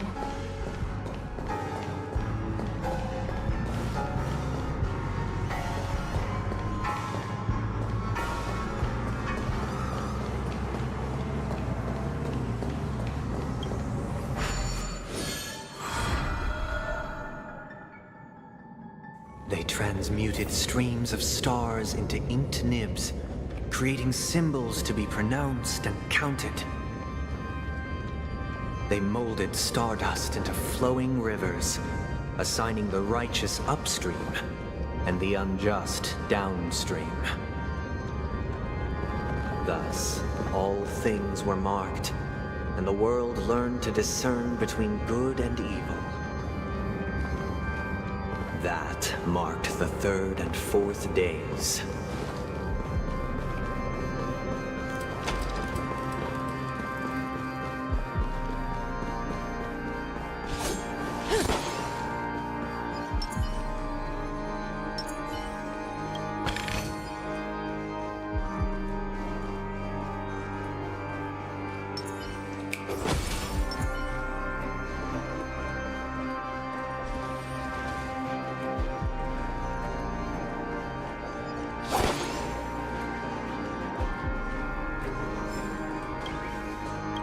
Bird.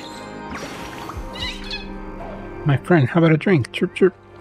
Whatever taste or theme. If you can think of it, nothing I can't mix. Chirp.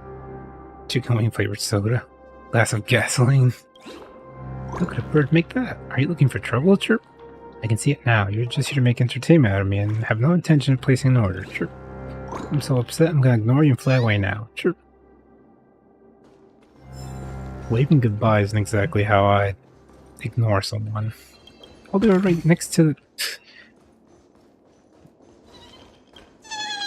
Oh, this is Lady Vermilion.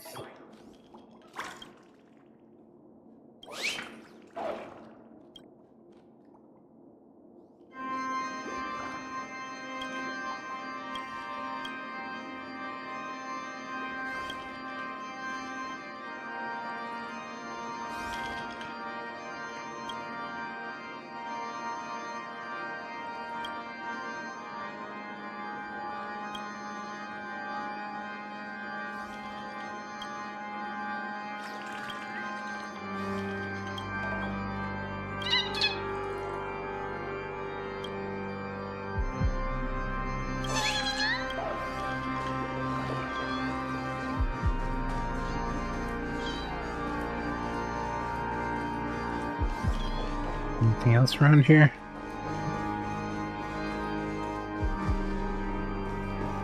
Is this where it came from?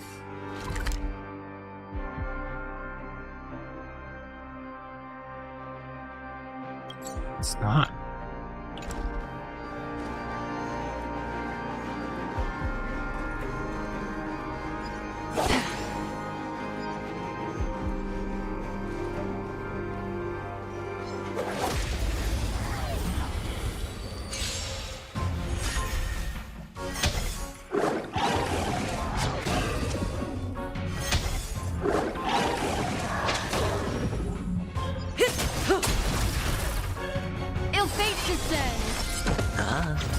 Relax. Time to say bye. Boom.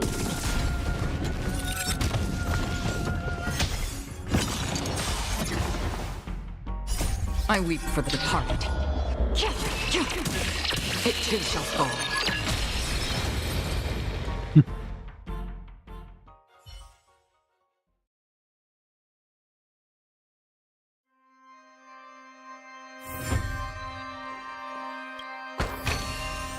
Don't forget to let your friends in on the action.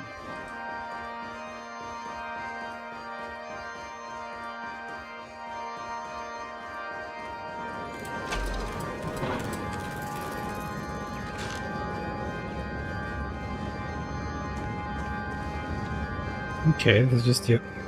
Oh, other side of where we were earlier.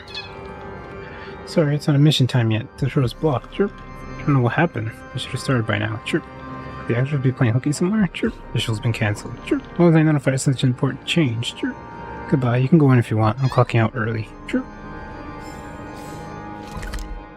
Alright.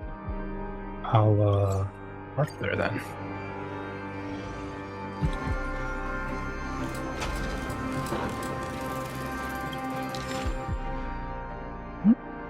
Plan of the Festivities Glow. Glow?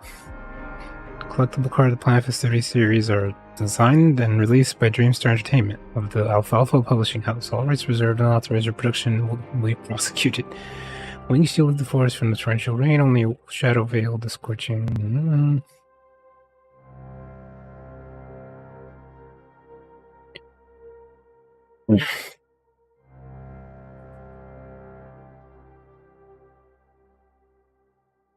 Whoa. Hey there. Hi. I was so... I realized I didn't have the chat up, and then when I looked back I saw conversation happening. Or, not conversation, but activity. Hello. That's not me, by the way, my bot. Sorry. I guess it's a little active?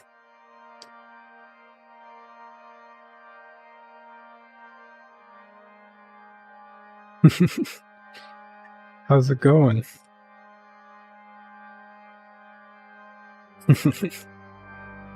I heard Sushi laughing, so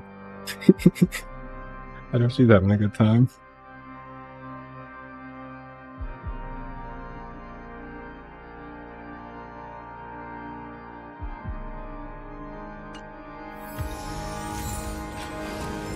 Oh, the sticker. Another frame.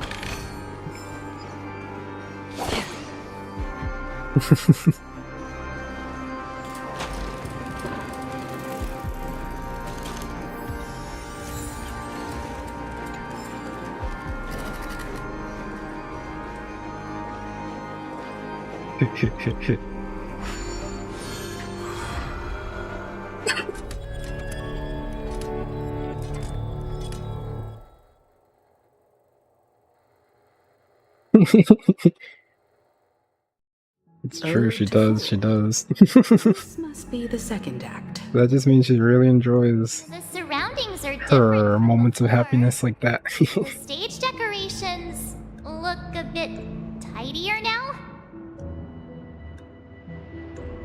Behold the ensuing tale, a struggle for power. Penacony witnessed the ascent of the 7 major lineages: tree, grass, flower, bird, beast, fruit, and insect. Peace never truly graced Land of the Exiles. The history in this era is rich and intricate, so please allow me to present it in allegorical form. Nah, it's fine. I don't yap as much as I should, so... Thanks. I gotta get into the practice of talking more often. I do try, but I can do better. So for now... Yeah.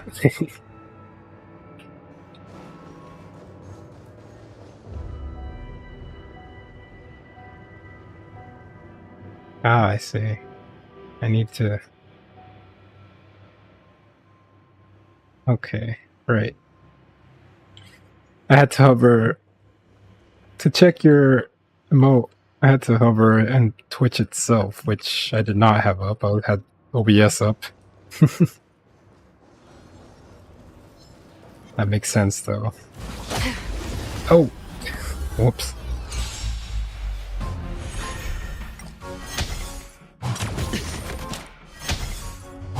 Didn't hurt. Okay. I'll face this then. Stand still. These parts shouldn't be too rough, but... I mean, at least the first part wasn't, and... They increase complexity, but like not really by much usually, so... It's just gonna be a bunch of fights mostly taking up most of the time here. Watch your head. Bust. Or maybe I'll take it off. Time to say bye. Boom. Oh, I thought they were all gone. Die! Sheesh. That thing was hardy. Another blood debt repaid.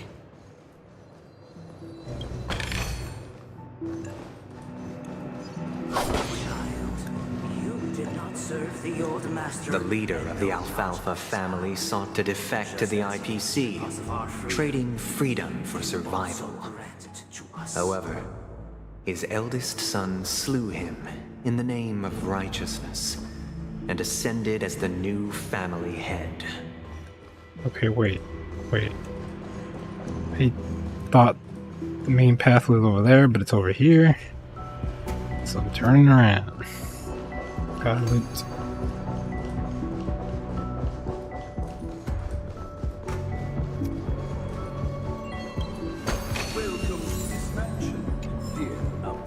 Land of the Exiles was in disarray, besieged by both internal and external perils. Though the 7 major lineages appeared united on the surface, each harbored their own ambitions, leading to ceaseless conflict.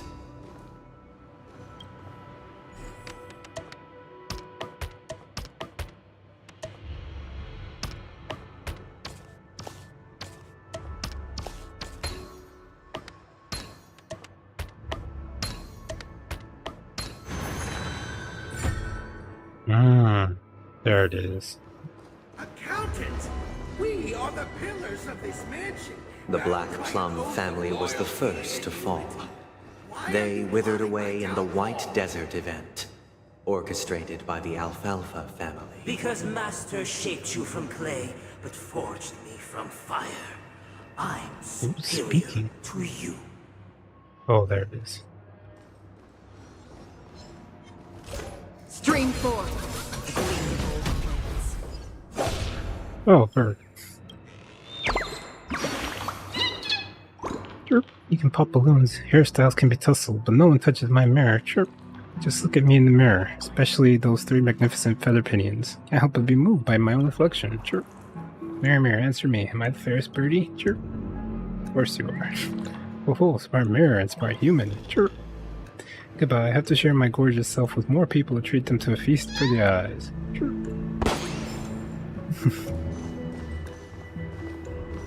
This mirror isn't reflecting me at all.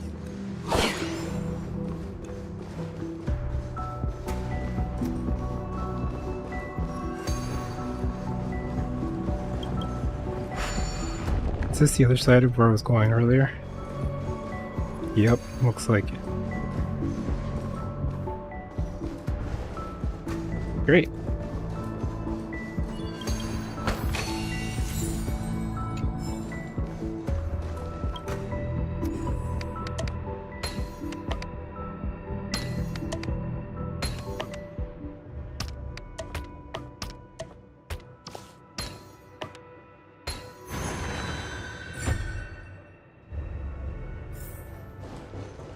So many chests just on the main critical path. And bountiful ones too, not just the basic ones. In fact, how many Stellar Jades will have? Ooh, enough for another pull. Let's go.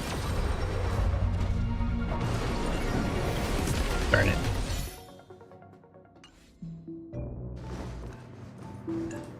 Getting closer to hard pitting.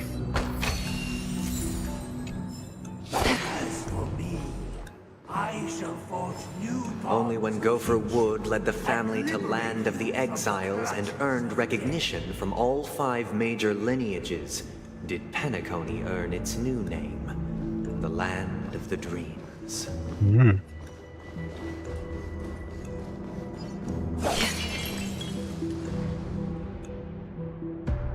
Dear outsider, I beseech your aid. in purging this mansion of the poison spread by the lurking instigators. You want us to help you? What do you need?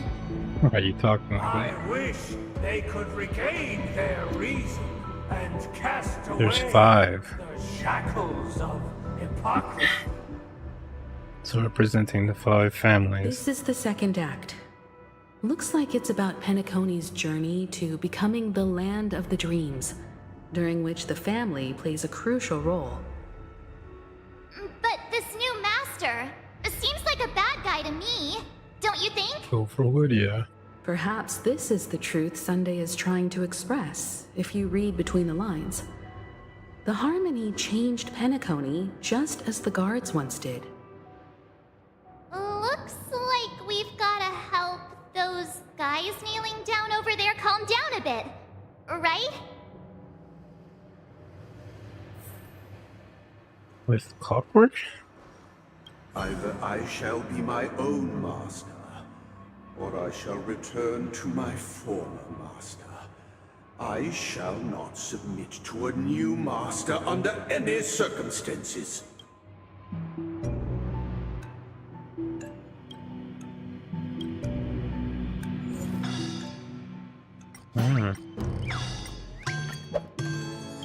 Without a master, who can grant me true freedom? I see. Master is no longer here. I thought I'd be free, but I'm not. Now, without my master's command, I'll have to seek guidance from the blind. You just gotta call everyone? Master is no longer here. I must seek a new master and serve them faithfully. Once, I stood as the most loyal guard among all the servants. Now, with my master banished, it's my right to assume control of his dominion.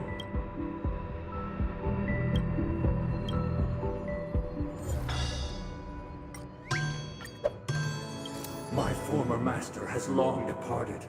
But why do I still fear the remnants of his creation? Master! Oh, you will return in due course, and I shall stand.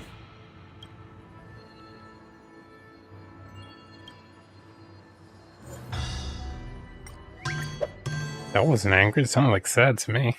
Master, now that you have gone, I shall wait no longer for my reward.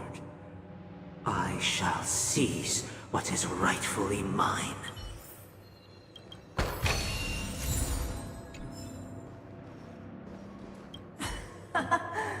In the absence of my master, I am free. But without their guidance, for whom shall I sing?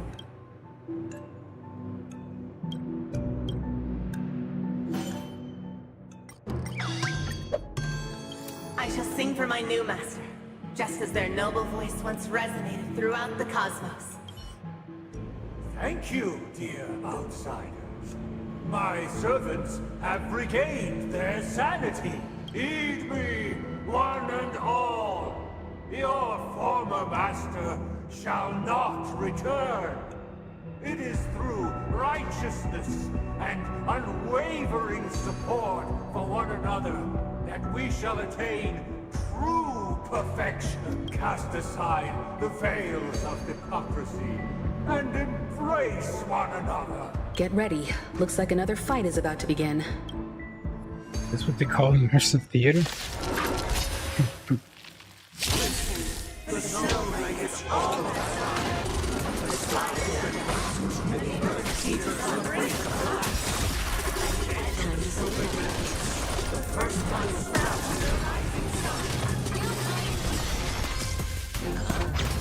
Stand still. I weep for the departed. It too shall fall. Destined for oblivion.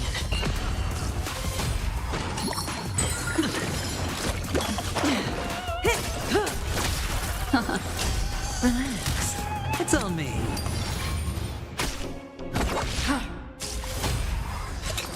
That was weird. Kafka's follow-up attack was like blocked by gray screen. That was weird. Stand still. Hey, there it is again. I guess this map just isn't very well suited for that kind of distance. Time to say bye. Boom. I weep for the departed. It too shall fall.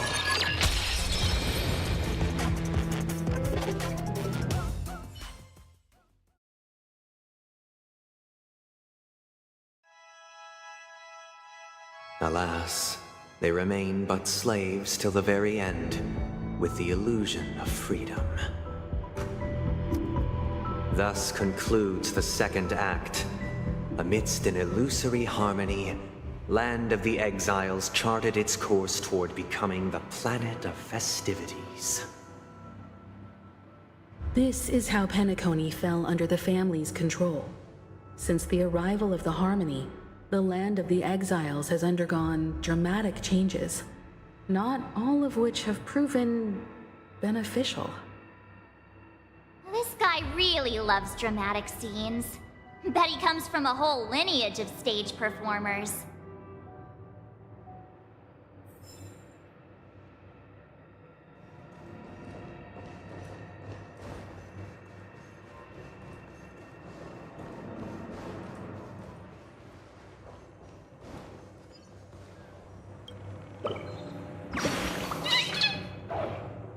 I'm the birdie that guards the theater. Everyone that passes by has to answer to my riddle. Sure.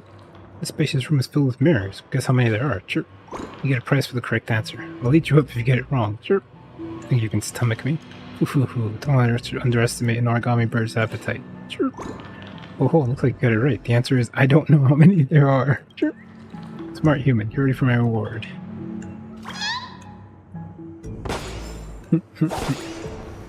Silly. Very silly.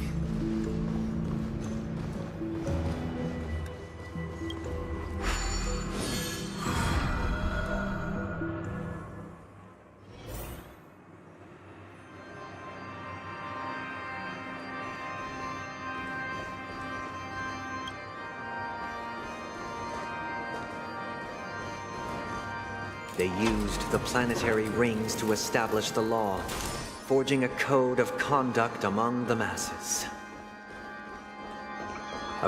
Thus, all mortals found their unique place within this symphony. That marked the 5th and 6th days. Whoops, I skipped some more dialogue. If I found all the birds, and it seems that the last one's just gonna be the boss fight, and not another part of the dungeon.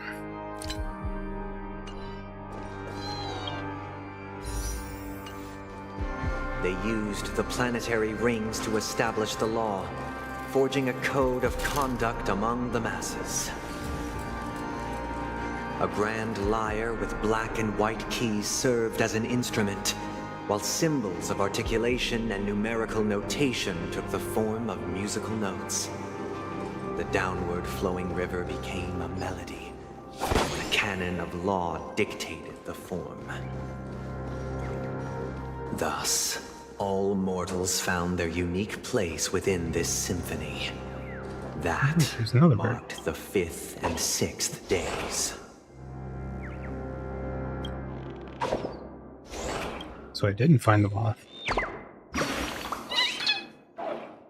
Not bad, you're able to keep up with my dance moves. True.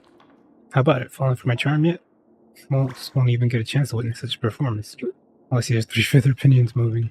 A true work of art like this would have most of its parts hidden underwater, with the only thing visible to the audience being the 3 feather pinions reaching out. True. Goodbye, I'm far too magnanimous to debate uncultured swine like you.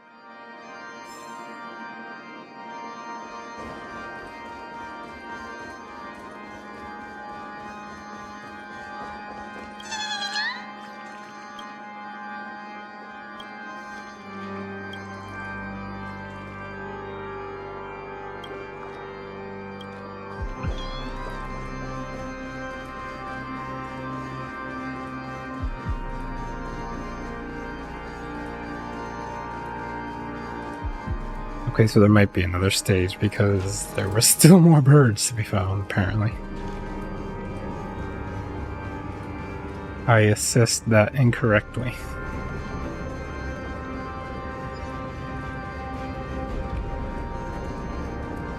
This guy is really into these puppets.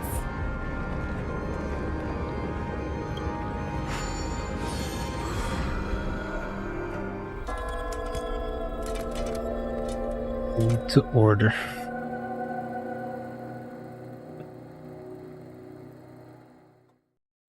Oh, I get it now. The last scene is all about singing the praises of the Order. And the atmosphere here is completely different from the previous two scenes. This is the concluding act of this play. I have showcased the past and present of Penacony, hoping that my desire for change resonates within you. And now, I shall reveal its future to you.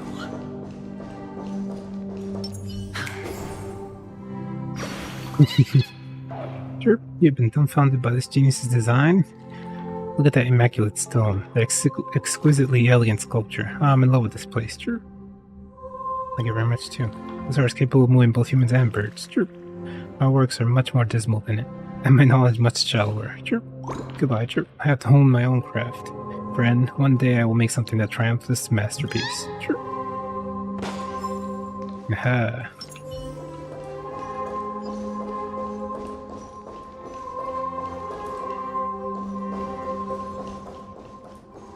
Stream 4. Responsibility for the people. If the people lack foresight, we will make choices on their behalf and bear the responsibility.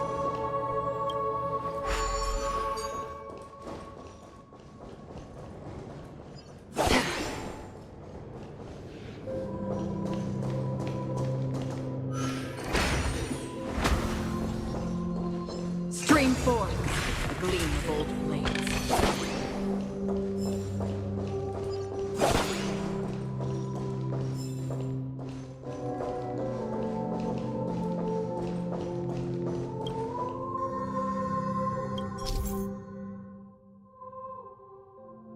When the surface of the dream module is already formed a oval bridge. Moving to bridge module will destroy the formed bridge. Return. Cool.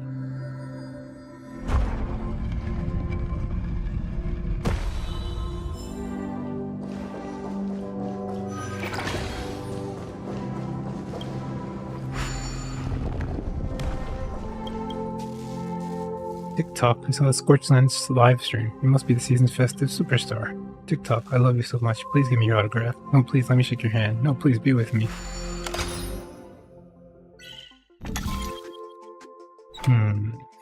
Oh.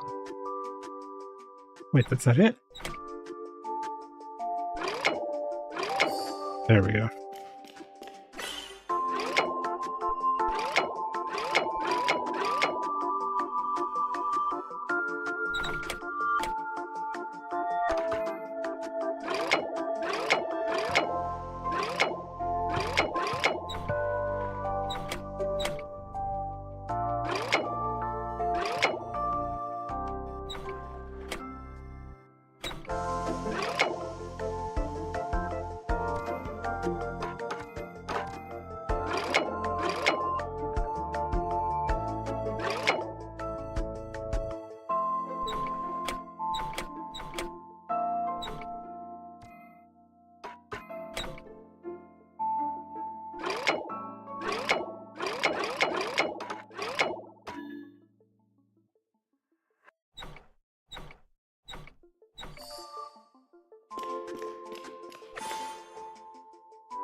Huck, I'm really sorry for startling you just now.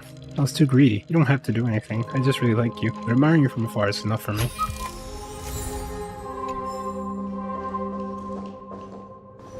I know I don't have enough, but let me see how many I have. 107. 60 more.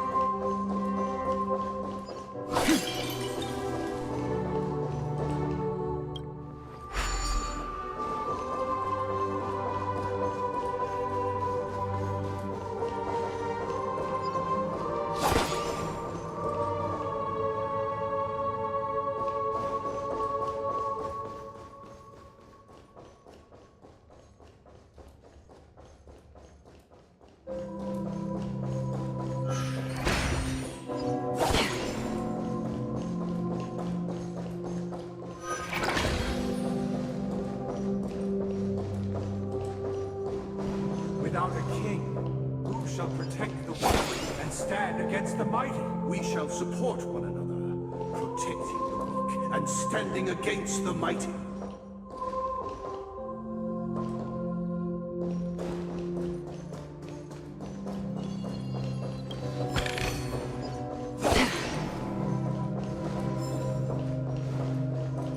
Stream forth, the gleam of old blades.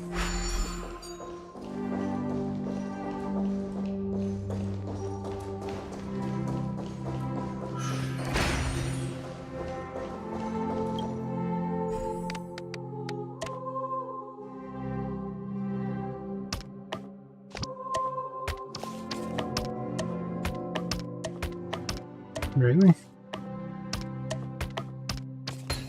Ah, okay.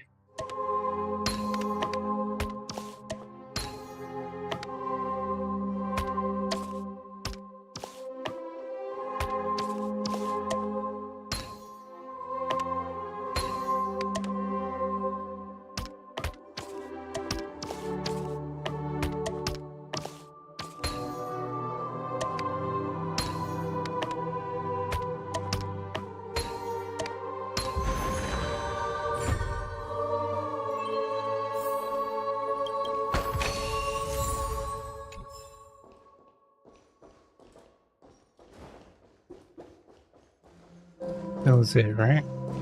Yeah, there's nothing else up there.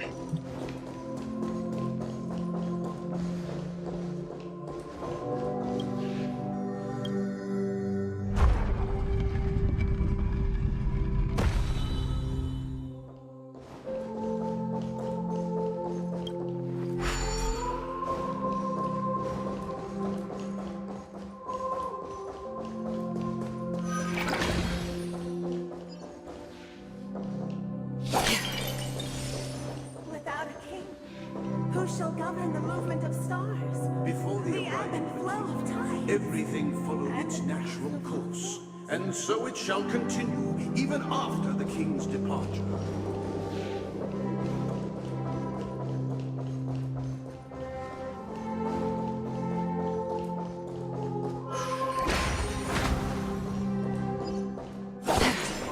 After the king's departure, We no longer have need for king, for we have become kings of all things.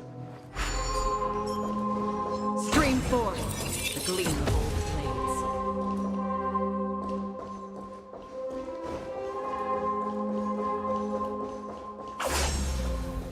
blades. Whoops.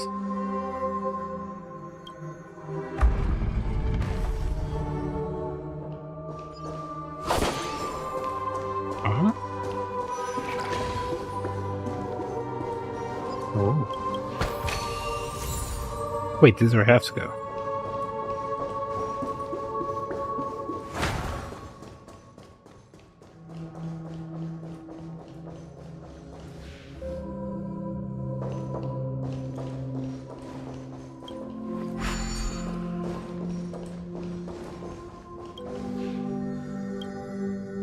Ah.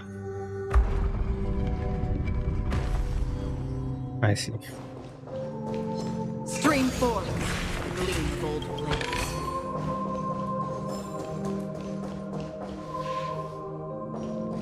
Where it came from?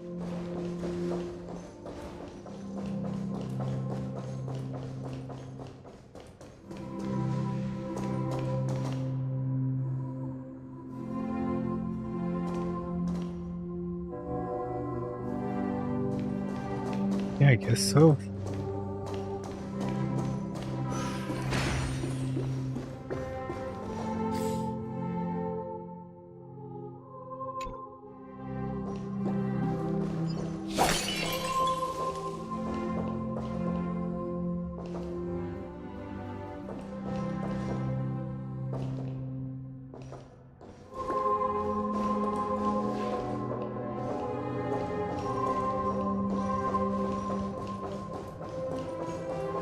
Alright then. Hey, aren't we supposed to kick off a short story and have a fight here just like we did in the previous acts? Why aren't any of these puppets saying anything? Because it hasn't happened yet. Perhaps we'll need to complete the story ourselves, just like we did before. So, do you think their mind needs tinkering or something?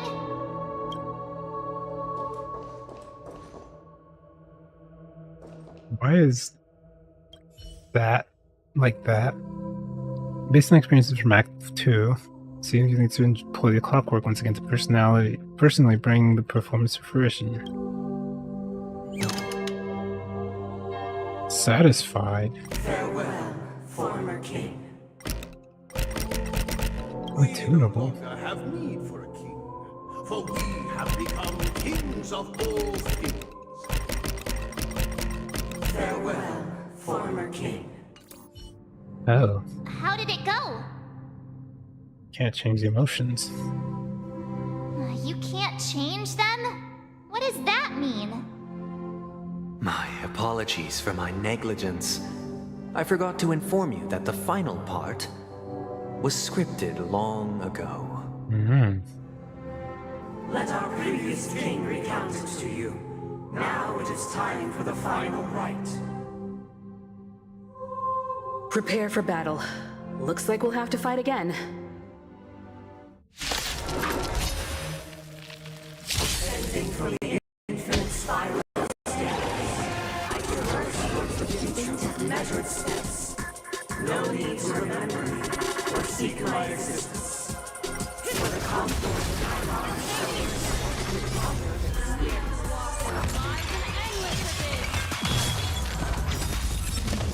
Bust? Or maybe I'll take it off! I weep for the departed.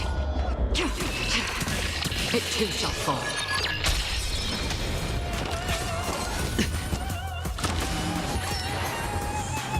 Destined for oblivion. Stand still. Glad he has an absurd amount of effect resistance. On the still waters of oblivion. Relax. Time to say bye. Oh, it's going down. I weep for the departed. It too shall fall.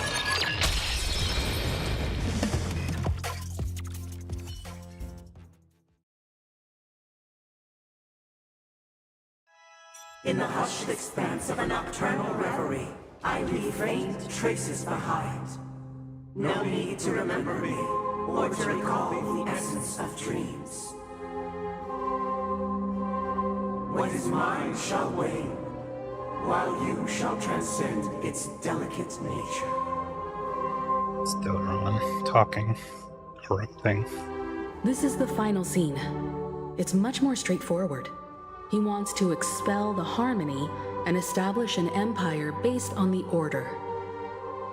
Let's go. Once this stage play concludes, it'll be time for the main event, the Charmony Festival.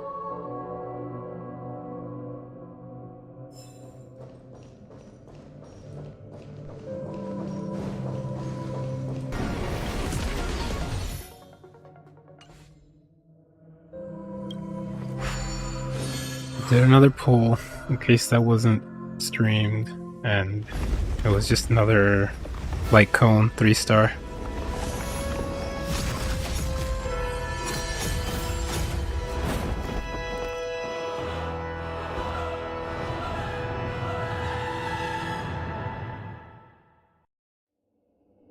Once is tomorrow until They Charmony imbued Festival. the world with meaning, perfecting all things in the heavens and on earth. Then, they rested from the labors of creation. Yet, all beings cried out to Enna. Under the banner of the Order, you have defined all things in the cosmos. But this made us realize that we are but puppets in your hands. Thus, on that day, all beings united and cast the Eon into the abyss of oblivion. Under Harmony's Theater looks totally guide. different. Is this the power of the Order? Everyone, get ready. This could be a tough battle.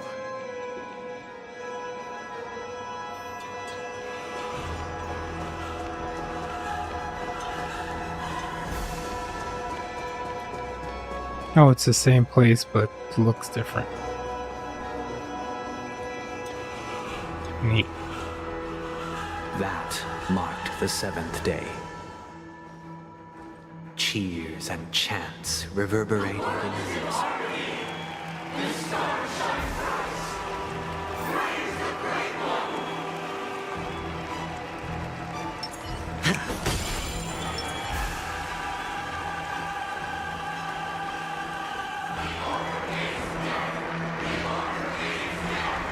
Huh?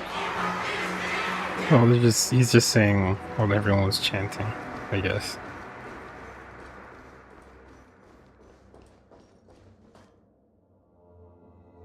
Look, there he is! That concludes everything related to the Order. What are your reflections on this, my dear guests? Nevertheless, this is but a trivial blip in the annals of galactic history.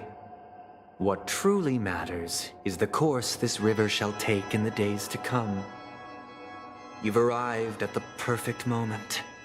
The Charmony Festival is about to commence, and it would be a shame if you were absent for the Harmony's prologue. Allow me to extend my warmest welcome once more. Welcome to Penacony Theater, the very core of the Sweet Dream, the abode of the Stellaron, the grand stage of the Charmony Festival, and the very place where the future of Penacony shall be determined through conflict. The very place where your schemes get smashed to smithereens. Where's the Stellaron? Why am I not seeing it? Your unwavering faith in the Trailblaze is truly impressive. True goodness can only be achieved through faith. Allow me to point out that falling into a permanent slumber is not happiness, especially when those people are driven by someone else's will in their sleep. Do you still believe that the Order only seeks to control the universe as their puppet, Himiko? No matter how perfect your vision of paradise may be, a cage remains a cage. People will never achieve true happiness in a world like that. They would just be toys for the Eon. It seems you have misunderstood my intentions. Allow me to clarify. My desire is not to resurrect a fallen Eon, or become one myself. Huh? My sole objective is to create a paradise free from Eons, where the Order ensures the dignity and happiness of all humanity. A paradise exclusive to us human beings. That's not the case. The Order. If people are to live with dignity, there must be nothing and no one above them. In your so-called paradise, you would be the one reigning supreme. Looks like we won't be able to convince each other. Now that our conflict has been destined, let's unveil our paths and reveal to the universe the true path. However, before the prelude to the future begins, please take a moment to ponder the questions I've posed. Is darkness equal to daylight? Are sinners equal to the righteous? If you are born weak, which god should you turn to for solace? Is it the three? Yep. Yet the Eon with great might, under the banner of the Order, you have defied all things in the cosmos. Destiny is a trace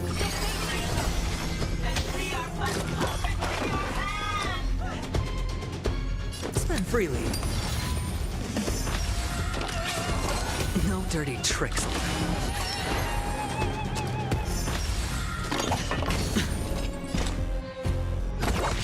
Stand still.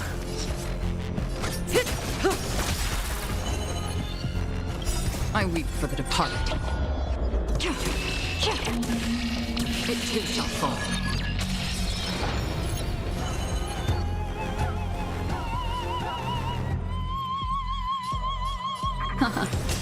Relax.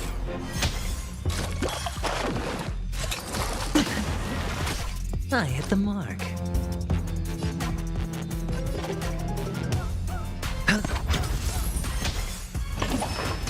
Familiar. Watch your head. That's half the work. The dice have been cast. Bust. Or maybe I'll take it all.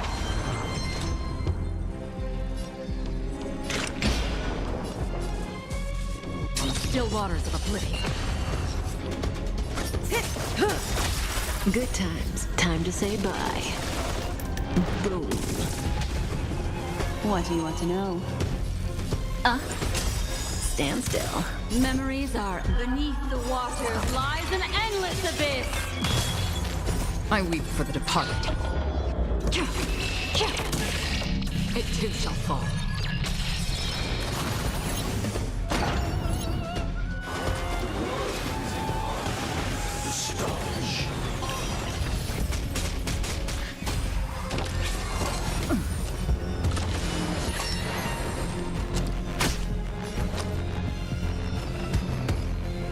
Oh, they're all buffed now.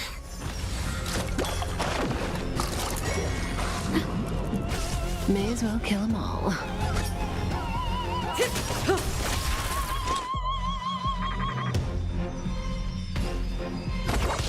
Relax. Ill fate descends.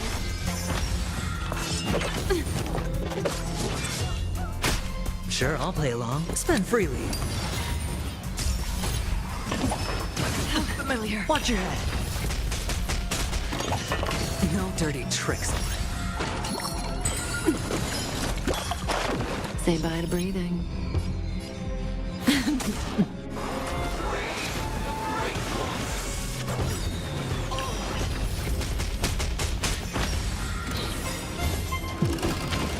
The dice have been cast. Bust. Or maybe I'll take it all. Destiny is apparent. Ill tidings manifest. Beneath the waters lies an endless abyss. Stand still. Good times. Time to say bye. Boom.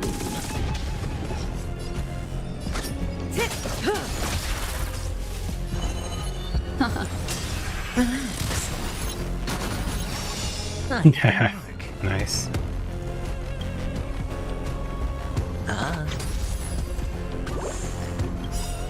I weep for the departed. It too shall fall. Ooh. Easy.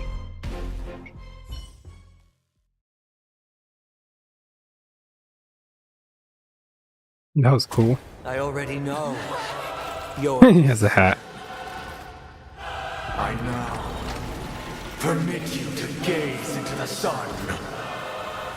On these 107,336 stones, the almighty and powerful strings of harmony are at my disposal! All members of the family. Harmonious choir, Dominicus! Ooh. Lost souls, come and meet your master! The embodiment of the harmony? So the true purpose of the Charmony Festival is to usurp it?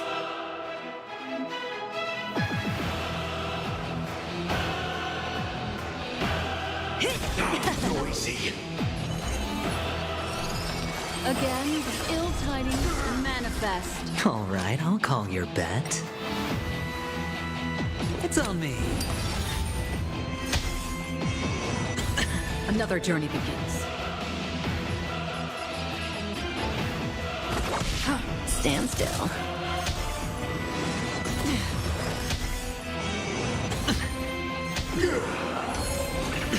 Watch your head. Why is it you sent me to war? Answer me. Why could the harmony and the order merge into one? Ooh, music has clocks ticking. Nice. Bust. Or maybe I'll take it all.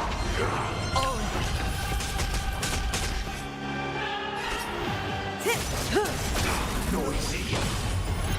I weep for the departed. It too shall fall.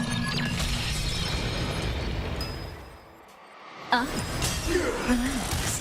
Hedge your bets.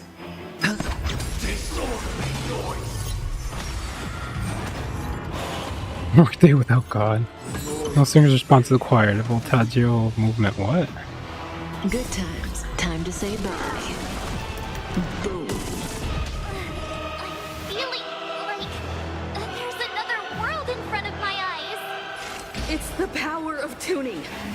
Don't let the song distract you.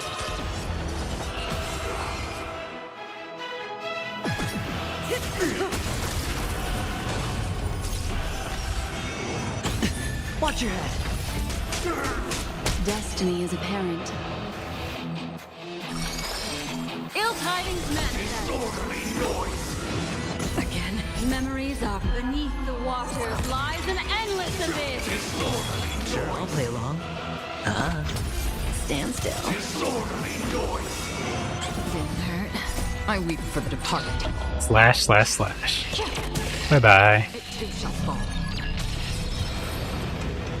Nice.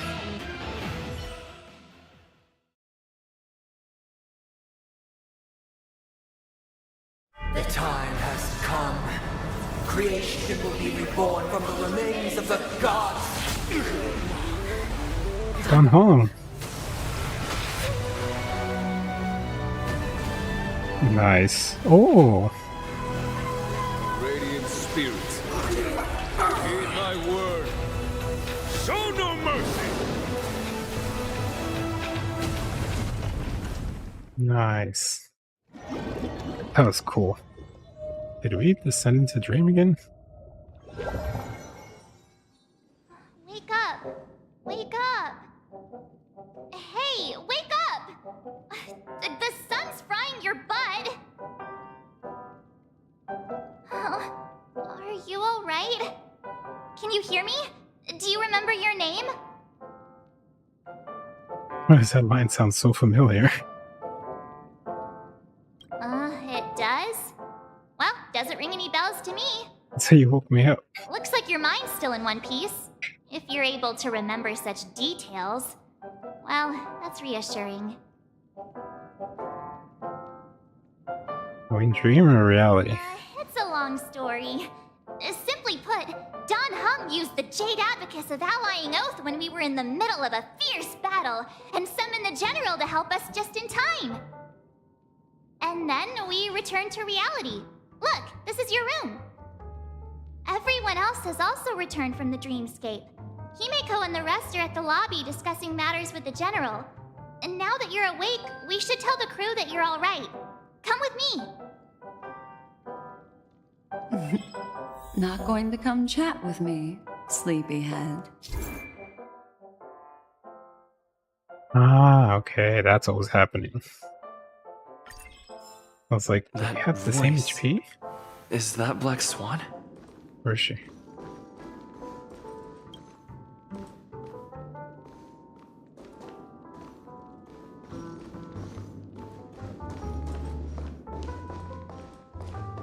Where is she? Oh, she's my objective. Okay, I thought following March was my objective.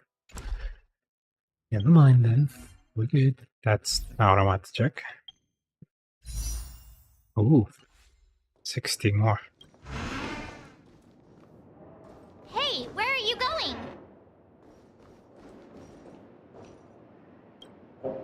Hey. Blowing off March. Oh no, there she is. Sleepyhead. What's Miss Black Swan doing here? Nothing, Miss March. I noticed he was awake and wanted to check to see how he was doing. Though the strike from the General was timely, its destruction was also immense. When emanators collide, ordinary people inevitably suffer. Wait. The general? He's the emanator of the hunt? Is that it? Huh, why do I remember that? But, luckily for them, the dreamscape is my home turf. Thankfully, I managed to get everyone out before the harmonious choir collapsed. Oh, so that's what happened. Thank you, Miss Black Swan. Oh, and that's why there was no one around. Don't mention it. After all, I wouldn't want to see such precious memories vanish. You're heading to see your friends, aren't you? Would it bother you if I walked with you for a short while? Of course not. But you're not planning on doing something like last time, are you? Why would she even betray us now? Why would you think that? I've never harbored any ill intentions. Well, not when you are around, anyway. Himeko and Mr. Yang are probably still busy. Let's go look for Don Hung first. Seems the older I get, the harder it is to fall asleep.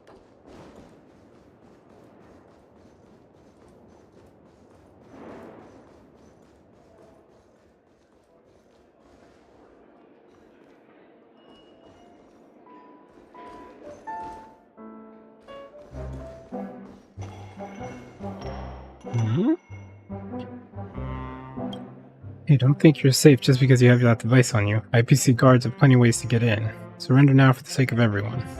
Dude, let's all aid at the door and see how much the lady can keep up the smugness. What happened? Where'd the gray-haired boy come from? Hey, don't be so rude to the patrons. We're staff from the IPC and we're here in Penacony on vacation. Last night we met the woman in this room and discovered that she bore a striking resemblance to a fugitive on the IPC bounty hunt. For the sake of Penacony's safety, we plan to thoroughly investigate her and try to get a match from her genetic data. But as soon as we tried knocking on the door, we bounced off the repelling shield she'd installed. She's obviously guilty. She really is innocent, then why wouldn't she let us in? Nobody will let any stranger into the room. True, but there's no excuse to refusing to submit into an investigation. She really is a wanted suspect, and the tools that pretty much defuse a ticking time bomb for Penacony, while making a little bank on the side. And if she isn't, then it would all just be a false alarm. It's a guaranteed way to make a profit. We'll flush her out today for sure.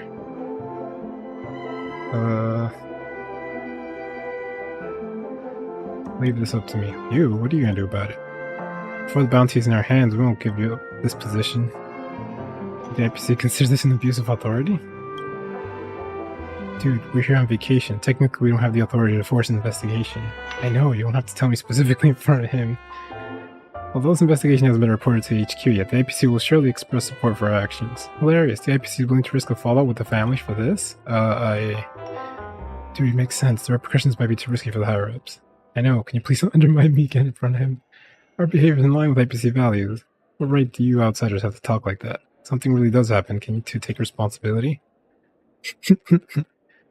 Dude, it makes sense. We can't afford the risk of being the cause of fallout between the IPC and the family. Fine. Just forget about everything that happened here. We're leaving.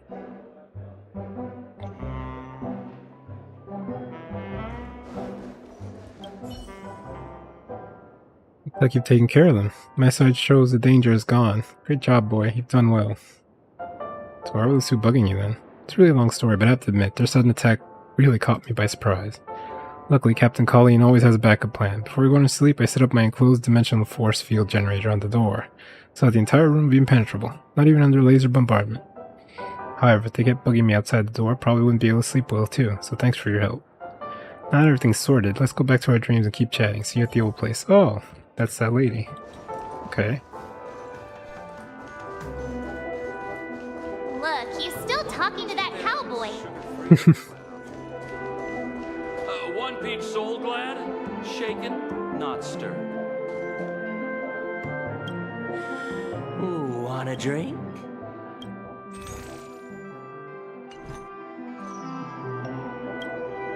Howdy. Awake. How do you feel? Well, fork me.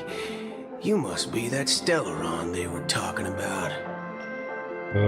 Fine, thank you. Why do you have to blab about everything fork, huh? I myself prefer Booty. Allow me to introduce Whoa. him to you. Just This teleported is here. Will Hill, a Galaxy Ranger. During our pursuit of a certain person, we crossed paths and just so happened to uncover a shocking plot being concocted by Mr. Sunday. Which is why we sought you out, to help the Astral Express save the world together. No need for thanks. The Galaxy Ranger's principle is correct every injustice one sees. That's how you lot in the Cienjo put it, right, Don Hung? More or less. Wait, hold on a sec. This is the first time I'm hearing about this certain person. Who are you chasing? And why would that lead you to the Express? Good question. It's, who was it again? Don Hung. Do you remember? Oh. It's Acheron. Her naivety burned away their memory, huh? And he came at you looking kind of sus. Oh, that ain't it. I just can't seem to recall. Interesting. My neurochip hasn't registered any malfunctions. I can't seem to remember either. Did Acheron burn herself off from their memory? All their memory? If it slipped all our minds, reckon that person was just a minor scoundrel. Except Black Swan, probably. Gonna stop us from piecing together the story anyhow. Yes, when the dust settles, I'll just think of a way to recall it in the memory zone. Everyone, let's hurry up and look for Miss Himiko, shall we? He's now a minor star on Penacony, and the entire hotel's concerned about his well-being. Why me specifically? You're right. Let's head to the lobby then.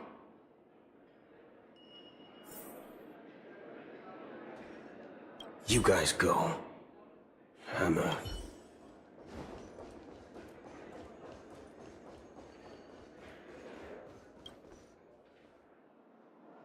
Wait. Mm-hmm.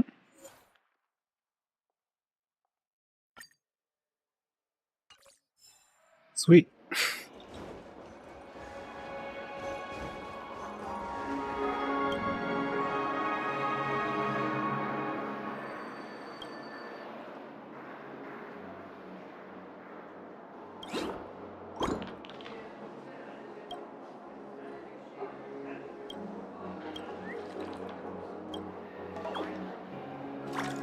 After the truth will be revealed.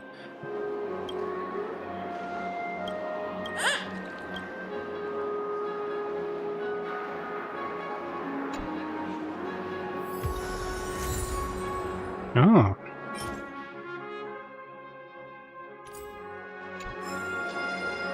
Neat.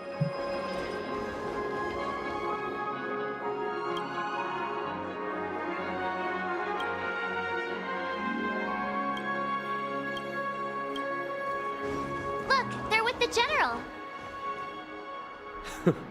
That's all right. In these times of conflict for the sake of utmost safety, it is only right that the Alliance steps forward to mediate on behalf of the Astral Express. We must not allow you to take unnecessary risks. Furthermore, despite the IPC's eagerness for success, it prioritizes peace above all. And the family, trapped though it may be, professes a desire for harmony. The Alliance has always won people over with reason. I firmly believe both parties can indeed put aside their differences and come to a peaceful agreement. The General possesses a deep understanding of the greater good. With the Cienjo Alliance mediating, peace for Penacony is within reach. You flatter me, but ultimately it's been all down to the Express. Without your efforts, this sweet dream paradise would have been claimed by the last remnants of order before there was even a shot at peace. Well, would you look at that? Here comes the big hero.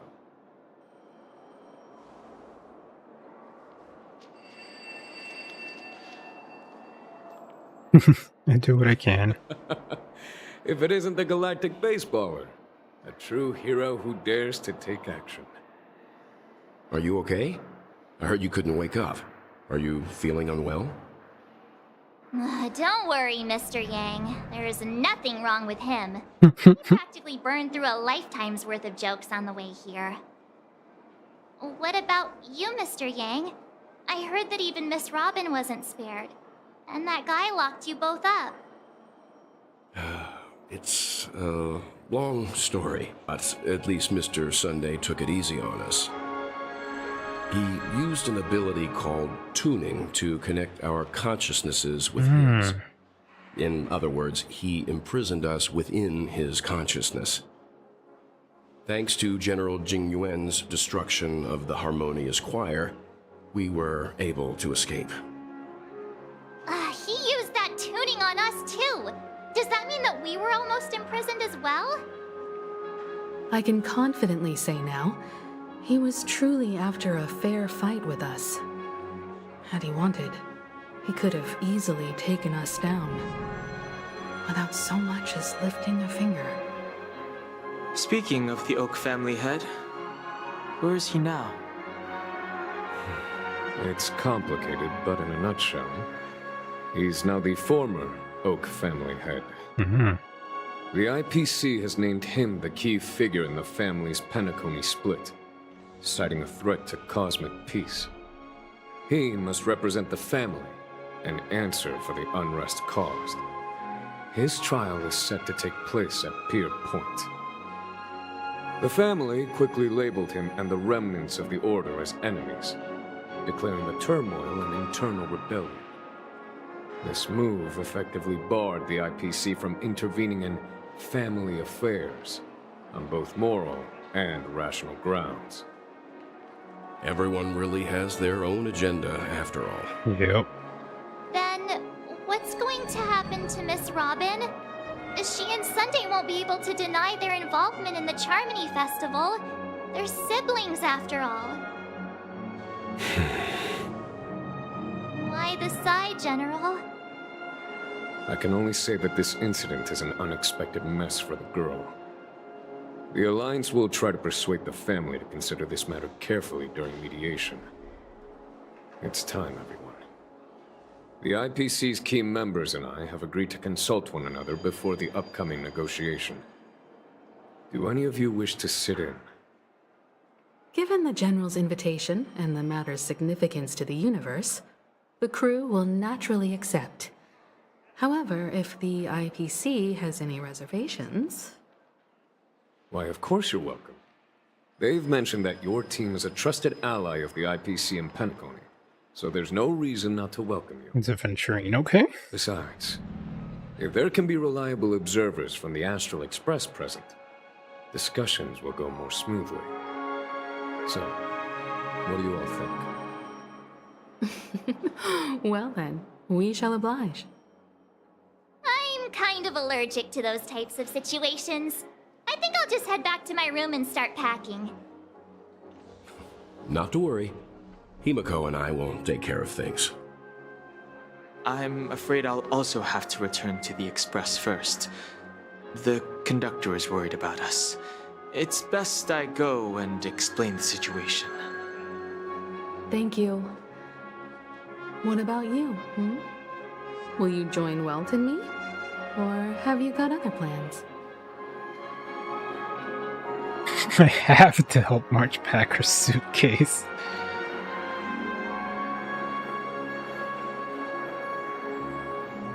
I don't know why, but something tells me I only have one real option here. What? I can pack it myself, you know. If that's the case, our galactic baseballer can join us. Although I'm not too sure of the reason. The representatives from the IPC have insisted on his presence. Venturine is fine then. Either way, follow me, please. Or maybe it's Topaz. The negotiation will commence at the hotel lobby. Everyone, please follow me. Oh, I hadn't grabbed this. Am I going the right way? I am not.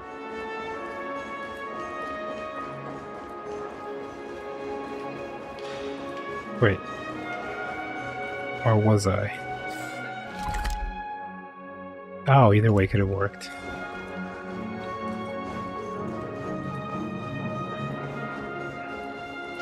Quit giving me the stink eye.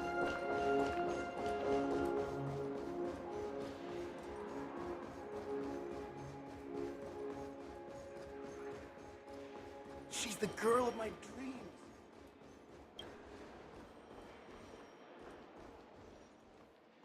Wait. Alright, down we go. So tired. I'll never get enough sleep at this rate. Fancy a dreamscape sightseeing shopping tour?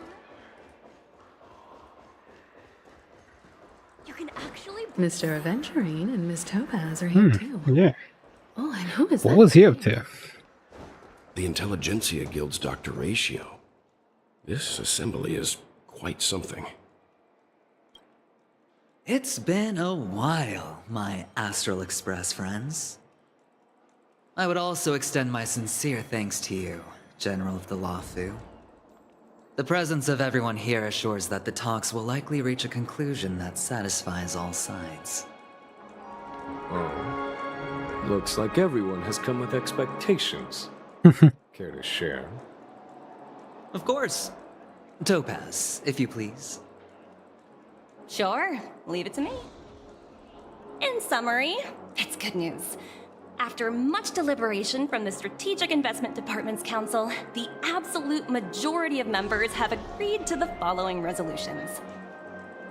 In light of long-term considerations for interastral peace, and by authority of Pierpoint HQ, the Strategic Investment Department, on behalf of the Interastral Peace Corporation, will permanently relinquish its claim on Penacony sovereignty and offer unconditional support of the family's rebuilding efforts on Penacony. Oh. Now that's something. So yeah, what's in it for you guys? Does that mean Aventurine took a hit for nothing? To be honest, it does nothing to benefit the IPC. But it is extremely beneficial to the long-term development of the entire universe. Has the IPC finished sharing all its thoughts? Then it's our turn. The Guild, much like the Genius Society, has taken a keen interest in the recent calamity in Penacony.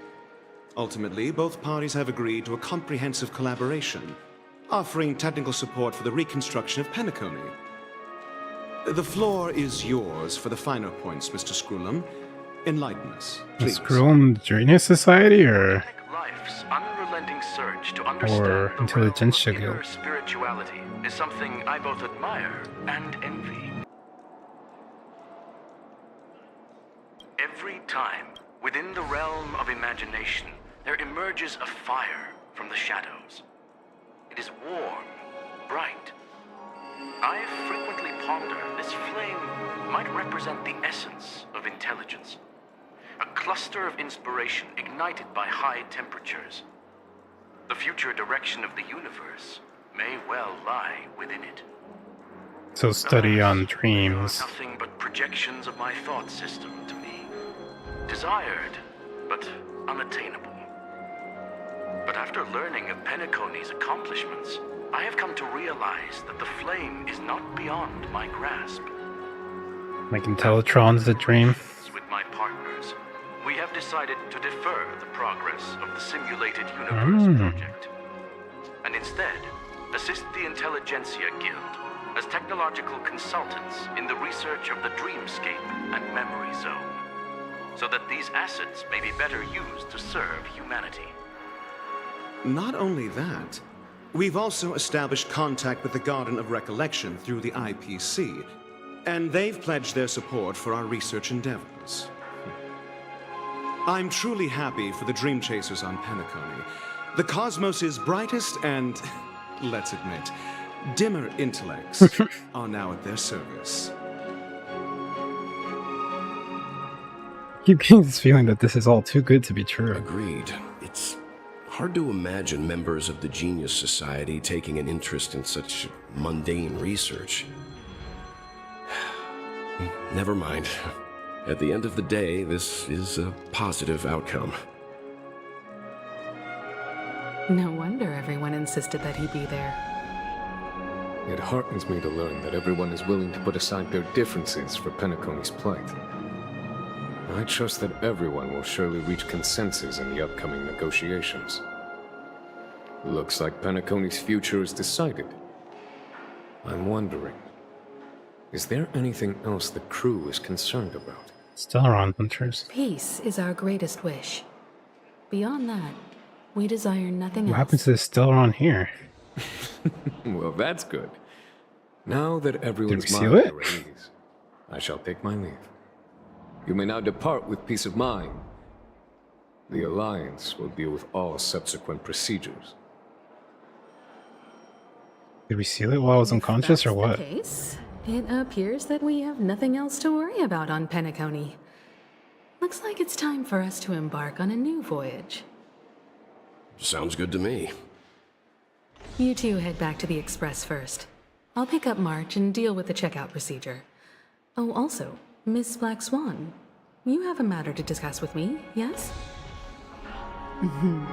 Nothing escapes your attention, Miss Navigator. You've been with us this whole time, huh? In any case, he and I will be waiting for you and March on the Express. Let's go. Our time on Penacony has come to a fruitful end. Awesome. We did it. Penacony's journey ends here. No. Our journey on Guess it Penacony was pretty fruitful. ends here. Penacony keeps going. Well, seems the dust is Without finally us. settled, no? Well done, friend.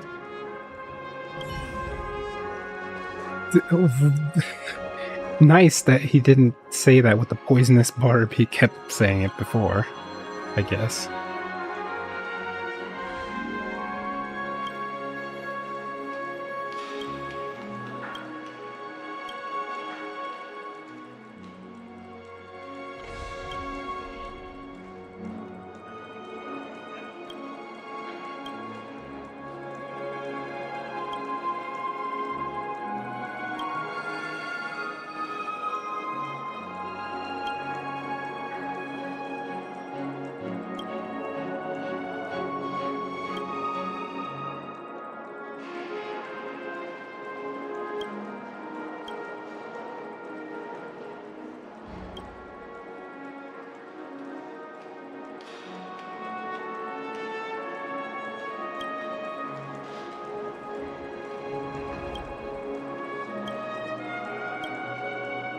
Oh.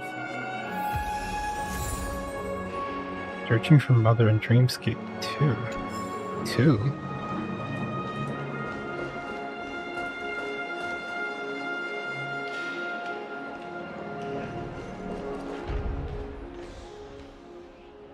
So all these Pepeshi.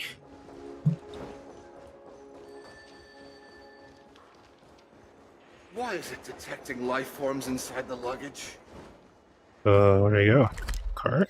Okay, I guess so.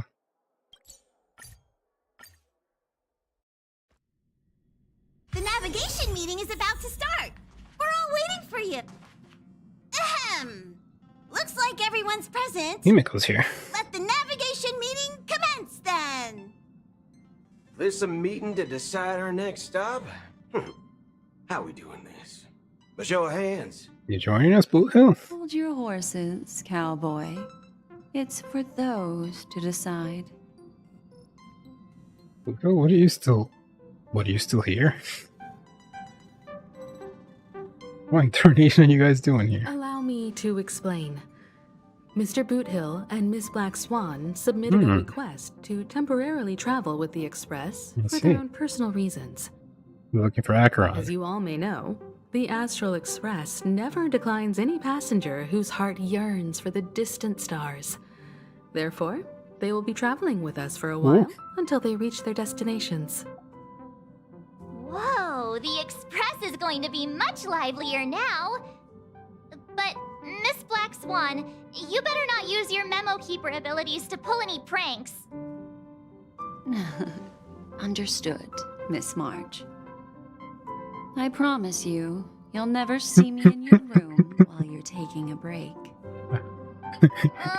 Don't! You're freaking me out. All right. Now that everyone's met everyone, we can continue our navigation meeting. Firstly, Pom-Pom wishes to thank everyone. If it weren't for you all unearthing the truth about Penacony, Pom-Pom would have never known where Mikhail and the rest had gone. What they had to go through was regrettable, but I reckon they all fulfilled their wishes. And it was thanks to all of you. Thank you, everyone. Now then, we come to the crux of this navigation meeting. We must decide on the Express's next stop. Let me introduce our current options. The first choice is from Himiko, the oceanic planet of Lushaka, a planet composed entirely of water. Many aquatic races reside there. Of course, it's also the home planet of the venerable, nameless Mikhail. The second choice is the agate world Melustanen, suggested by Welt. Melustanen. It's famed as one of the initial sites of the Stellaron disaster, and the place where the beauty Idrilla ascended. Ascended? Today, it's celebrated as a planet of undying allure. Ah, so... The third choice is Edostar, a planet nestled within a vast ion storm region, currently under assault by the Antimatter Legion. However, the distress signals from there have recently ceased, prompting the IPC's wish for us to check in on the situation. The last choice, courtesy of Black Swan, is the glass belt Petravia, a massive belt of asteroids that was turned to glass by the Lord Ravager Zephyro. These days, it's apparently known to house one of the branches of the Morning Actors Troupe. Ooh, so many options. I'm seeing stars already. Next up, everyone will select the destination that they wish to visit. And then we'll put it to a vote. What? I can't make up my mind.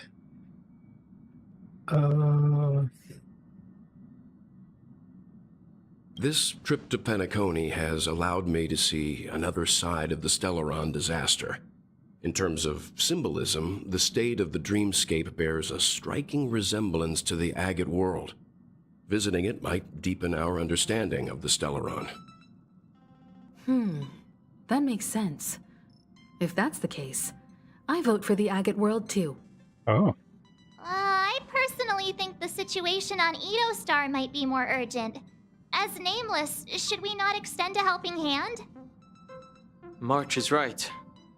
Though the fact that the distress signals have ceased means we're probably too late.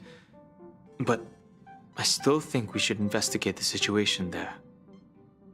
3 votes for the agate world, 2 for Edostar. Looks like we have a winner! Next stop, the agate world, Melustanen!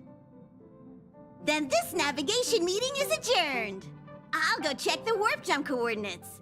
Everyone can catch up on some rest in the meantime. When it's time to make the jump, Pom-Pom will make an announcement. Is that the next There's update? still some time before the jump. What should I do? How about a chat? Over here. Please let this trip be uneventful. Please let this trip be uneventful. Please let... What's with you and always copying the way I talk? The last couple of trailblazing expeditions have been downright terrifying. It's about time we had some fun, cozy, and cute adventures for a change. Come on, start praying with me. Please let this trip... For some reason, I'm suddenly stricken by the feeling that we haven't Yeah, it's crossed been a while. paths in quite some time. It has indeed been a while. You're always in my heart. Perhaps the joy of reuniting after a long time can also be considered just another part of the trailblaze. This time, you must disembark with us when we reach our destination. Got it.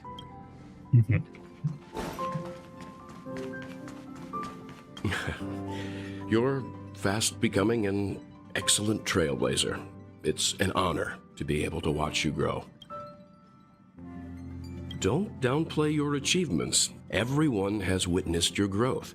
I've known many warriors in my time, and only a few achieve the kind of growth you have. Back home, where I'm from, you'd be rated at least an S tier. It's not been easy for you these past few days. You've earned some downtime. Third I'm looking reference. forward to seeing how you'll perform on our next journey. You say that again? I didn't mean to skip that. Yeah. Don't downplay your achievements. I need to Everyone has witnessed your growth. I've known many warriors in my time, and only a few achieve the kind of growth you have. Back home, where I'm from, you'd be rated at least an S tier. It's not been easy for you. Himiko. Come to think of it, this trip to Penacony was the first time we trailblazed together, wasn't it? Yep. We can trailblaze together again someday. Don't worry. We'll have plenty of time to spend together on the Express. So there'll definitely be more chances for adventures like this. Himiko, why are you setting up death flags? You've really been pushing yourself hard recently. If you don't take this chance to recharge, it could lead to long-term problems. It seems fine when you're young, but it's a different story as you age.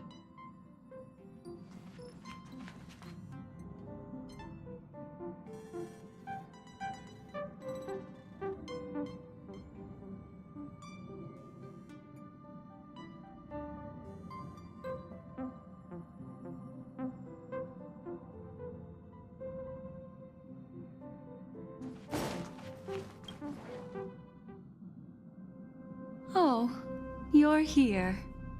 Seeing your reflection among the stars in the porthole really does seem somewhat surreal. How about it? This journey of beautiful dreams.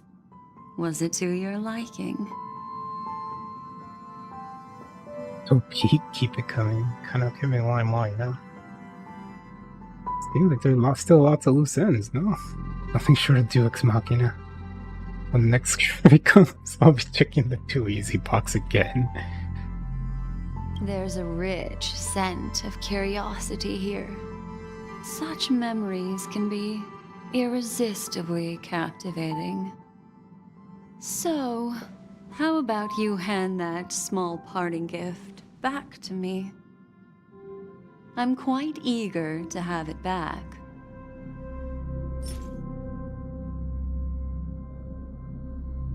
Oh, the light count you gave me.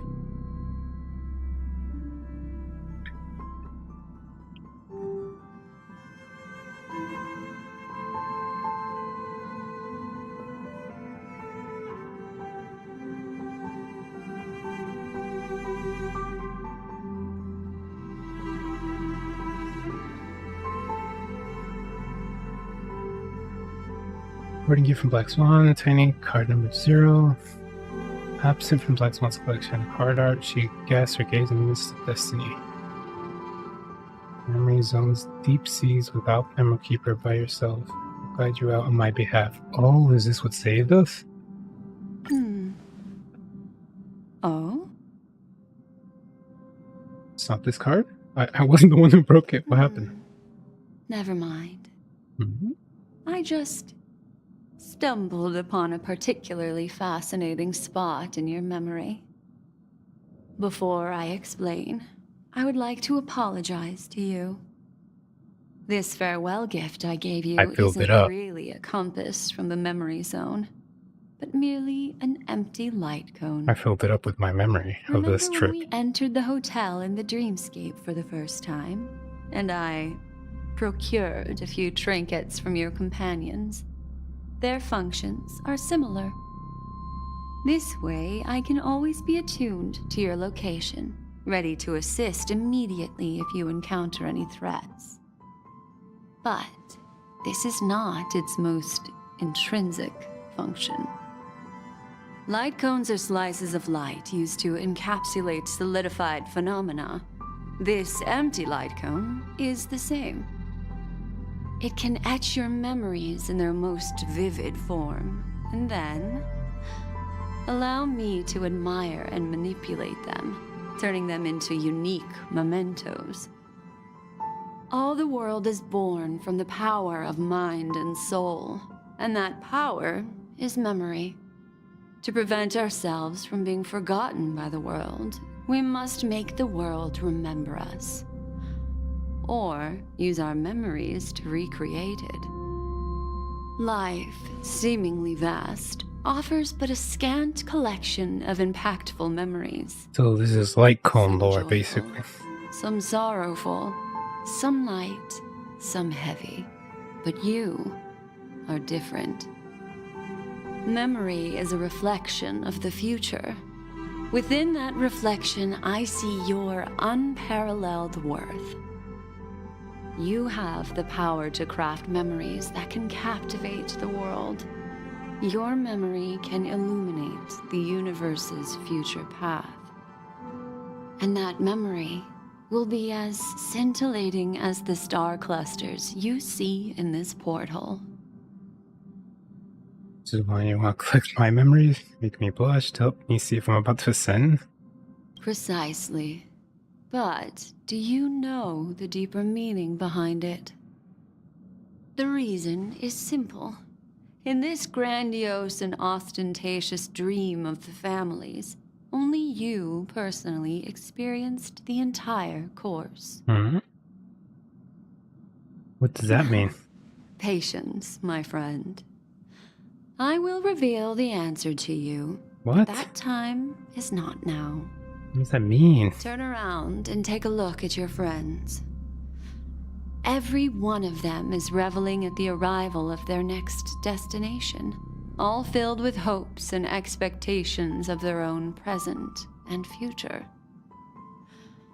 Revealing everything at this moment would be a bit of a buzzkill, wouldn't it? I'm looking for an opportune time, a time when you're totally at ease. Perhaps when the night grows hazy and you're about to drift off would be the most opportune. How about one fine night? I will prepare the candles, aromatics, and even a cushy couch to create a cozy dreamland for you. Ah, okay. And then I will tell you the answer in the form of a little bedtime story to lull you to sleep. Hi! Hello! Attention all passengers! The express is about to make the jump. Please be seated and hold on! It looks like we're finally about to set off. There are countless gleaming memories out there waiting for us. Why don't we just leave it at that for now? Ah, that's right. As a small token of compensation for playing that little trick on you with the empty light cone, I will gift you with some words. Is it cutscene They time? hold great significance to me. Life is akin to a winding labyrinth where memories serve as our sole companions. You'll remember these words dearly, won't you? In the year 2158 of the Amber Era, the first year of the new epoch, the universe resumed its intended trajectory. The kindling of conspiracy smoldered in Penacony, the land of the dreams. Failing to erupt into a blaze, it instead flickered briefly on Klapoth's anvil, before vanishing in the blink of an eye. The dead and those fated to die remain in their eternal slumber, while the living find solace in deep sleep. All clamored in a cacophony of silence, and then went about their own ways. The cosmos emanated a vitality characteristic of a new era. all for the modest price of a brother and sister's mild grief. Babies are born as stars extinguish. The silver rail unfolds.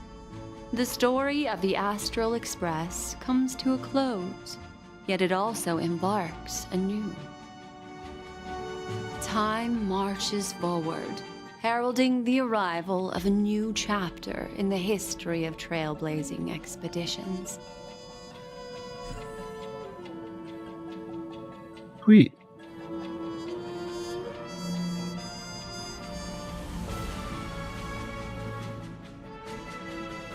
Oh.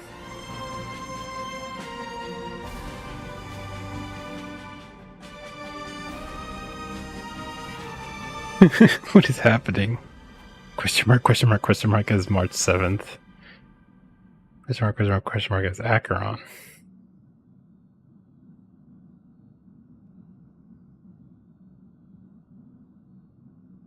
And a servant. Aw. Script supervisor Elio. Oh, I see. What the heck is this? May this journey lead us starward. Countless shooting stars streak the sky tonight. If you can pick the right one, it will carry your wish to thousands of distant worlds. You're feeling very relaxed now, aren't you? So immediately. Then, it's time to tell you a little bedtime story. Well, let's start with a conclusion. The crew was defeated in the battle against Sunday. Everyone in Penacony failed. What? And no one survived. But don't panic. The truth, as horrifying as it may be, is not yet irreversible. Huh? There's still a glimmer of hope, and that's why I'm here. Next, I'll use this empty light cone that carries all your memories to relive everything that happened before.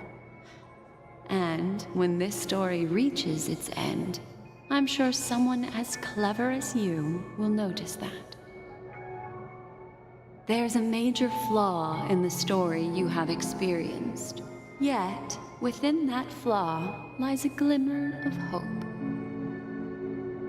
Are you ready for it? Huh? Do you remember everything? When the clock turned back, the Express started a warp jump, sending you to a strange dream. You were bewildered back then, and then a Galaxy Ranger named Acheron showed you a way out. When you arrived at the Reverie Hotel, you met the doorman Misha and had a confrontation with Aventurine, an IPC representative. Thankfully, Acheron appeared again and helped you. Mm-hmm. After that, you saved Firefly and explored Penacony together. During the tour, you ran into Sparkle disguised as Sampo and accidentally entered a child's dream. Okay. There, I rescued both of you from death, but Firefly didn't return to reality. She realized the truth and tried to involve you in her plan, but that resulted in an accidental death. Even more unsettling, you soon encountered another murder. Robin. The 2 cases of death prompted you to investigate the truth behind the sweet dream.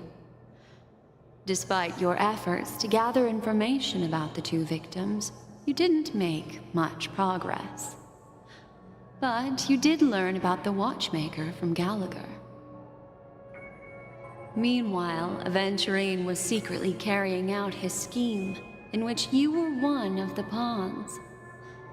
In the midst of a fierce battle, Acheron revealed her true identity as an emanator of the Nihility and unsheathed her sword. That strike foiled Aventurine's plan and opened a passage between the sweet dream and the original memory zone. Upon your arrival at Dreamflux Reef, you learned the truth that death was actually dormancy, as well as the truth about the dreamscape, the Stellaron, and the bellboy, Misha. Mm-hmm. You split up with Sunday and Robin, looking for a way to seal the Stellaron. However, it turned out that Sunday and the Dream Master had their own hidden agenda. And you had to engage in an ultimate duel on the stage of the Charmony Festival. Finally, the story reached its conclusion. You emerged victorious, with the Trailblaze triumphing over the Order, and Penacony embracing a bright and peaceful future. Mm-hmm. This marks the end of the thrilling journey in Penacony. I'm sure you've already noticed something unusual, haven't you?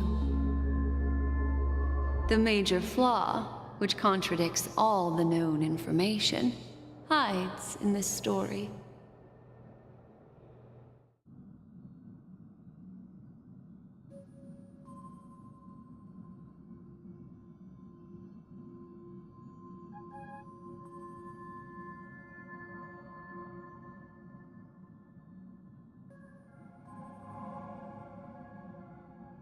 Is it Akron?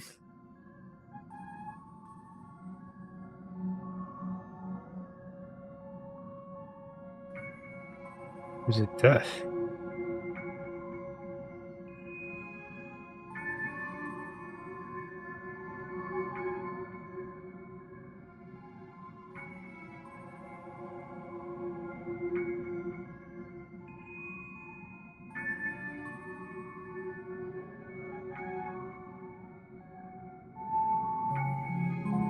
How did she know about Sampo? Is that it? Sparkle. Yes, Sparkle. The most enigmatic and elusive character in the entire story. But, unfortunately, she was the first to uncover the truth, and she did purposefully attack you to create confusion. By the way, she left me a message to pass on to you. Always make sure you can distinguish reality from imagination. Mm-hmm. Is that a clue, you may wonder? I'm not sure, although I'm pretty sure that the fatal variable has nothing to do with that masked fool.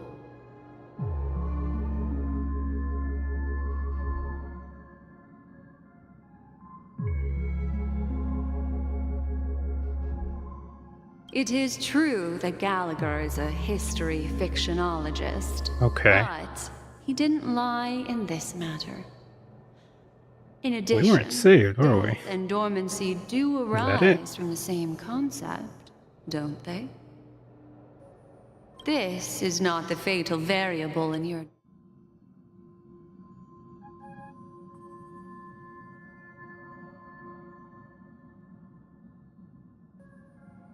Variable. Are you suggesting that the sleeping and shapeless never bestows its gaze upon anyone, and thus no one can truly possess the power of the nihility? That's a very astute guess. But unfortunately, Acheron did progress further down the path of the night. I'll discard that incorrect answer for you. Okay. Is it this Well, then? although the fake deaths I- of those two ladies I don't did think it might have been Misha, but I was like, why? How? This fact itself doesn't I'll go ahead and eliminate Oh, it's Misha's encounter. little Misha. Or should I call him the Watchmaker? But I thought we... He's only a segment of memory in a dream bubble, but his ambition for the Trailblaze led him to leave the bubble and embark on a grand adventure in Penacony. While Misha is a rather special memory zone meme, and he was granted power by the Trailblaze, there's still one thing that he shouldn't be able to do. To reality? A life born in the memory zone could never manifest in reality. So, why did he appear in the Reverie Hotel in reality? Oh. The answer is simple. He is the one fatal variable that contradicts all our known information. This means that you, who wholeheartedly believe in this memory, are still trapped in the dreamscape at this very moment. That's what I thought. Wake up, sleepyhead. Break free That's from what she this said, wake up, eternal sleepyhead. dream and return to the real world. We'll find our answers there. The train is about to make the jump. 5, 4, 3, 2.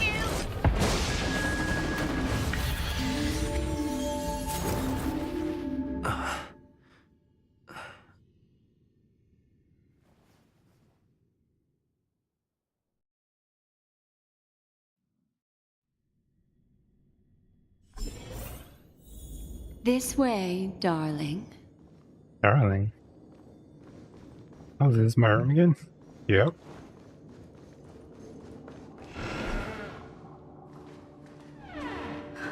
Not another one. Thank you so much, Black Swan. Finally, I can breathe a sigh of relief. What's wrong with this scene? What? What?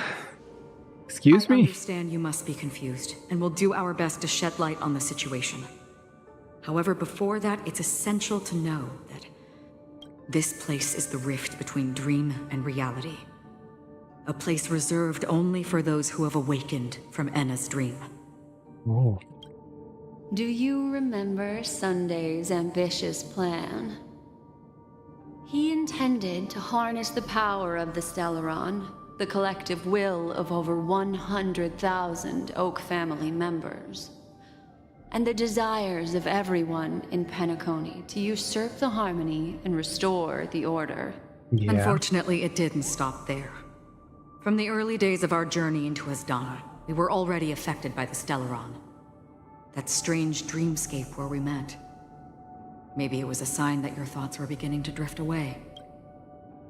Oh, this is just a dream? Did I fall asleep on the express? I'm now back at the beginning of the story? I don't think the goal of the Order was to put everyone into a deep sleep.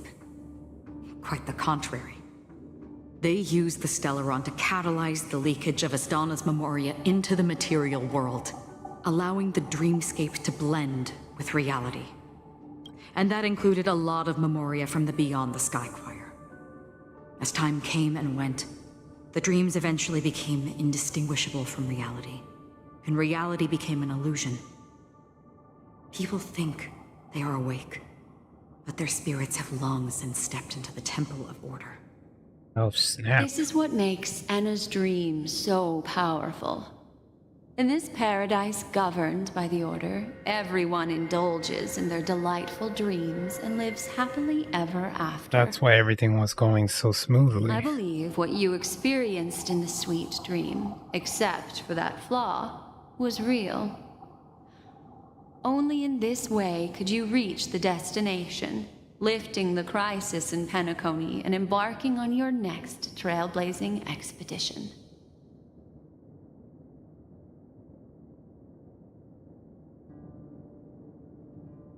If it wasn't for Acheron's plan, we might have been trapped in this dream forever. Oh, warp away. Fortunately, while the path of the Order governs all things, it can't affect the Nihility.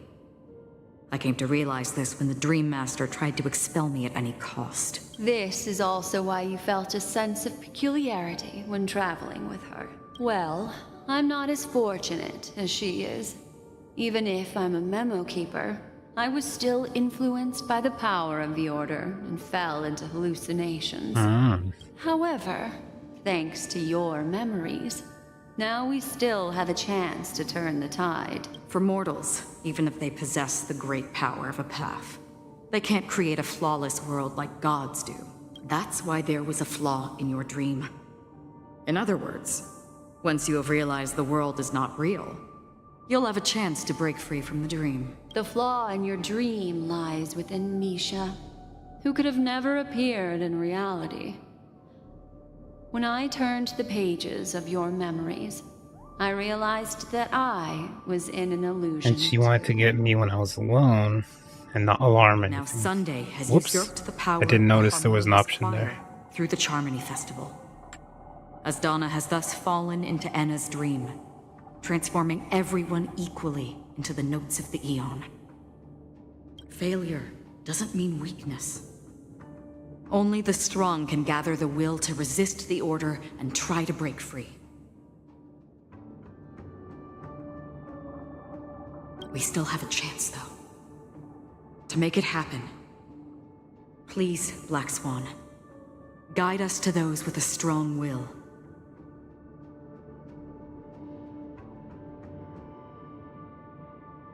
Give me 1 sec, I need to check something. Well, I don't need to, I want to check something.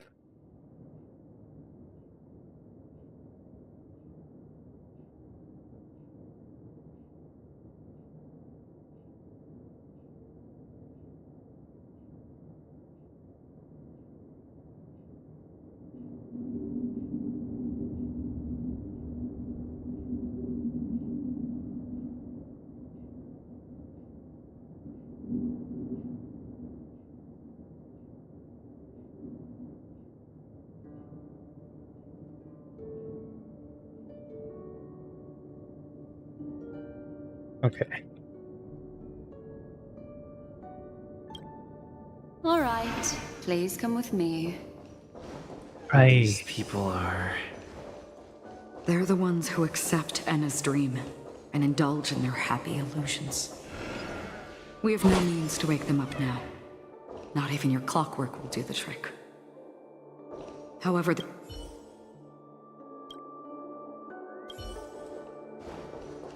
Or what? Dang it.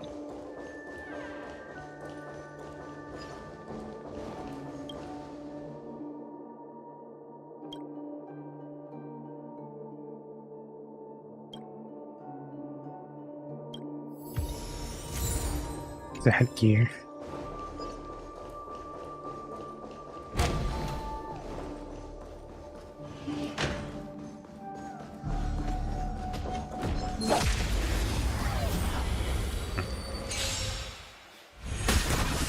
I thought I was done, but I guess not. Relax. Time to say bye. Boom.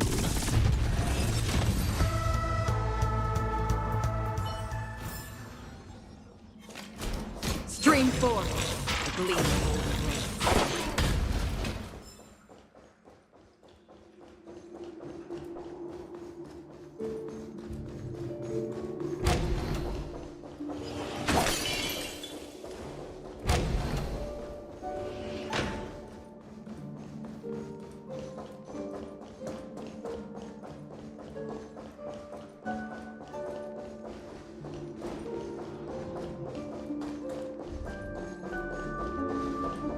Oh. Oh. Stay away, it's dangerous. Quick, go and fetch the family guard. Say bye. Ill tidings manifest. Stand still. Bust. Or maybe I'll take it off. I weep for the departed. It's over. It too shall fall.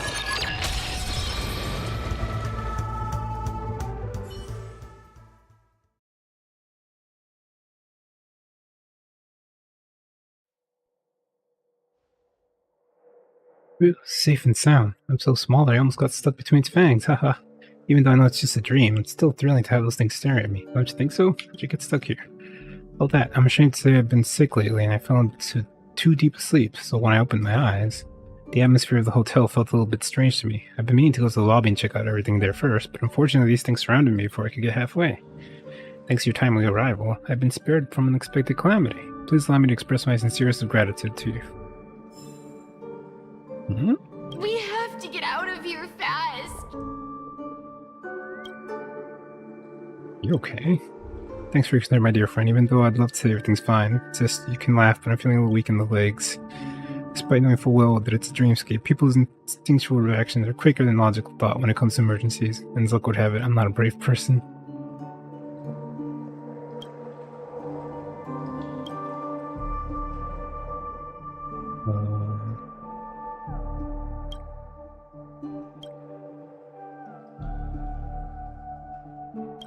Gotten something.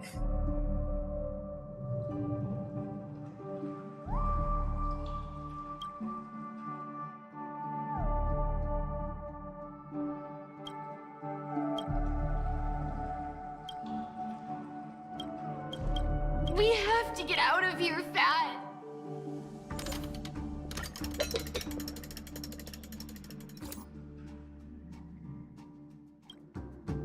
Pesci's once gentle expression immediately grows intense, and a dim red line suddenly lights up his eyes. I don't know why, but somehow I feel as though completely different souls emerge from beneath its skin. Ha, it's just a few pieces of trash, but enough to get scared stiff, so it turns out they really are useless without me around.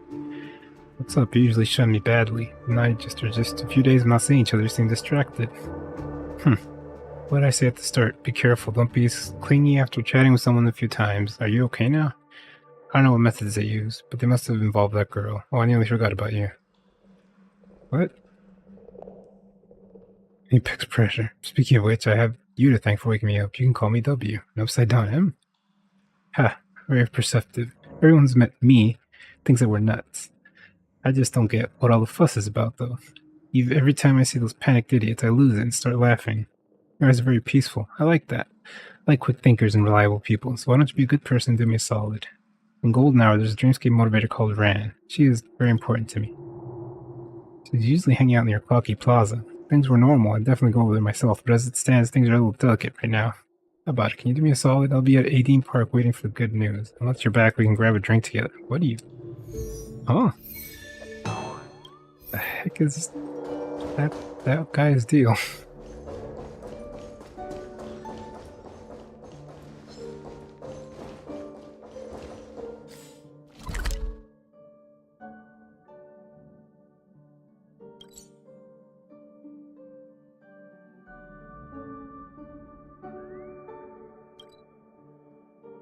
Wait, what?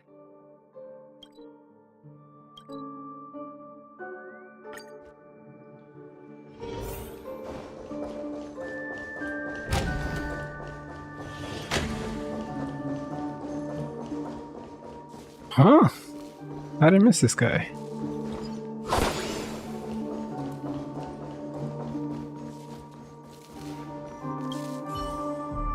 TikTok, where is it? TikTok, TikTok. Yes, hello, I'm Clocky. Welcome to Dreamville. Oh, do I have to fix all of them other ones first? Or is this just not interested in speaking with you? Okay, maybe I didn't miss it then.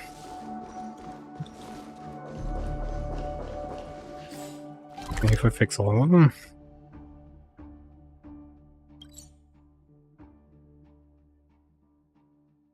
Oh. They have light cones?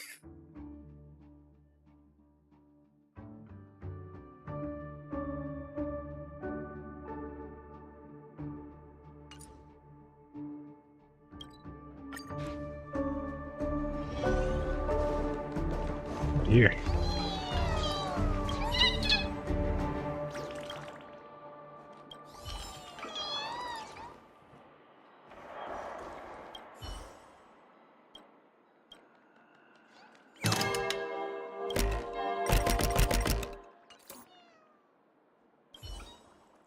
I think I have enough for another pool.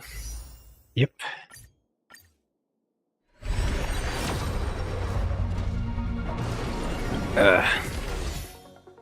Darn. Wait, how many do I have? 59. I need 101. Here we are. It's Robin.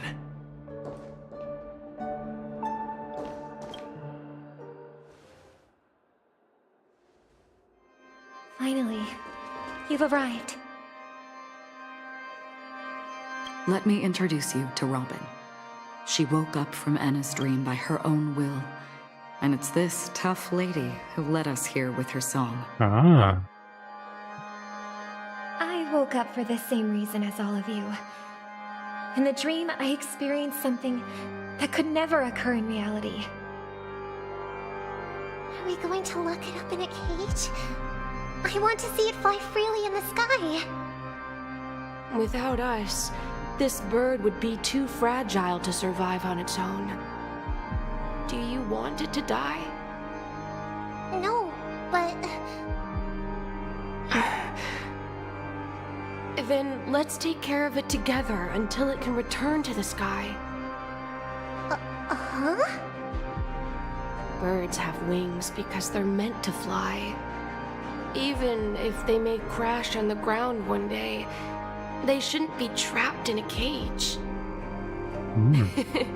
Birds belong to the sky, so we should help them return there, right? The illusion was so impossibly blissful that I realized it was just a dream. And this is our final hope. Anna's dream is founded upon the harmonious choir, namely everyone's shared wishes. It will only materialize once the aspirations of all beings in Penacony merge as one. At present, it has become impervious due to people's desire to remain slumbering within the dream. And in order to destroy it, Everyone needs to wake up. we must make everyone in Penacony want to wake up. Now comes the tricky part. How do we do it? That doesn't sound simple at all.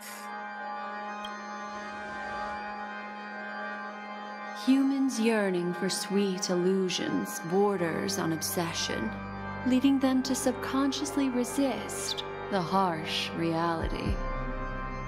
Therefore, I carefully selected a moment where he was completely unguarded, guiding him to uncover the truth himself to make him regain his consciousness. However, to wake up everyone in Penacony and get them to share the same determination, that would be nearly impossible. Indeed. I'm afraid it's almost as difficult as resurrecting an Eon. But we can't just stay here and do nothing. You woke up, too. This is a critical moment for the whole universe. Who cares about some dumb number?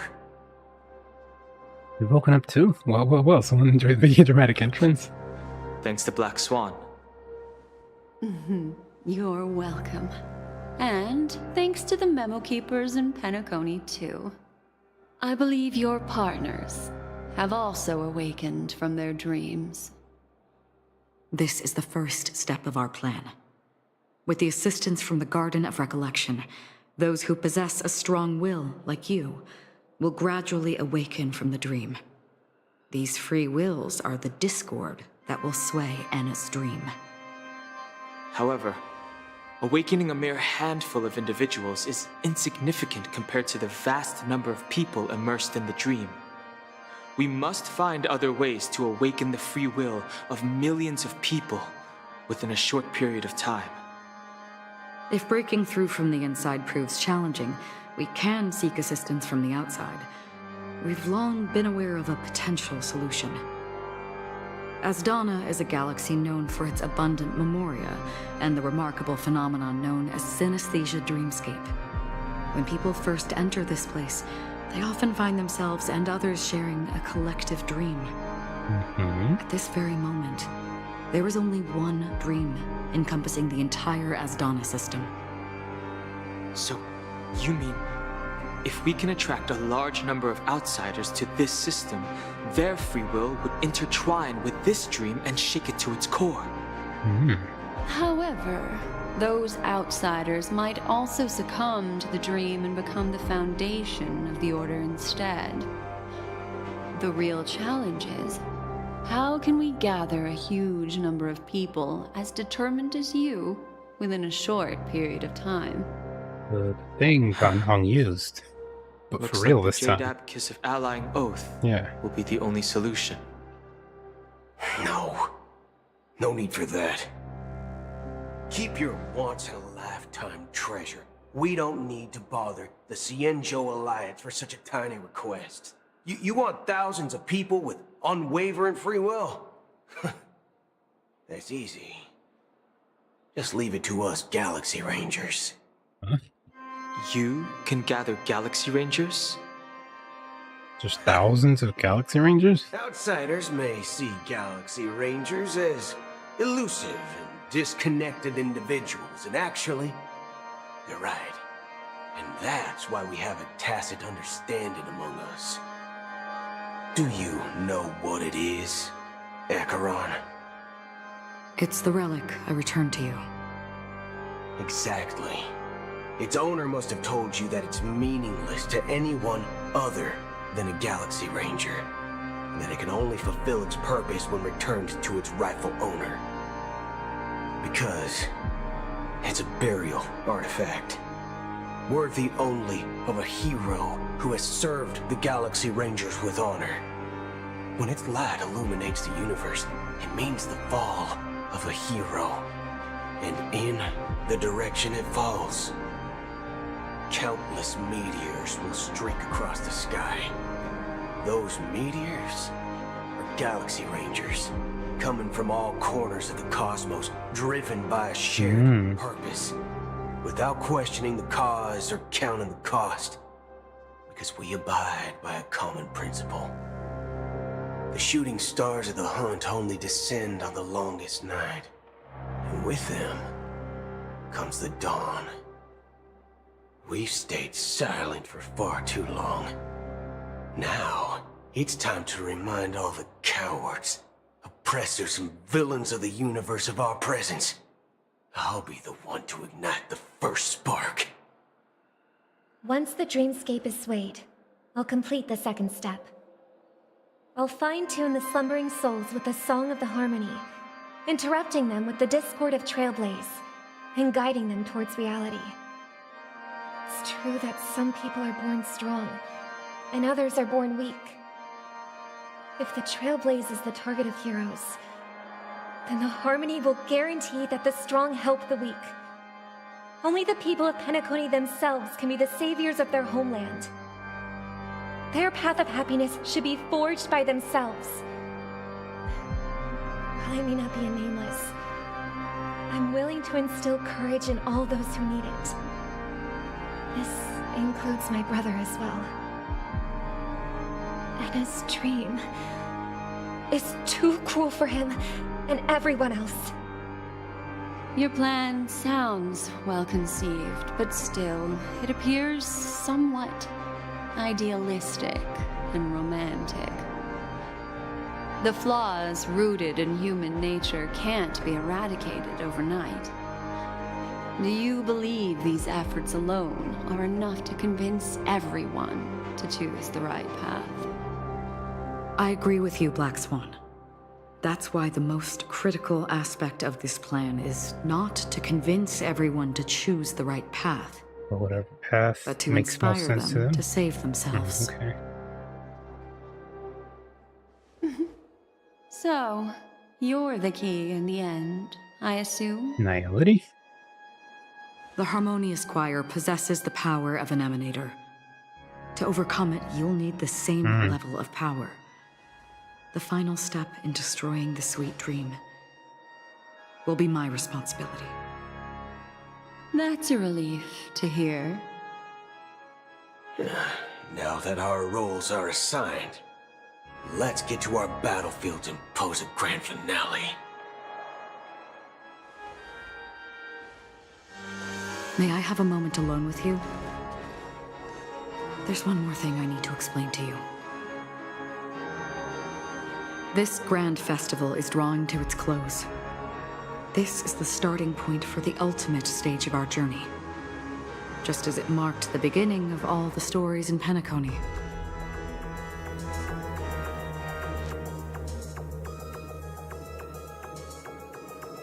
This is where Firefly uncovered the truth.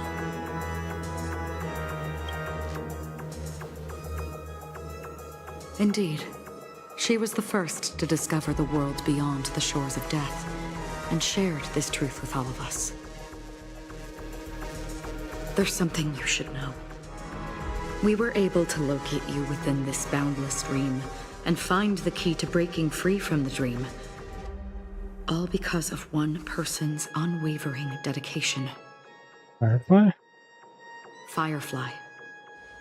She awakened from the dream ahead of others, discovered the Express amidst the stars, and brought us valuable information about the remnants of the Order. She may have been aided by the script, and it came at a cost. As you know, Firefly is a stowaway who entered the dreamscape in a different way from ours. Without the dream pool in the hotel or assistance from the family, she can only awaken from this dream in one way. A real death. We mustn't fail her determination.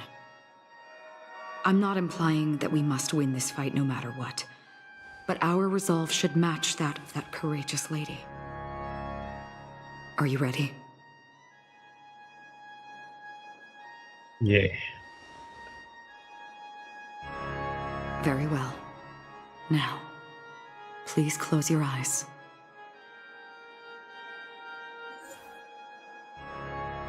Oof.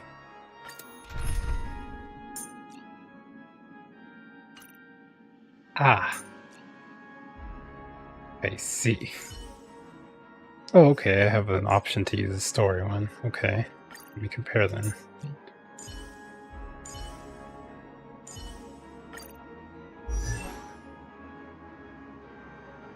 Can I not see? Okay. Ugh. Fine. You know what? If I use them instead of adventuring, it should be fine. So everyone else, I'll just use everyone else So it's the way you. I have been. Our time spent with one another is precious.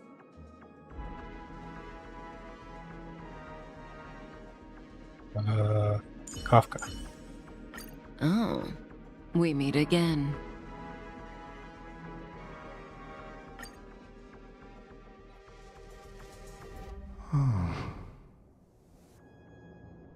How long has this reigned? They were heroes in their time. And they won't be reduced to puppets of the nihility in their death. You see, the shadows on the sea have vanished. Do you remember? He once said that the sky would clear when the regrets of the departed had faded away. But it's still raining. I know. So, why is all this? Why did this rain choose me? Because someone's regrets haven't been fulfilled, perhaps. Mortals who walk the paths are like sailors on a vast ocean, leaving behind a trail that creates countless ripples of possibilities. These ripples last longer than the fleeting lifetimes of humans. And for some, their presence leaves such a strong mark that it's reflected in the waves. Sin-thirsters, the obsessions of the Pathstriders. They emerge from the depths of Ix, seeing themselves as masters of their own destiny, unknowingly repeating the actions of their past lives. They emerge from the nihility and head toward it, leading purposeless lives. However, these hollow phantoms, they have journeyed with me for such a long time.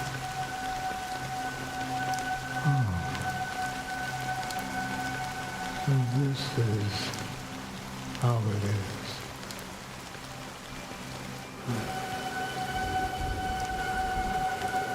I'm already dead. Oh. Yes. Are you watching over me? This is my duty as Acheron the Watcher. I'm guarding the path to the abyss of the Nihility, guiding every soul reluctant to become one with it. Back to this side. But if this is what the departed ones expected, should you try to change it? I don't know. But someone once told me that when the inevitable moment came, he hoped that someone would stand at his grave and place a bouquet of flowers. Even if it doesn't make sense at all. Some tasks have to be done, even if they are pointless. I have experienced that much already. Please extend your hand and then close your eyes. I'll carry your wish with me and fulfill it. Only then will I be able to put an end to the final regret by the Dead Sea. Will I ever see them again? Yes, that is certain. Because it was you who told me about the Express, your two former companions. The expedition cut short by the swarm, your narrow escape from death, and your encounter with the Galaxy Rangers. And Penacony, the hometown to which you could never return. Yeah. For countless times, I got rejected by the family and had to pass it by. But I knew that my companion was still there. This Mikhail's grandpa? Mikhail, Tiernan, oh. are you still there? Take my hand and come with me. We will leave this place. You'll embark on a long, long journey, shrouded in darkness. But fear not, as a touch of red will be awaiting you at the end of the path. That's the color of existence.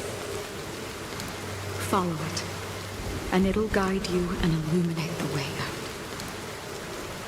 By doing so, you'll eventually reunite in the warmth of the sunlight. Thank you. May death be the end of your boundless dream, guiding you back to the waking world. Welcome to the horizon of existence. This place is one of the thousands of manifestations belonging to the sleeping and shaping. Oh, man. Let's bid our final farewells here. Oh. And on the 8th day, say your final farewells to Acheron. Always distinguish between reality and imagination. All right, Gray. Life is akin to a winding labyrinth where memories serve as our sole companion. May your schemes be forever concealed. Anna's dream is too cruel for him and everyone else. To the imperfect tomorrow. I still remember the question on the invitation letter. Please stay tuned. Why does life slumber?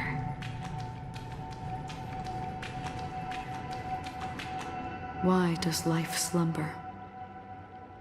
We don't know the answer yet, but we're about to awaken from this dream. Or perhaps such is the answer itself. Leave this place, return to where you belong, and awaken Penacony from this dream. Okay, well, this folks don't want to wake up. Witness your hidden power. As I said, our plan is not about convincing everyone to choose the right path, but about inspiring them to save themselves. So, when will people actively save themselves? They're drowning? The answer is when they are in desperate situations. Like a drowning individual. Yeah, in the when they're deep drowning. sea. I was right. When one's body and mind bear immense pressure, agony, confusion, and despair will follow. I firmly believe that. The fragility of humankind often freezes them in their tracks. But in truly desperate situations, they will strive to save themselves. And now, Penacony has enough heroes to lead them forward. It's through this inherent, self-centered instinct that people exert their utmost effort, even when they know their struggle is fruitless. As absurd as it may seem, it's their resistance. As for now, it is time to guide them, not as a savior, but as a nameless among those mortals. In this way, you will reunite in the warmth of the sunlight. Wait. The rain is intensifying. Before we part ways, please allow me to ask a few final questions. So far, you have forged unbreakable bonds with numerous individuals and entities in the sweet dream. Might I ask if you fear severing these bonds with your own hands? No fear. If there is a vast, lifelike dreamland that is virtually indistinguishable from reality, a realm without death, where everyone can attain the happiness and fulfillment they deserve, living blissfully ever after, I would ask, would you wish to stay? I would never ever want to live in a dream. Imagine if this splendid dream were fated to fall apart. Friends, family, strangers, followed by the gentle breeze, soaring birds, the stars, and ultimately yourself. Everyone and every face they remember. The joy and the heartaches. The vows sealed and those left hanging. All will inevitably march towards a predetermined ending. If you had grasped the journey's finale right from its inception, I would ask, would you still embark on this journey? I would blaze the trail without hesitation. I'm glad. The answer itself doesn't matter. What matters is that you've made a decision. Listen, touch, and ponder. And therein lies the sensation. Cherish it, because that's what makes us exist. Such is the only answer humans can offer when facing the nihility. If the nihility represents the primal fear of life, rendering any lofty convictions insignificant under their imposing shadow, then behind this shadow, there must exist the most fervent source of light in the world.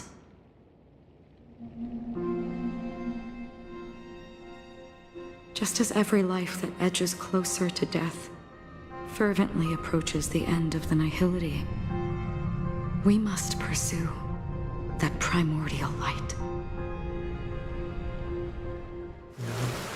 think that you exist in the nihility, and you watch over others to depart it. Such a task is absurd and meaningless. Nevertheless, someone had to do it. As for the meaning you mentioned, even if it's a meaningless task, I've come this far, haven't I? Even if the future you forge may not even belong to you. It may not belong to me, but it definitely belongs to someone.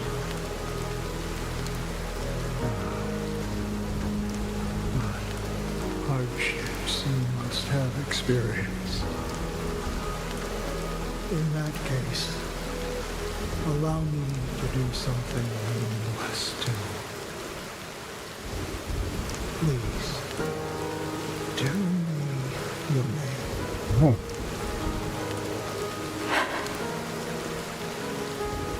Perhaps my existence will vanish in the next moment, and nobody will remember this conversation or your answer. But I believe that your name should be remembered. And this universe will remember it as well.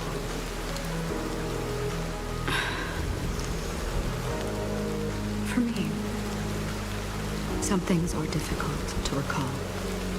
Yet there are others that I find challenging to forget.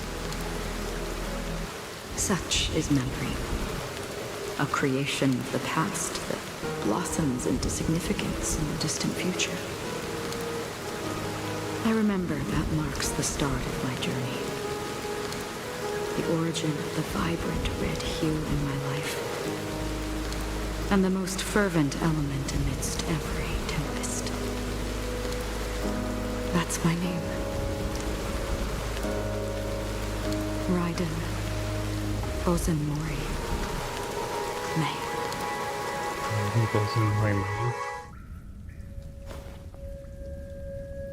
The Golden Dream is getting restless. In the coming long nights, I'm afraid you will face many setbacks and witness many tragedies. And in the end, you will only see in black and white. But please believe me, that in that monochrome world, there will be a glimpse of fleeting red. And when you make a choice, it will appear once more.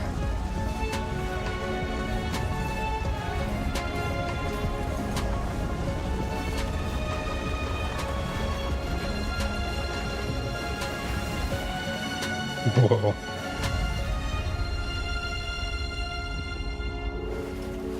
What you must do is ponder its significance, then return to the waking world.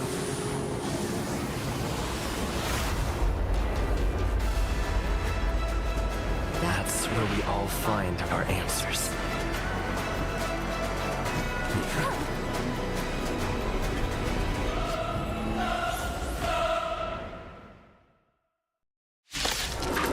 Oh, snap. Have you broken free from the dream of order? We've done enough sleeping already. Let's show them a wake-up call. Noisy. Listen up. Noisy. Ill fate descends. Good times. Time to say bye. Boom. Oh, I weep for the departed. right. I forgot. I don't have any sustain right now because Harmony isn't sustain. It's debuff. Hope I don't die. How can the weak be righteous? I'll take the lead.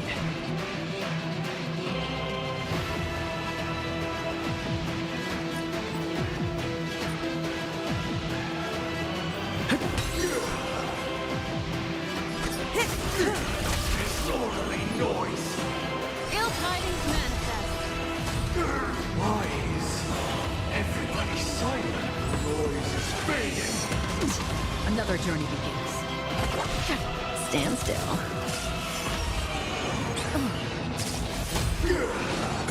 I'm gonna have to restart this. I did not plan this properly. Wake up! Wake up. Destiny is apparent.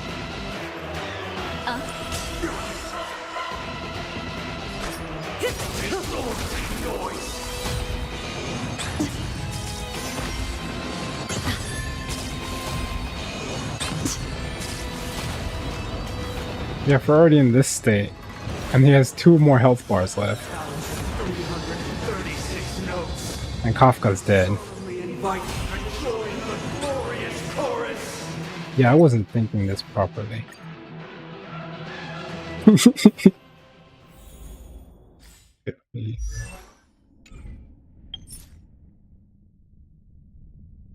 No, I just want to change my team. How can I change my team?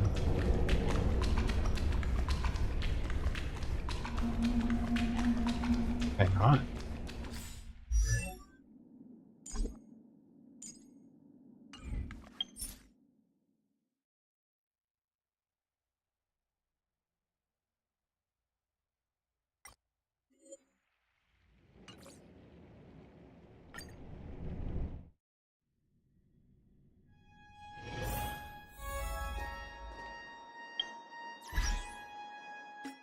Oh. Achievements. Desire. Recall echoes of faded dreams for Harmonious Choir.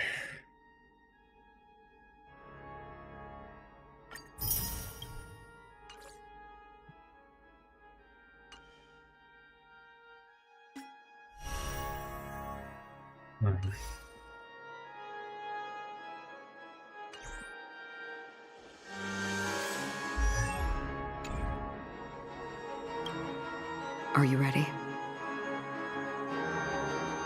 Very well.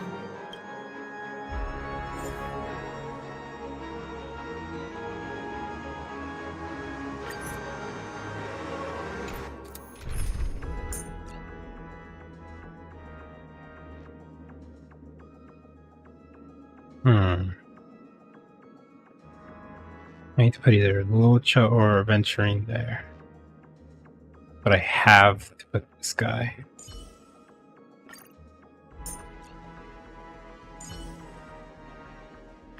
Ah, Mr. Stellaron. Time for us to reveal our true value to one another.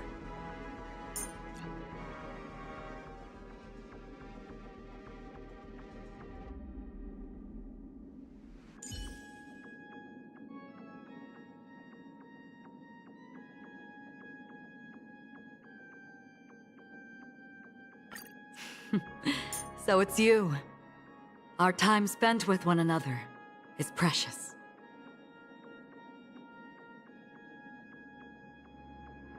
Kafka or Black Swan? I love Kafka. Oh, we meet again. Okay. And then I can skip all this. Oh, no. I already saw it.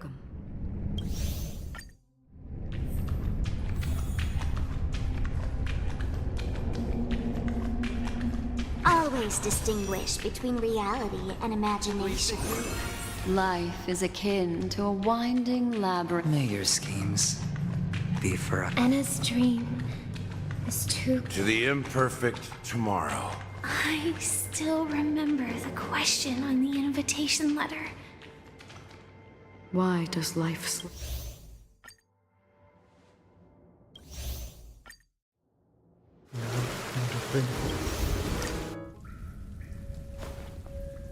Let's see what she says again. The golden dream is getting restless.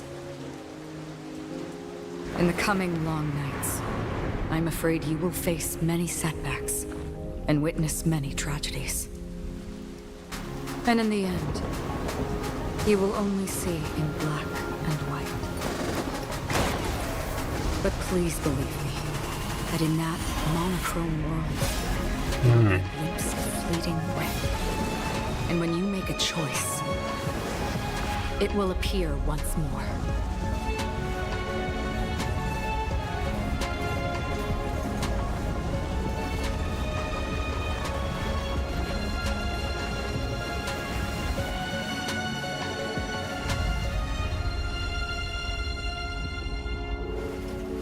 What you must do is ponder its significance. Then return to the waking world. That's her waking me up. That's where we all find our answers.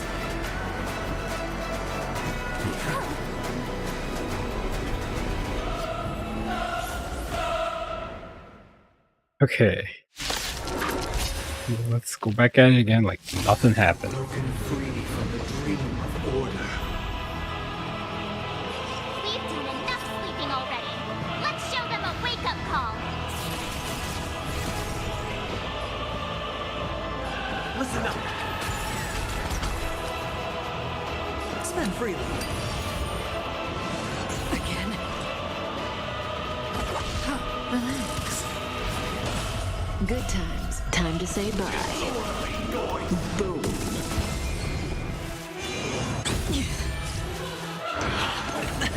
Without order, how can the weak be righteous?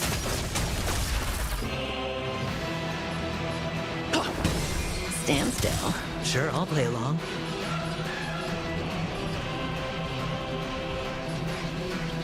I weep for the departed. Yeah, this was too much damage to mess up. Especially if they have shared health. Disorderly noise. The noise is fading. Again. Free will, or was it fate? No dirty tricks, away. Keep up with me. Wake up!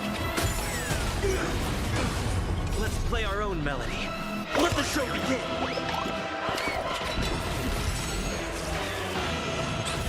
Watch your head. Boom. Super break, yes. Relax. The dice have been bust. Or maybe I'll take it all.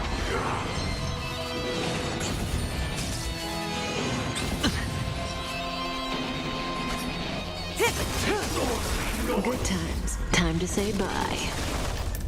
Boom. I'll take the lead. Nice. Listen up. Very nice. Stand still.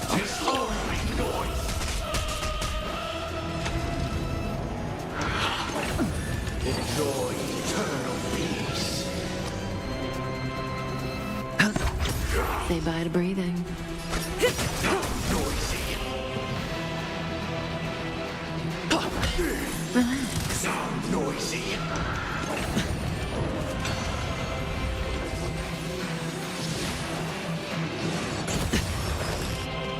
Destined for oblivion.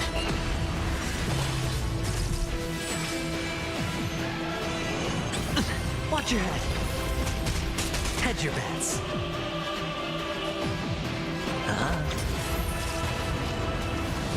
There we go. 7,336 notes. I solemnly invite you to join the glorious chorus and ascend to the heavens!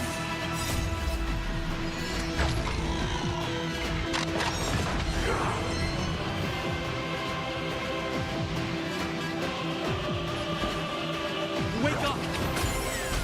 Noisy.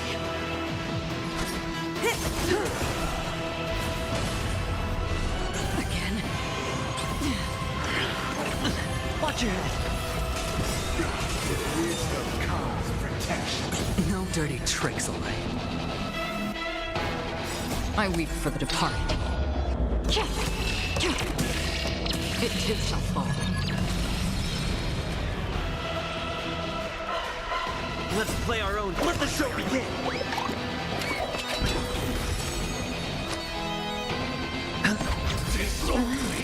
I'll take the lead. Listen up.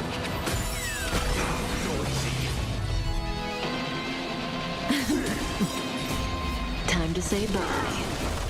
Boom.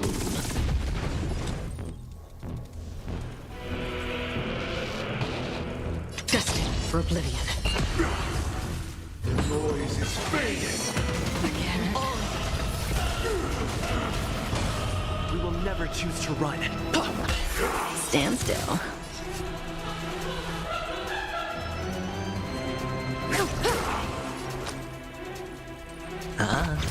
Relax. Still water.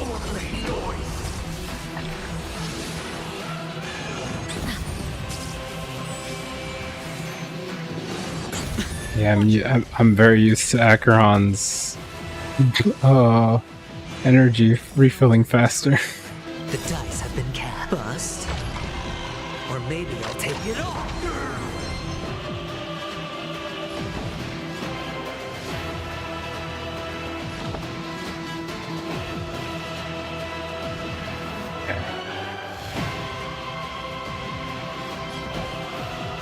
Stay alert. Wake up!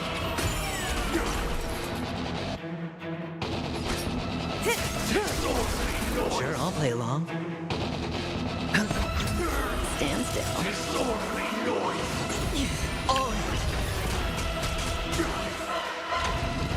Okay. Now I go again. I weep for the departed. It too shall fall. The dreamscape is indistinguishable from reality. Can it still be called an illusion?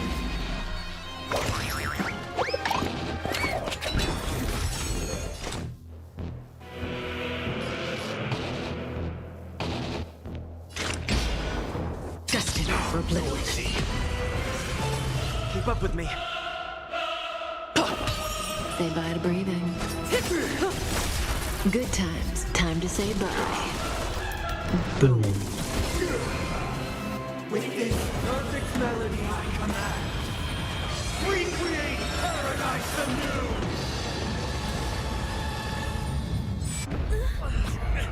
Oh. Cutscene. Robin. Music.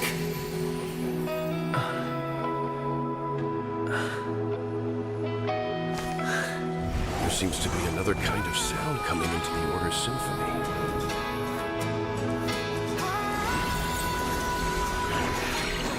Penacony's first and last disharmony.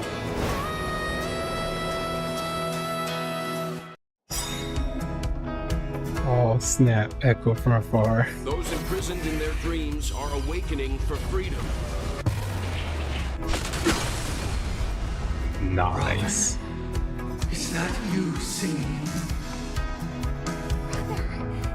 You have heard their cries. This is not the paradise they hoped for. Even so, they don't know where they should be heading. That's why I had to become the lone star in the sky to guide them.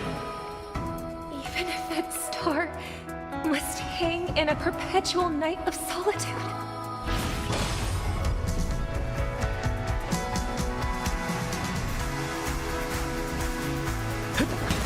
Relax. I hit the mark. The dice have been bust. Or maybe I'll take it all.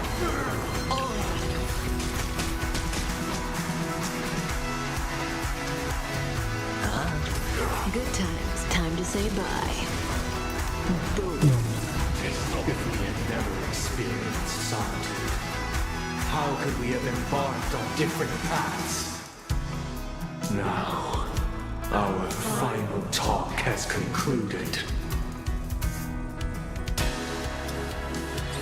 All the work of creation has been completed. The inevitable day has arrived. The embryo of philosophy will reshape for us all of reality. What?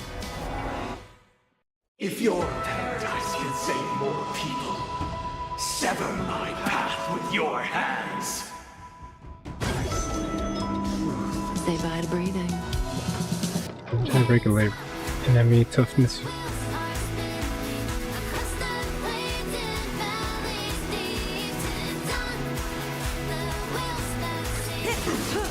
It's all for may I honor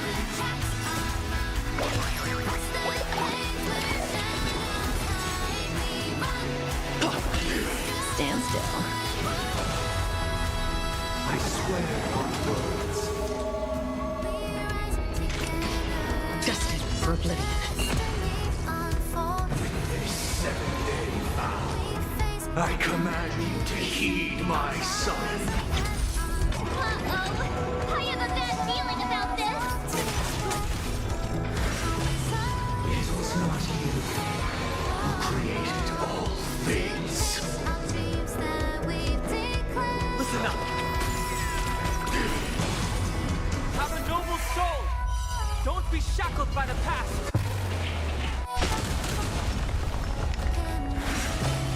It was humanity that created you.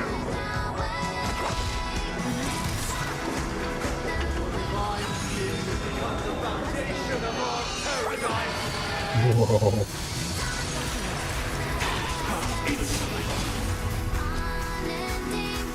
That was awesome.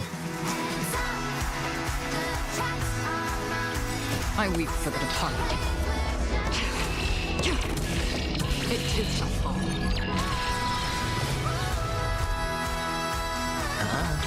May as well kill them all. Good times. Time to say bye. Boom. I'll take the lead. Stand still. I hit the mark.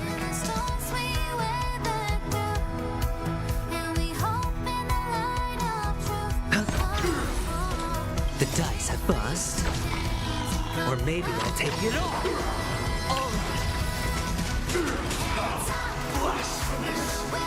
Still waters of oblivion.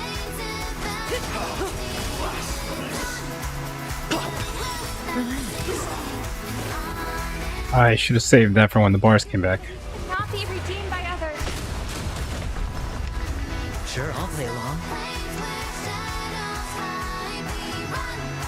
It'll be fine. Try to breathe in. Stand still. Destined for oblivion. Blasphemous! By the solemn desire for order. You want to achieve the paradise we promised. But the order is not the only choice. The meaning of life lie in defying the nihility.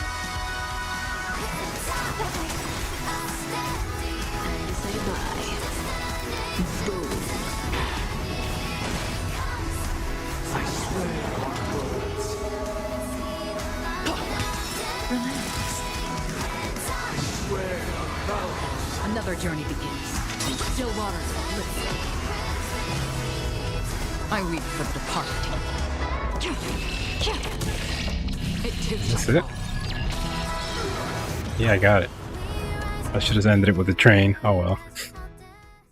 And then it was Monday? Oh, because it's not Sunday anymore. It's kind of mean. So,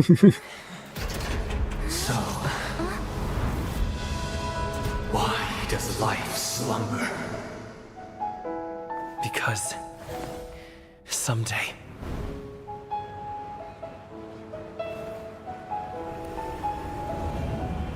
Wake up. we will wake from our dreams.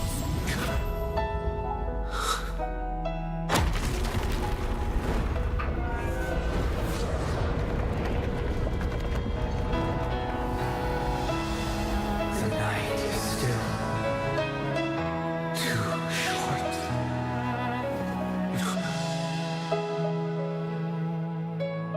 Brother, the dream is over.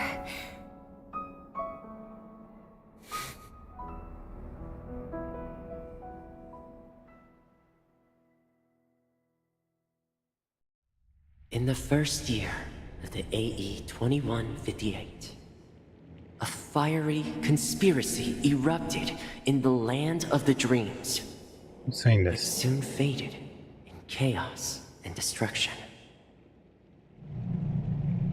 Whispers carried the tale of those fateful 48 system hours, when a sun teetered on the precipice of collapse. A paradise stood on the brink of destruction, and a world was poised to surrender to its new master. Amidst it all, a body decayed, a pack of vultures gathered, and a brother and sister were doomed for eternal separation. No separation. And so, an eon succumbed to slumber once more. Some celebrated this fall, while others mourned. Among the insignificant witnesses, mere specks in the vast tapestry of the universe. It was said that this time, the Eon met their demise with dignity. So he didn't give up last time. As the cosmos bathed in the But now radiance accepted of a it. pure dawn, a tempestuous storm brewed on the horizon. The chant of everything for the Amber Lord grew ever louder. Yet, no matter how one contemplated, time inexorably swings Klapot's colossal hammer in eternal cycles. Is it a dream? The Kavisha? tale of the Astral Express reaches both its conclusion and a new beginning. Time marches forward, heralding the arrival of a new chapter in the history of trailblazing expeditions. Brother, do you think the stars will fade away? Where did that come all of a sudden? Because the constellation that looks like a bird, the torrent eagles, looks a bit dim lately. It's the Torment Eagles. Don't worry, it's still there. It's just it's located It sounds in like- the ring of Penacony and can only be seen when spring and It summer sounds overlap. like oh, what's it called? It's As for Elysium music. I think stars do die, just like people. But do you know, sister? No star actually belongs to the present. The light we see from them is from a long time ago. Even after the stars perish, their light will travel millions of light years, spanning countless years, to illuminate the night sky of another world. In our paradise, I believe there will be a star like that, shining with the same light. Its radiance will last forever, and its name will be happiness. He wanted to be that star No, of the world. not just one star. We should have 2 stars. Or maybe even more. We're both going to do the thing. Yeah, you're right. No, but we stopped It's a deal. Anna. It's a deal then. This is our promise, and nothing will sway our ideals. Hmm. Yeah, you bet.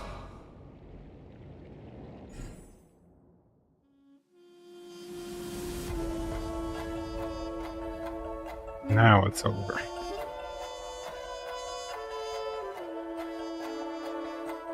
It's gonna do the same thing. Again. Seriously. But now it says Raiden, Bozen Mori, May is Akron.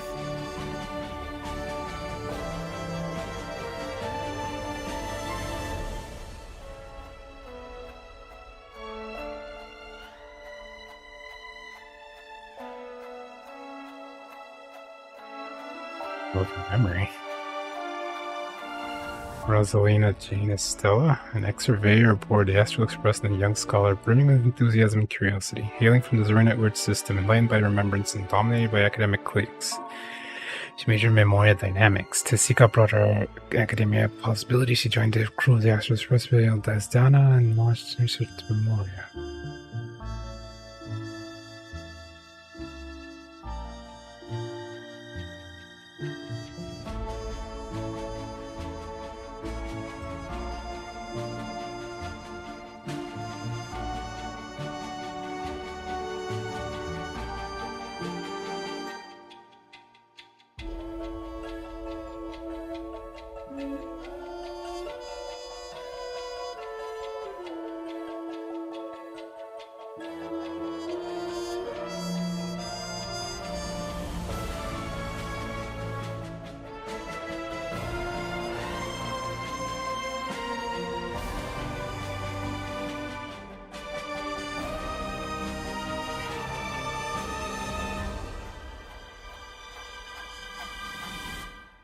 His crew ticket was returned to the Starry Seas. Aw. And his journey lead us starward. That scrolled by too fast, dang it. Maybe it's because I started reading out loud and that's a little slower, but still. That was too fast. It's a pleasure to hear your voice again. Congratulations. You've become the biggest winner of this festival. Are you calling just to poke fun at me? Is this just not gonna end? I'm just impressed. Not only did you venture alone into Penacony and discover the truth of Dreamflux Reef, but you also managed to escape with the help of that Knight of Beauty. Remember the recording you received from your Trailblaze friend?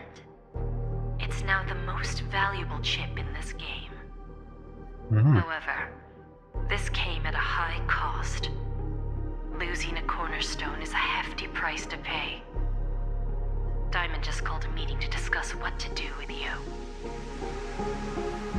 Just as I expected. So is Diamond planning to demote me or kick me out of the 10 Stonehearts? Why don't you take a wild guess? Well, alright. Then I'll guess. He's going to promote me to P46? Alright. What will you wager?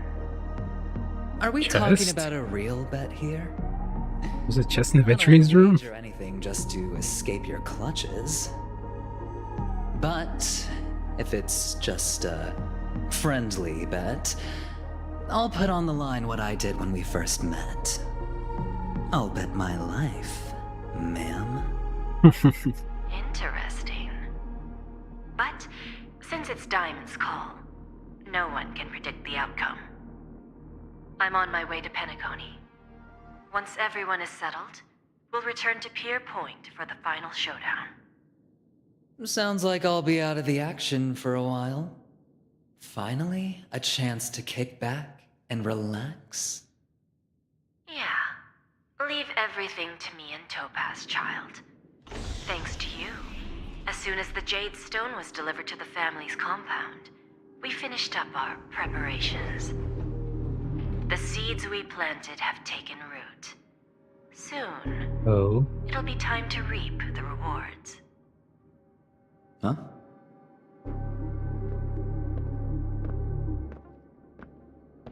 Let's wrap it up for now. Looks like I've got a visitor here.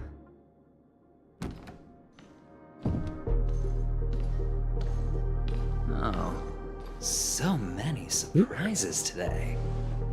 Didn't expect a Galaxy Ranger and wanted criminal to show up here. Wanted criminal?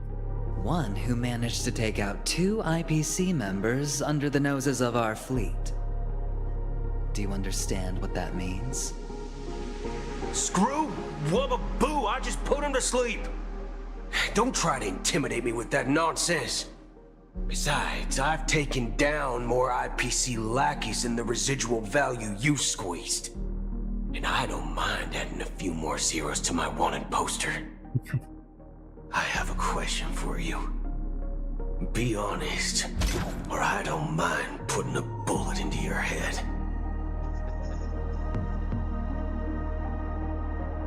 Tell me, where is Oswaldo Snyder? Oswaldo Schneider. And on the 8th day. Interlude.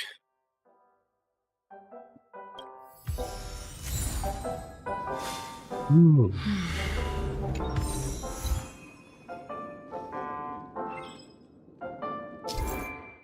Didn't really see this.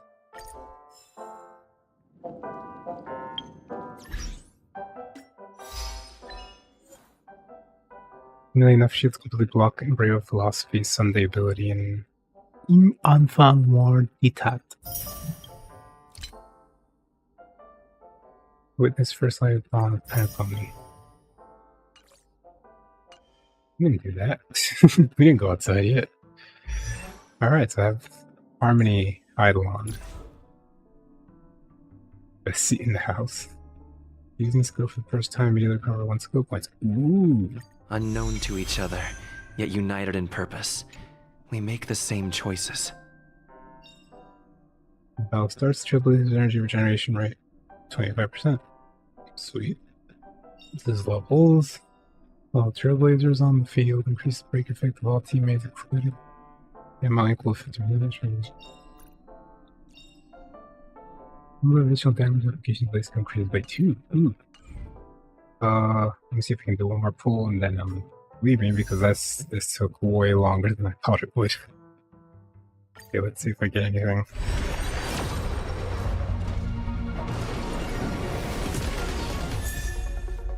Huh. Evolution shines as pearls of sweat.